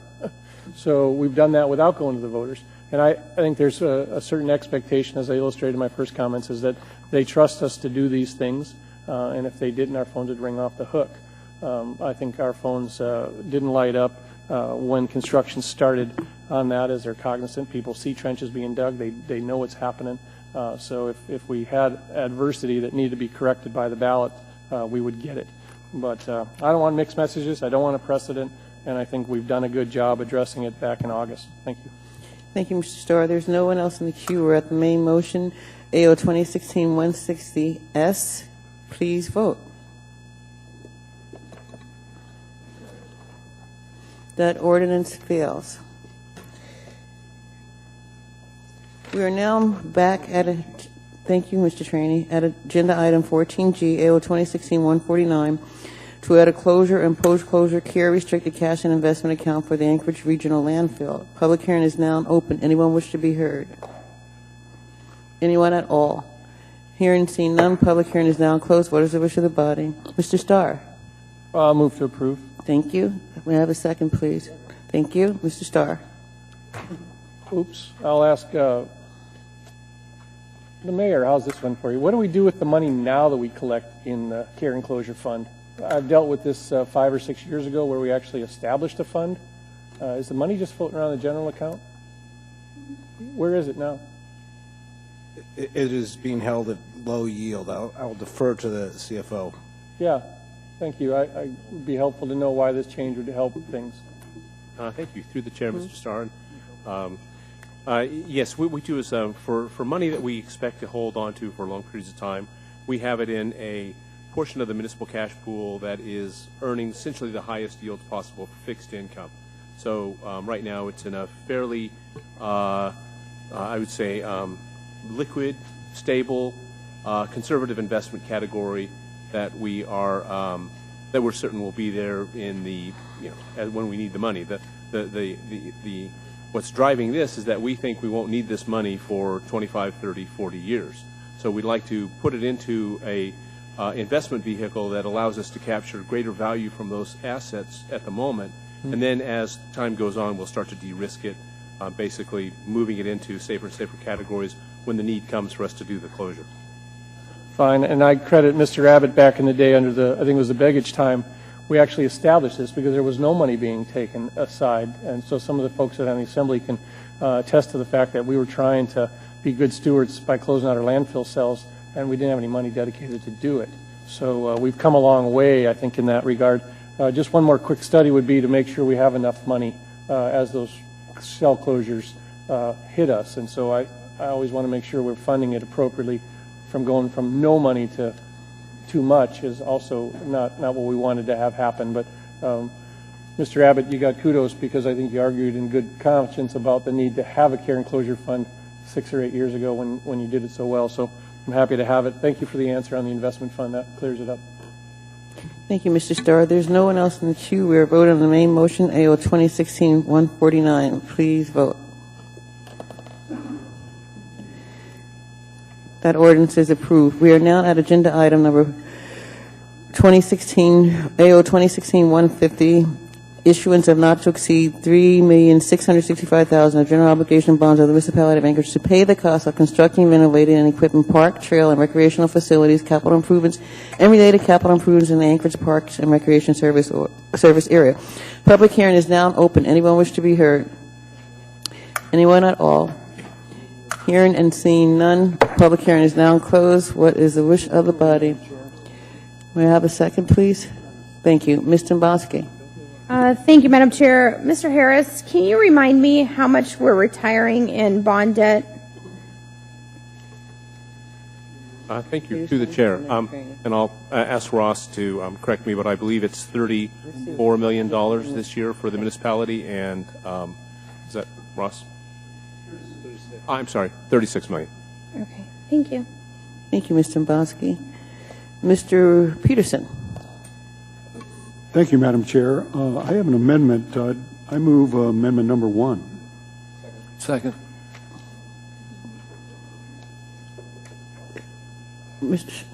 I'm sorry. Do you have a second, Mr. Peterson? I second that. Thank you, Mr. Trainee. Mr. Peterson, would you like to talk about your amendment? Sure. Thank you, Madam Chair. This is an amendment that would recreate the Park and Trail Rangers program in the muni parks within the municipality. This is a program that used to be in our budget years ago, and it was because of budget cuts removed, and it was almost brought back by the previous administration, but then removed at the last minute again. And I've heard so many comments from constituents this year that they're worried about their safety when they're out in the parks in our city. We have a couple hundred parks. There's been a couple unfortunate incidents that took place in parks this year, and I think just seeing the presence of a uniformed person deters some crimes from happening. This amendment would create 8 positions, and these would be seasonal summertime positions, and these rangers would be out walking through the parks. Some of them may occasionally ride a bike through the park as well. But their job description is listed in the amendment. Part of the job is to call law enforcement if they see someone there breaking the law. They could also help with interpretive education if there happen to be youngsters in the parks. And they'd be there to inspect and maintain park assets. And they're also going to be assigned to a specific region of the city, so they will know those specific parts very well. And so for those reasons, I think this program is something that I would like to see reinstated. It costs, the amendment is for $250,000, and I would appreciate your support on this. Thank you, Madam Chair. Thank you, Mr. Peterson. Mr. Flynn? Yeah, thank you, Madam Chair. I really appreciate the sentiment behind this amendment, but I'm a little uncomfortable with it. Typically, when we add O&M to operations and maintenance to a bond, it's related to a specific construction or rehabilitation project.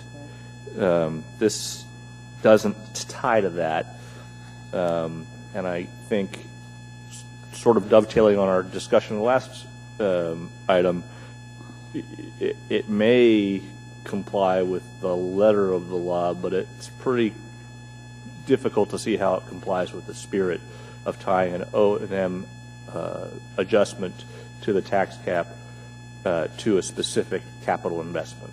So I'm having a hard time fitting this into my understanding of how we manage the municipal finances. Thank you, Madam Chair. Thank you, Mr. Flynn. Mr. Starr?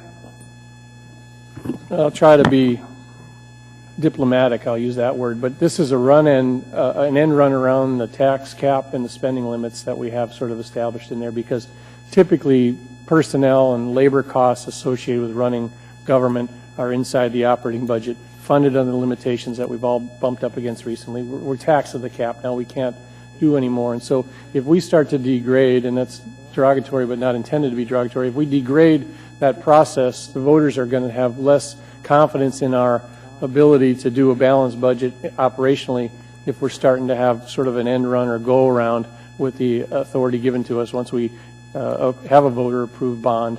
They're very sentimental about it. Parks in particular sometimes get approved at a higher rate because people like them. Fire does too. But the idea that we're going to put continuing operational labor inside of that dovetails a little bit to Mr. Flynn's points, but I think it also starts to do an end run around the fact that they know we're taxed at the cap and we're looking for additional funding sources.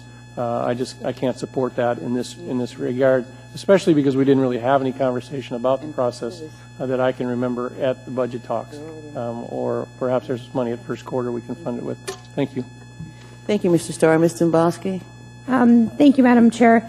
My recommendation, for what it's worth, Mr. Peterson, would be this is a position I would put on your little tickler list, and I would bring it back a first quarter budget revision, because I think you could have the people. This isn't going to be on the ballot until the middle of April-ish, but I think especially if you brought it back as a first quarter budget amendment, I think that would be the absolute appropriate place for it to be, and it's a reasonable one. So, thank you. Thank you, Ms. Dombowski. Mr. Wilbur? Thank you, Madam Chair. I just wanted to note that on the cost for the O&M on page 2, it recognizes $1.83. The number should actually be $1.79 for 100,000. That was our error. Mr. Peterson? Madam Chair?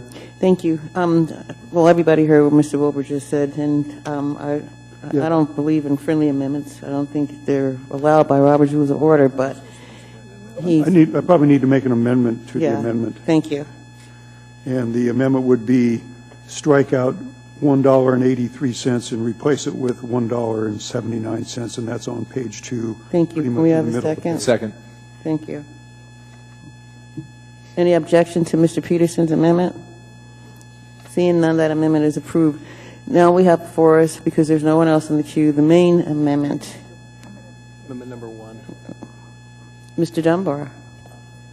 So I just wanted to briefly speak in favor of Mr. Peterson's amendment. I think this came in part out of the experience that both me and Mr. Peterson had during the homeless count, and venturing into some of the parks in our neighborhood, Centennial Park in particular, where we believe these rangers could have a large impact. There's a new park being constructed in East Anchorage, which we're very appreciative of, at the corner of DeBar and Muldoon. It will have, when it's completed, quite a few trails running through it, and we hope that a park ranger will be able to, one of these park and trail rangers will be able to serve that park as well. So I support the amendment. Thank you, Mr. Dunbar. There's no one in the queue. We're voting on Mr. Peterson's amendment. Please vote on the amendment. That amendment failed. We now have before us the main motion. Amendment number 2, ma'am. I'm sorry. Thank you, Mr. Trainee. Mr. Trainee. Madam Chair, I've got amendment number 2. It just basically, if you look at the sheet, adds Lake Otis Crossing study. Where we've got on there, we've got the Camel Creek Trail rehabilitation. If you've been to there, it comes out on 47th. And right across the street is Camel Creek Crossing. And the problem is the bikes come down to 47th that look both ways, and then they try and run across the street between the traffic. We're going to have a kid hit there one of these days. It's the number one priority of the Parks Commission is to get this on the ballot. We've got to, and what we're asking for is just the money to do the study. It's going to probably take millions of dollars to build a crossing over Lake Otis. There's just design money. So, thank you, Madam Chair. Do we have a second for Mr. Trainee's motion? Thank you. Mr. Starr. What's the cost of the study then? Are you saying it's a $750,000 study? No, they're thinking, according to the people I've talked to, it's about $50,000. And we just merged it into here. John Rada asked us to put it in here rather than bring it separately. I get that part of it. I just look for other resources and assets that we have inside the municipality that, can bang out a study like that. I look at our long-range planners. I look at our transportation folks, and it's if it was a $750,000 study and needed to be outsourced for greater depth, that's great. But $50,000 with a long-range transportation planner or somebody inside our planning department, Mr. Trainee, seems to be a better use of of labor that's, we're on a down cycle of development, so maybe we got some excess capacity. We're already asking for $750,000. This is just tucked into there. I'm asking for the full amount, just tucked into there, sir. I just don't want to get hit later and have to explain to the public why we didn't know that danger was there. We didn't take care of it. Sure. I don't have any more comments. Thank you, Mr. Trainee. Thank you, Mr. Starr. Mr. Flynn. Just to clarify, we're not changing the amount of the bond or even that line item. Yeah, We're just adding I get it. another project to the line item. That's all we're doing. So that means $50,000 less for trail rehab. Yeah. All right. Thank you, Mr. Flynn. There's no one else in the queue. Please vote on the proposed amendment. That amendment is approved. Thank you. We are now at the main motion, AO 2016-150, Parks and Recreation Bond. There's no one in the queue. Please vote. That item is approved. Madam Chair? Mr. Trainee. I move to authorize administration to make conforming amendments to the ordinance to reflect any changes required elsewhere in the ordinance based on the amendments to the ordinance. This is at the request of our bond council. Okay, do we have a second? Thank you. Any objections? Seeing none, thank you, Mr. Trainee. Okay, we are now at agenda item number 14L, AO 2016-151, an ordinance. 14I, ma'am. 14I. Gosh, it looks like an L, even with glasses on. Whew. The question of the issuance of not to exceed $1,654,000 of general obligation bonds of the municipality of Anchorage to pay the cost of area-wide public safety and transit improvements and related capital improvements. Public hearing is now open. Anyone wish to be heard? Welcome. Don't tell lies. I'm sorry? There's a disturbance in the force. No, and, welcome. Ron Alleva, A-L-L-E-V-A. When I look at these bond issues or these ordinances, it surprises me you come up with amendments after the public hearing's closed. So the comment, I have to use a Rachel Maddow introduction that I'm trying to save time because you never listen to the public input at the end of the meeting, so I have to interject it here. So if you can follow my trend of thought, we can back up to the landfill. Hopefully their big lawsuit with the gas, but at the regional landfill, is that money going to be used at Merrill Field because you're burning off methane that can go to an eternal flame for the Veterans Memorial, but also run the gas over to the snow dump and melt it. So maybe you could get a rate of return on that fund better than hiding it in the bank. And then when you get to these parks, Bindlestick Park, which is purchasing of my land, that can be an addendum that would serve the benefit of handling the homeless problem. But it sickens me when I ask for security, they're going to get 6 rangers. If I ask for Lance Wilbur over here to address the conditional use in the Brother Francis shelter with the crosswalk, no one does anything, and they just smuck 3 homeless people. And I think Mr. Evans, the last guy to die there, was Evans. And then Happy Nikolai and his Madam friend. Chair, could we have him come back on point? I think it's the bond. Mr. Starr, I understand it. He lost me. Pay attention. No, This is a Rachel Maddow lead-in to this next bond.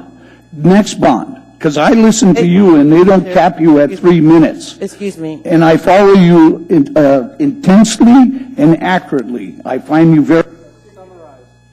Thank you, Mr. Starr. Please continue your testimony. Thank you. He interrupted me. Please continue your testimony. Thank you. Well, on this particular one, public safety, I'm appalled that you have 5,000 calls down to the Brother Francis shelter, and you talk about safety, a $50,000 study at some trail that some kid's going to get smucked when you didn't do your job down there at the shelter on a truck road. So when you do these addendums, and I can't testify or give you your input, Mr. Starr, are you paying attention? I don't think so. You were reading. You will spit out that gum and pay attention. The bottom line here is if we put in addendums, open up the public hearing, because you've changed and gutted the ordinance that you're proposing. And that's why I protest and object to a tax cap or some sort of spending limit, because you changed the rules after the public testimony. What can we do? You're not listening. Did you get that, Mr. Starr? Okay. Are there any questions? No, thank you. Okay, I'm not going to go away. I want my 3 minutes at the end of the meeting, and I want Mr. Flynn to stay. You have 39 more seconds. Okay, I understand that. Okay, thank you. Anyone else wish to be heard? Anyone at all? Hearing and seeing none, public hearing is now closed. What is the wish of the body? Move to approve, Madam Chair. Thank you. Thank you. There's no one in the queue. Please vote.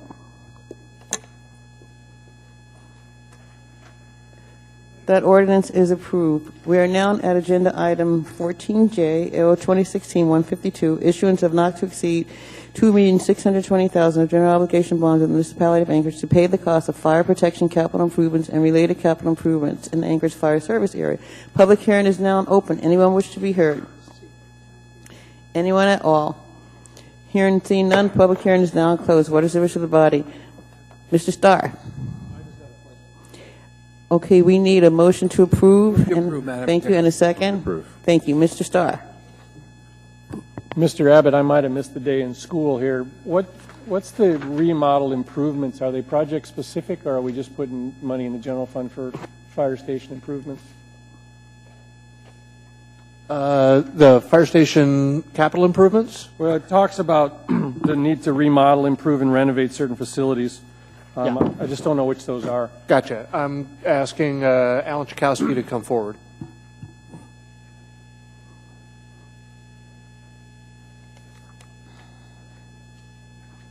Through the chair, Mr. Starr, the primary item is the roof on fire vehicle maintenance needs to be replaced. It's the original roof. It's 35 years old. And which building is that then? Is that the one over Airport Heights one? Or? Yes, sir. It's adjacent to the old Fire 3 and the new training center. Okay. And so you'll get life out of the roof for at least the bond length? We'll get it probably, the new roofs, we're getting anticipated 30 to 35 years out of them. Yes, sir. I see. Thank you. Thank you, Mr. Starr. That's all I had. I have one more question. Okay. Not of you, Al. Thank you. The policy, Mr. Abbott, you're familiar with at the school district was that we would authorize bonding authority up to an amount which sort of prefaced a roof or a fire truck. In our case, if we come in below that, we buy the fire truck, we get the O&M staffing, and we get the roof replaced, and there's money left over, do we authorize that bonding to be spent? Do we have that policy as well? Typically, the assembly, if the bond passes, the assembly will present you with an appropriation document to appropriate the proceeds of the bond. In that document, it will describe what the limitations are on that appropriation. In some cases, and we haven't done it since I've been here, we've appropriated generally, and in some cases we've appropriated to specific projects. But that'll be an item that, for successful bonds, will come back to you in May. Great. Thank you for the answer. Thank you, Mr. Starr. Mr. Croft. To whoever in the administration can answer it, is there any design component to this? I'm trying to figure out whether I have any conflict to declare with my wife's design firm. It wouldn't be the fire engine or the LED. Is the replacement under any design term contracts?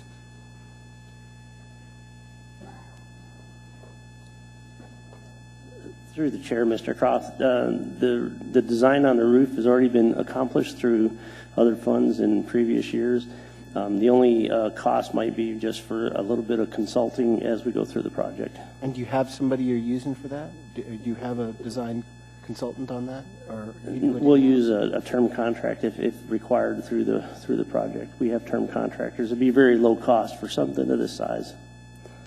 Yeah, my concern is I think my wife is one of the term contractors that the Muni uses, so I guess I don't know whether this is a conflict or not. Do you? They were not the ones that did the design work on this project, sir. Good. Thank you very much. Thank you, Mr. Croft. Mr. Bosque. Thank you, Madam Chair. I'm just admiring. He knows right off the top of his head. Thank you. My question is for the fire chief regarding the engine ambulance status right now. Chief, my question to you is, I've had some conversations with some that are saying their rigs are being backlogged and they're not getting them back because they're waiting for next year's budget to kick in before certain pieces of apparatus are fixed. Can you explain to me what the backlog's looking like with you guys and your budget? And Sure. Through the chair, we actually do not have a backlog. We have, excuse me, we do have 3 new engines that are being delivered. One was delayed, so we had to do a separate inspection on that.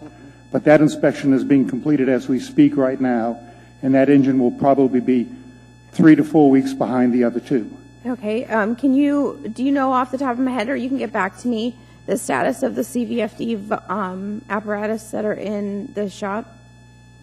Because those specifically are the ones that I was told they've been there for quite a long time, and they were told that basically you have to wait till 2017 because we don't have the budget to fix them. No, that's not true. The ambulance, of course, was delivered last month, and the rescue apparatus is actually in the shop being painted. Not our shop, but in a commercial shop being painted. Thank you. I knew you'd know the answer. Thank you. Thank you, Mr. Dombrowski. There is no one else in the queue. Please vote on AO 2016-152. Okay. Thank you. That ordinance is approved. We are now at agenda item number 14K, AO 2016-153. Question of the issuance of not to exceed $1.4 million of general obligation bonds of the municipality of Anchorage to pay the cost of public safety facilities and related capital improvements in the Anchorage Metropolitan Police Service area. Public hearing is now open. Anyone wish to be heard? Anyone at all? Hearing and seeing none, public hearing is now closed. What is the wish of the body? Thank you. Mr. Dombrowski. Thank you, Madam Chair. I would just like a refresher on what we're doing in the investigation interview room for improvements. The other 2 I remember. I don't remember this one.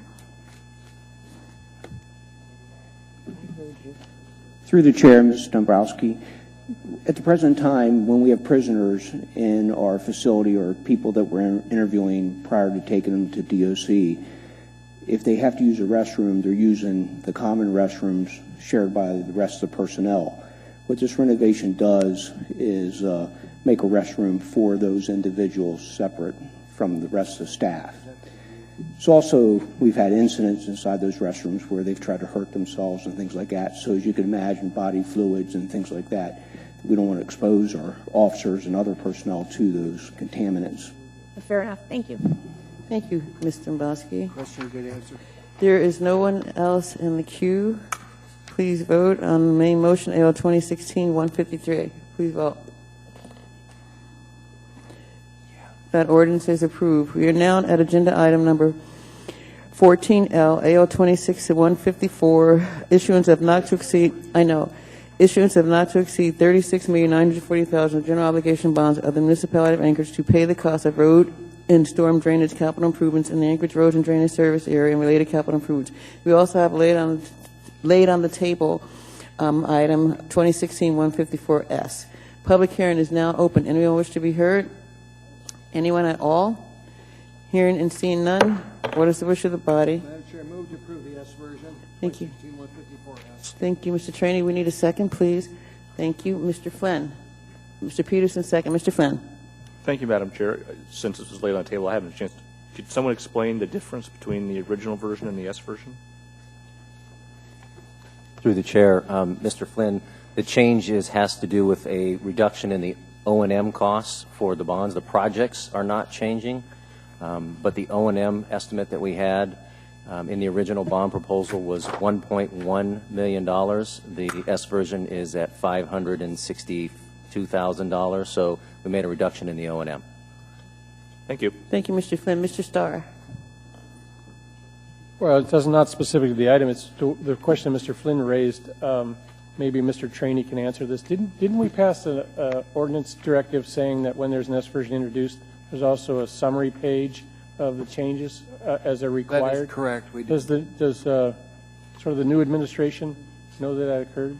'Cause I don't see it in here. There's an AM attached to the substitute version. Yeah, I don't know if it, Oh, it doesn't summarize it like I thought we directed them to. Do you know, Mr. Falsey, do you know what I'm talking about? Through the chair, yes, I do. The code does require that substitute versions be submitted with memorandum that explains the salient changes. We have tried to follow that policy. I don't know in this specific instance if it was. Okay. Well, I'm fine with it, that you guys could just generally adhere to it, especially the late on the table items. We've got to cut to it up here. Otherwise, Mr. Oliva will yell at us because we didn't do diligence. So just word of advice, just to help the guys. Thank you. thank you for that, Mr. Starr. We are now at the main motion, 2016-154, the substitute version. Please vote. That ordinance is approved. We are now, Madam Chair. Mr. Trainee. I move to authorize administration to make conforming amendments to the ordinance to reflect any changes required elsewhere in the ordinance based on amendments to the ordinance at this request of bond counsel. Thank you. May we have a second, please?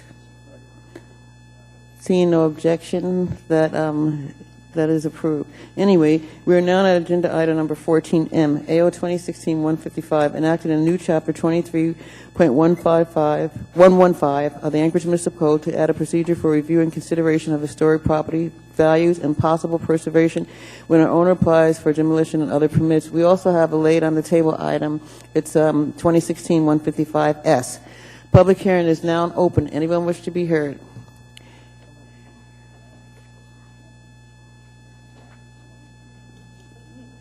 Good evening. Hi, I'm Karen Walker, W-A-L-K-E-R. I'm in the Assembly District for Mr. Flynn and in the Community Council area for Ms. Gray Jackson and Mr. Trainee. So I care very much about these historic properties. I want them saved. I'm also a tour guide. I'd like to have them saved so that I can show them to our tourists. And the people need to be able to review these properties before they are torn down, and I would appreciate you adding that in there. Thank you. Thank you. Anyone else wish to be heard? Good evening. Madam Chair, members of the Assembly, are we covering both 155 and 155S together? Well, to start with, you're all invited, as well as the public, to the Solstice Party tomorrow night, 5 to 8, Cuddy Family Park at the Skating Oval. We'll have skating, we'll have hot chocolate, free sleigh rides, fat tire bikes this year for people to try out. So please come over and enjoy it. On 155S, I'm impressed that the Municipal Attorney's Office got an S version out that has some changes in it between last week and tonight. However, there's still 3 areas that I'd like to ask questions about or bring up and comment on. The first off has to do with noticing the owners of property.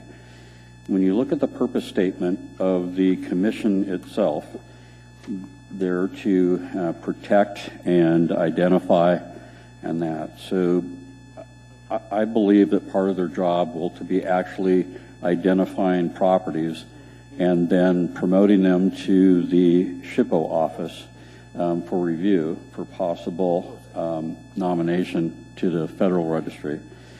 And I would think that since it is a fairly limited list, that there should actually be, if the city or any of its acting agents, including the commission, process or nominate a property to go onto the registry, that the property owner should be noticed that that in fact is occurring.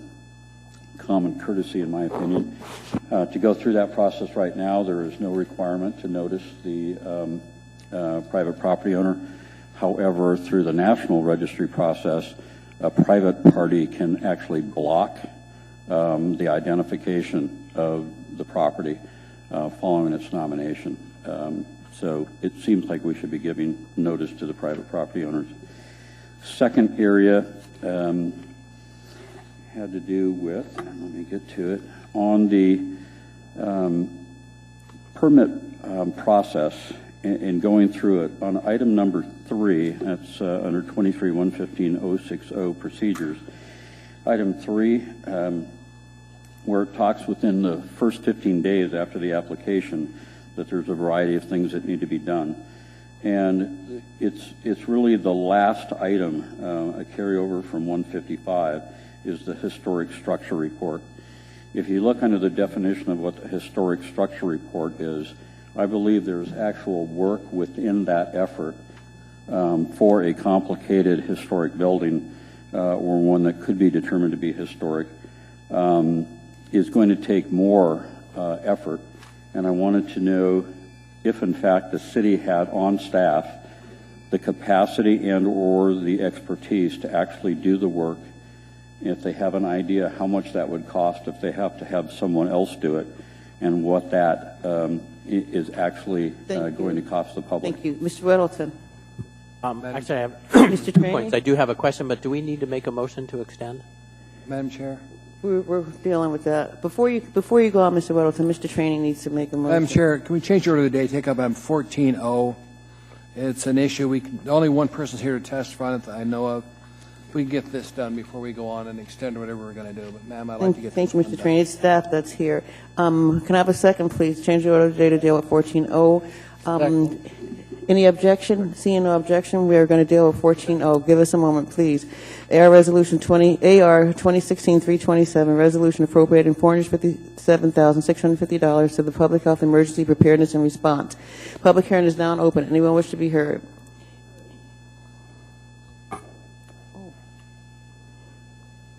Good evening, sir. Hi, good evening. My name is James Joseph Johnson. Been in Alaska for about 8 years, but I would say that one of my main concerns would be about the Anchorage just taking care of its people. Therefore, some of these historical things can be put aside or buried because taking care of your people is a little more important than historical things. We're on a different item right now. Yeah. Could you just stand by for a moment, please? I will. Thank you very much. Thank you, sir. Public hearing is open on AO 2016-327. Anyone wish to be heard?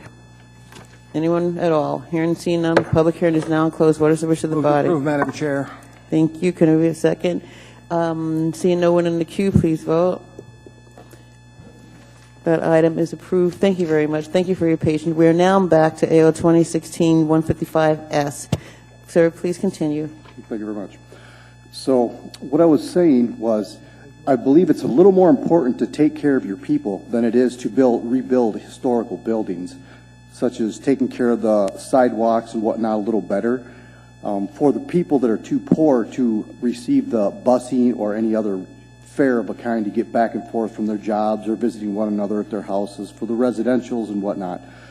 As of the homelessness and whatnot, that's another issue, but that's my concern. Thank you. Thank you, Thank sir. you, sir. Mr. Weddleton? I actually wanted to get back to Mr. Potter, if that's possible. Certainly. Mr. Potter, please come to the podium. Thank you, and I hope You're welcome. you asked me a really good question because I have one more item. I will not His open 3 the door minutes already wide for you, expired. Mr. Potter. I just was not quite clear. I couldn't find what you were referring to on your previous comment. Do you have a page number on the? Yeah, on the, it is page 8 of 12. And you're on the S version? And on the S version, and that is about halfway down the page, item 3A3.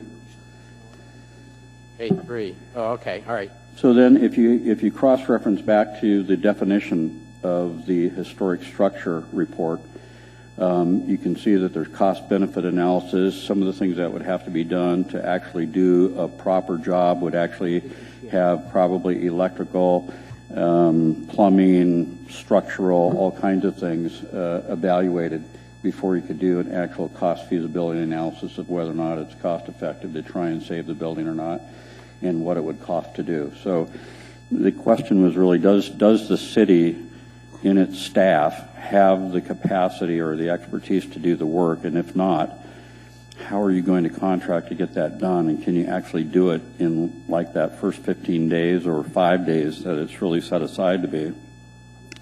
And or did you ever ask yourselves, what is the cost of a Madam typical... Chair. Excuse me. Sorry for the interruption, but we have to vote to extend the Madam meeting. Chair, move to extend for 5 minutes. Second. This meeting. To 11:05? 11:05, ma'am. Okay. There's a second. Any objections to extend it to 11:05? Well, let's put it on the board. Please Can we go vote. 10?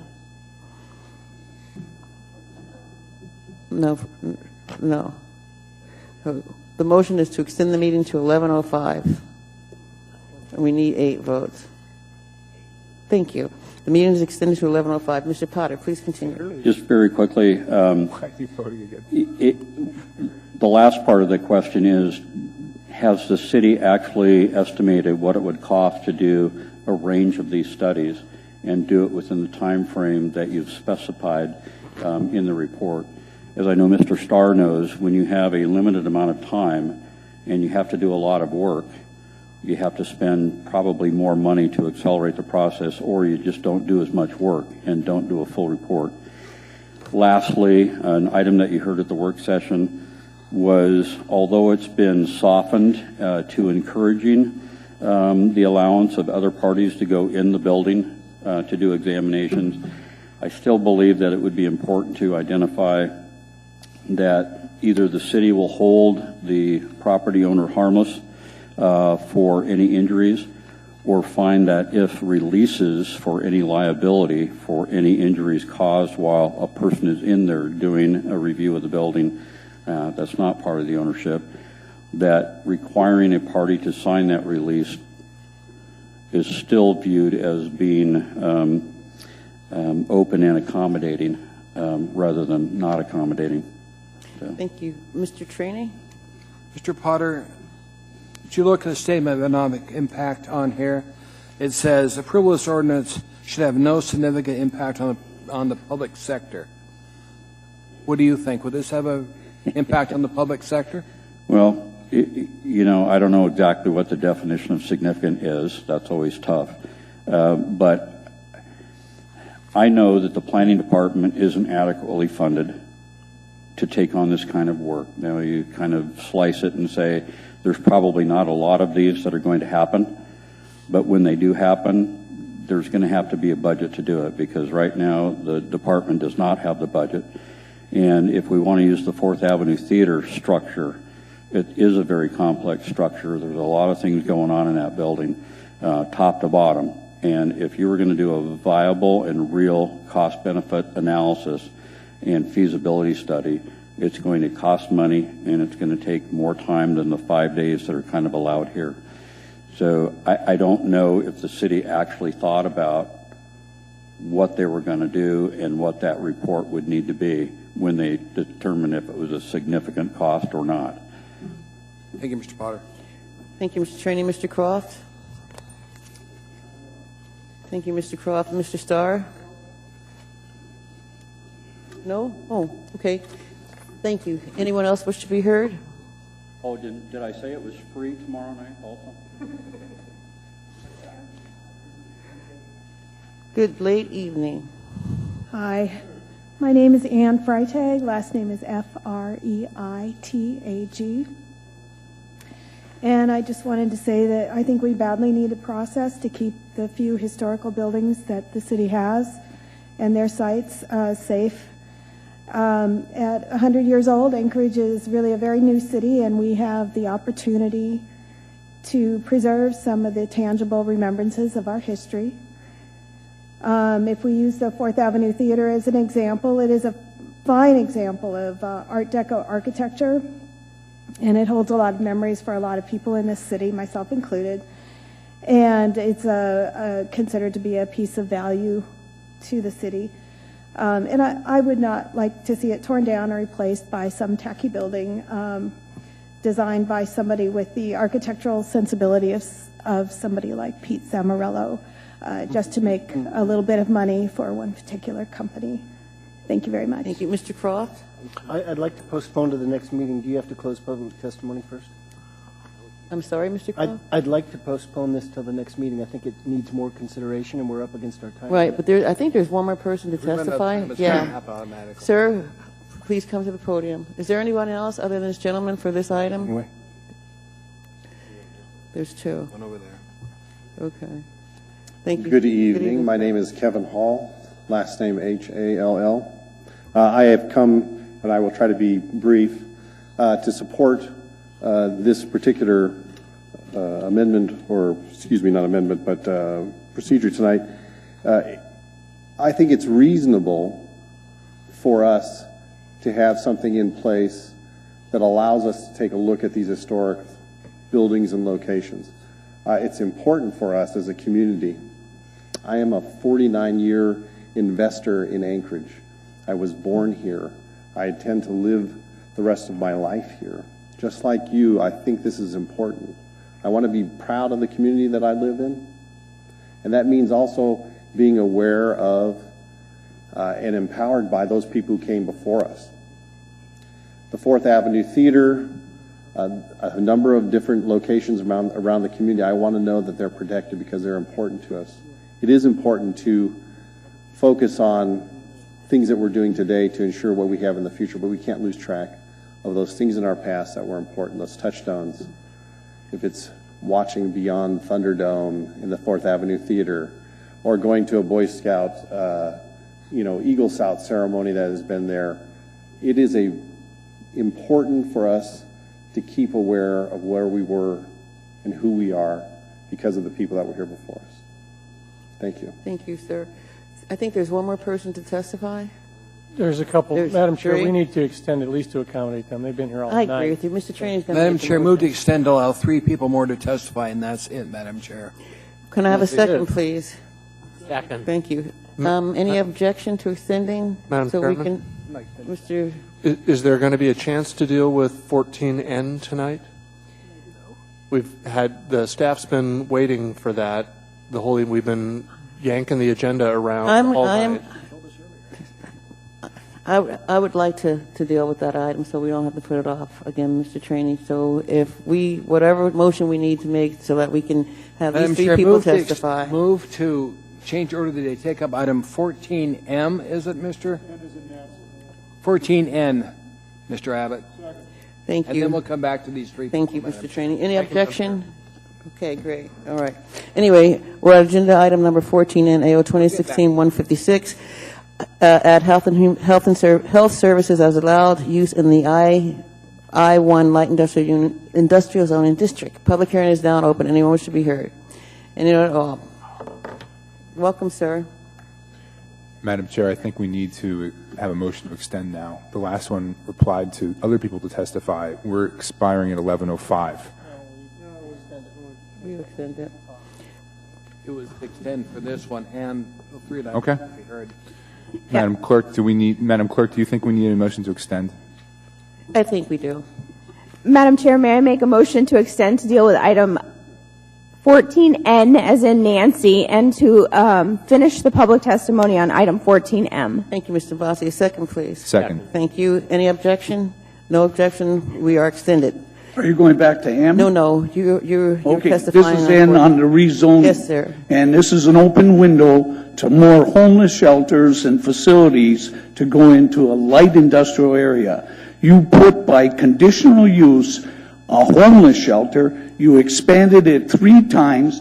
Mr. Wilbur, Mr. Starr required 3 things: understanding the negative impact and mitigating it, never happened.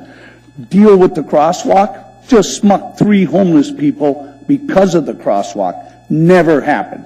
The garbage, 138 tons, picked up by Parks and Rec, 27 tons by this neighbor, paid for by himself, and paid the workers to pick it up. No. Don't you be opening up windows until you resolve the mistakes you made in bringing down conditional uses in a heavy industrial area. This is a light industrial area. Melinda Freeman said, oh, I'd have a homeless shelter next to me, but I'm in a residential area. Well, go ahead and do that. Put it in her backyard, because this is a dangerous amendment to Title 21, to changing the zoning, and those social services are going to run us to death, and you watch the property values. They're going to go down, just like near the John Thomas building. No, this is a no, don't do it. It's a badly written, bad recommendation in a light industrial area.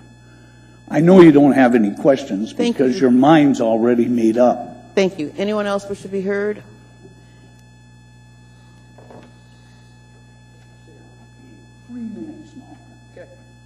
How about 2 minutes? Madam Chair, members of the Assembly, the intent of this original ordinance modification, I was not involved in it. However, I do have a client who ran into the problem of having a professional office building in the I-1 district. When Title 21 was put into place and made effective, all of a sudden what he could have done, including a dentist's office, could not be done. In that location, it was an appropriate thing to do.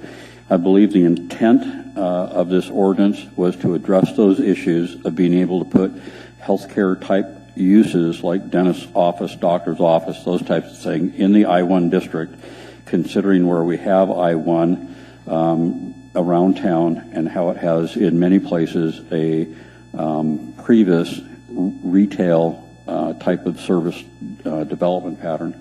So I think that was the intent, and I never heard anybody from any of the social service agencies talking about what a windfall this would be to place facilities in the I-1 district. So with that, thank you. Thank you. Anyone else wish to be heard? Anyone at all? Hearing and seeing none. Public hearing is now closed. What is the wish of the body? Approve. Mr. Starr. Thank you, Mr. Dunbar. Mr. Weddleton. I had a question. I didn't thank you, Mr. come out of the You queue were a up. little bit. Okay. To the point Mr. Oliva raises, can someone define that? I thought we had a social service definition more descriptive to what Mr. Oliva was talking about. Or can you give me the definition of what a healthcare facility will provide? Through the chair to Assemblyman Starr, health services in this case is rather narrowly defined. It's outpatient services. It does not include homeless shelters. It does not include any of the community service uses that Mr. Oliva referred to. We have that under social service facility or some other facility? Those are under other community services, but there are two health-related. One, the health services is outpatient services. The medical services relate to hospital services. Fair enough. Thank you for your answer. Thank you, Mr. Starr. There is no one else in the queue. Mr. Weddleton. Well, maybe, I just want to urge support for this. You know, we dealt with something recently with rezone near the Huffman Town Center where they'd run into a problem where it was I-1 and they found out after putting in several medical offices in there that they weren't allowed to. And this really just recognizes the reality. A lot of our town centers have some I-1. We've got medical facilities in there. So this really cleans up what I think most people expect they should be able to do. Thank you. Thank you. There's no one else in the queue. Please vote. That item is approved. We are now back to the public hearing on AO 2016-155. Anyone else wish to be heard? Thank you.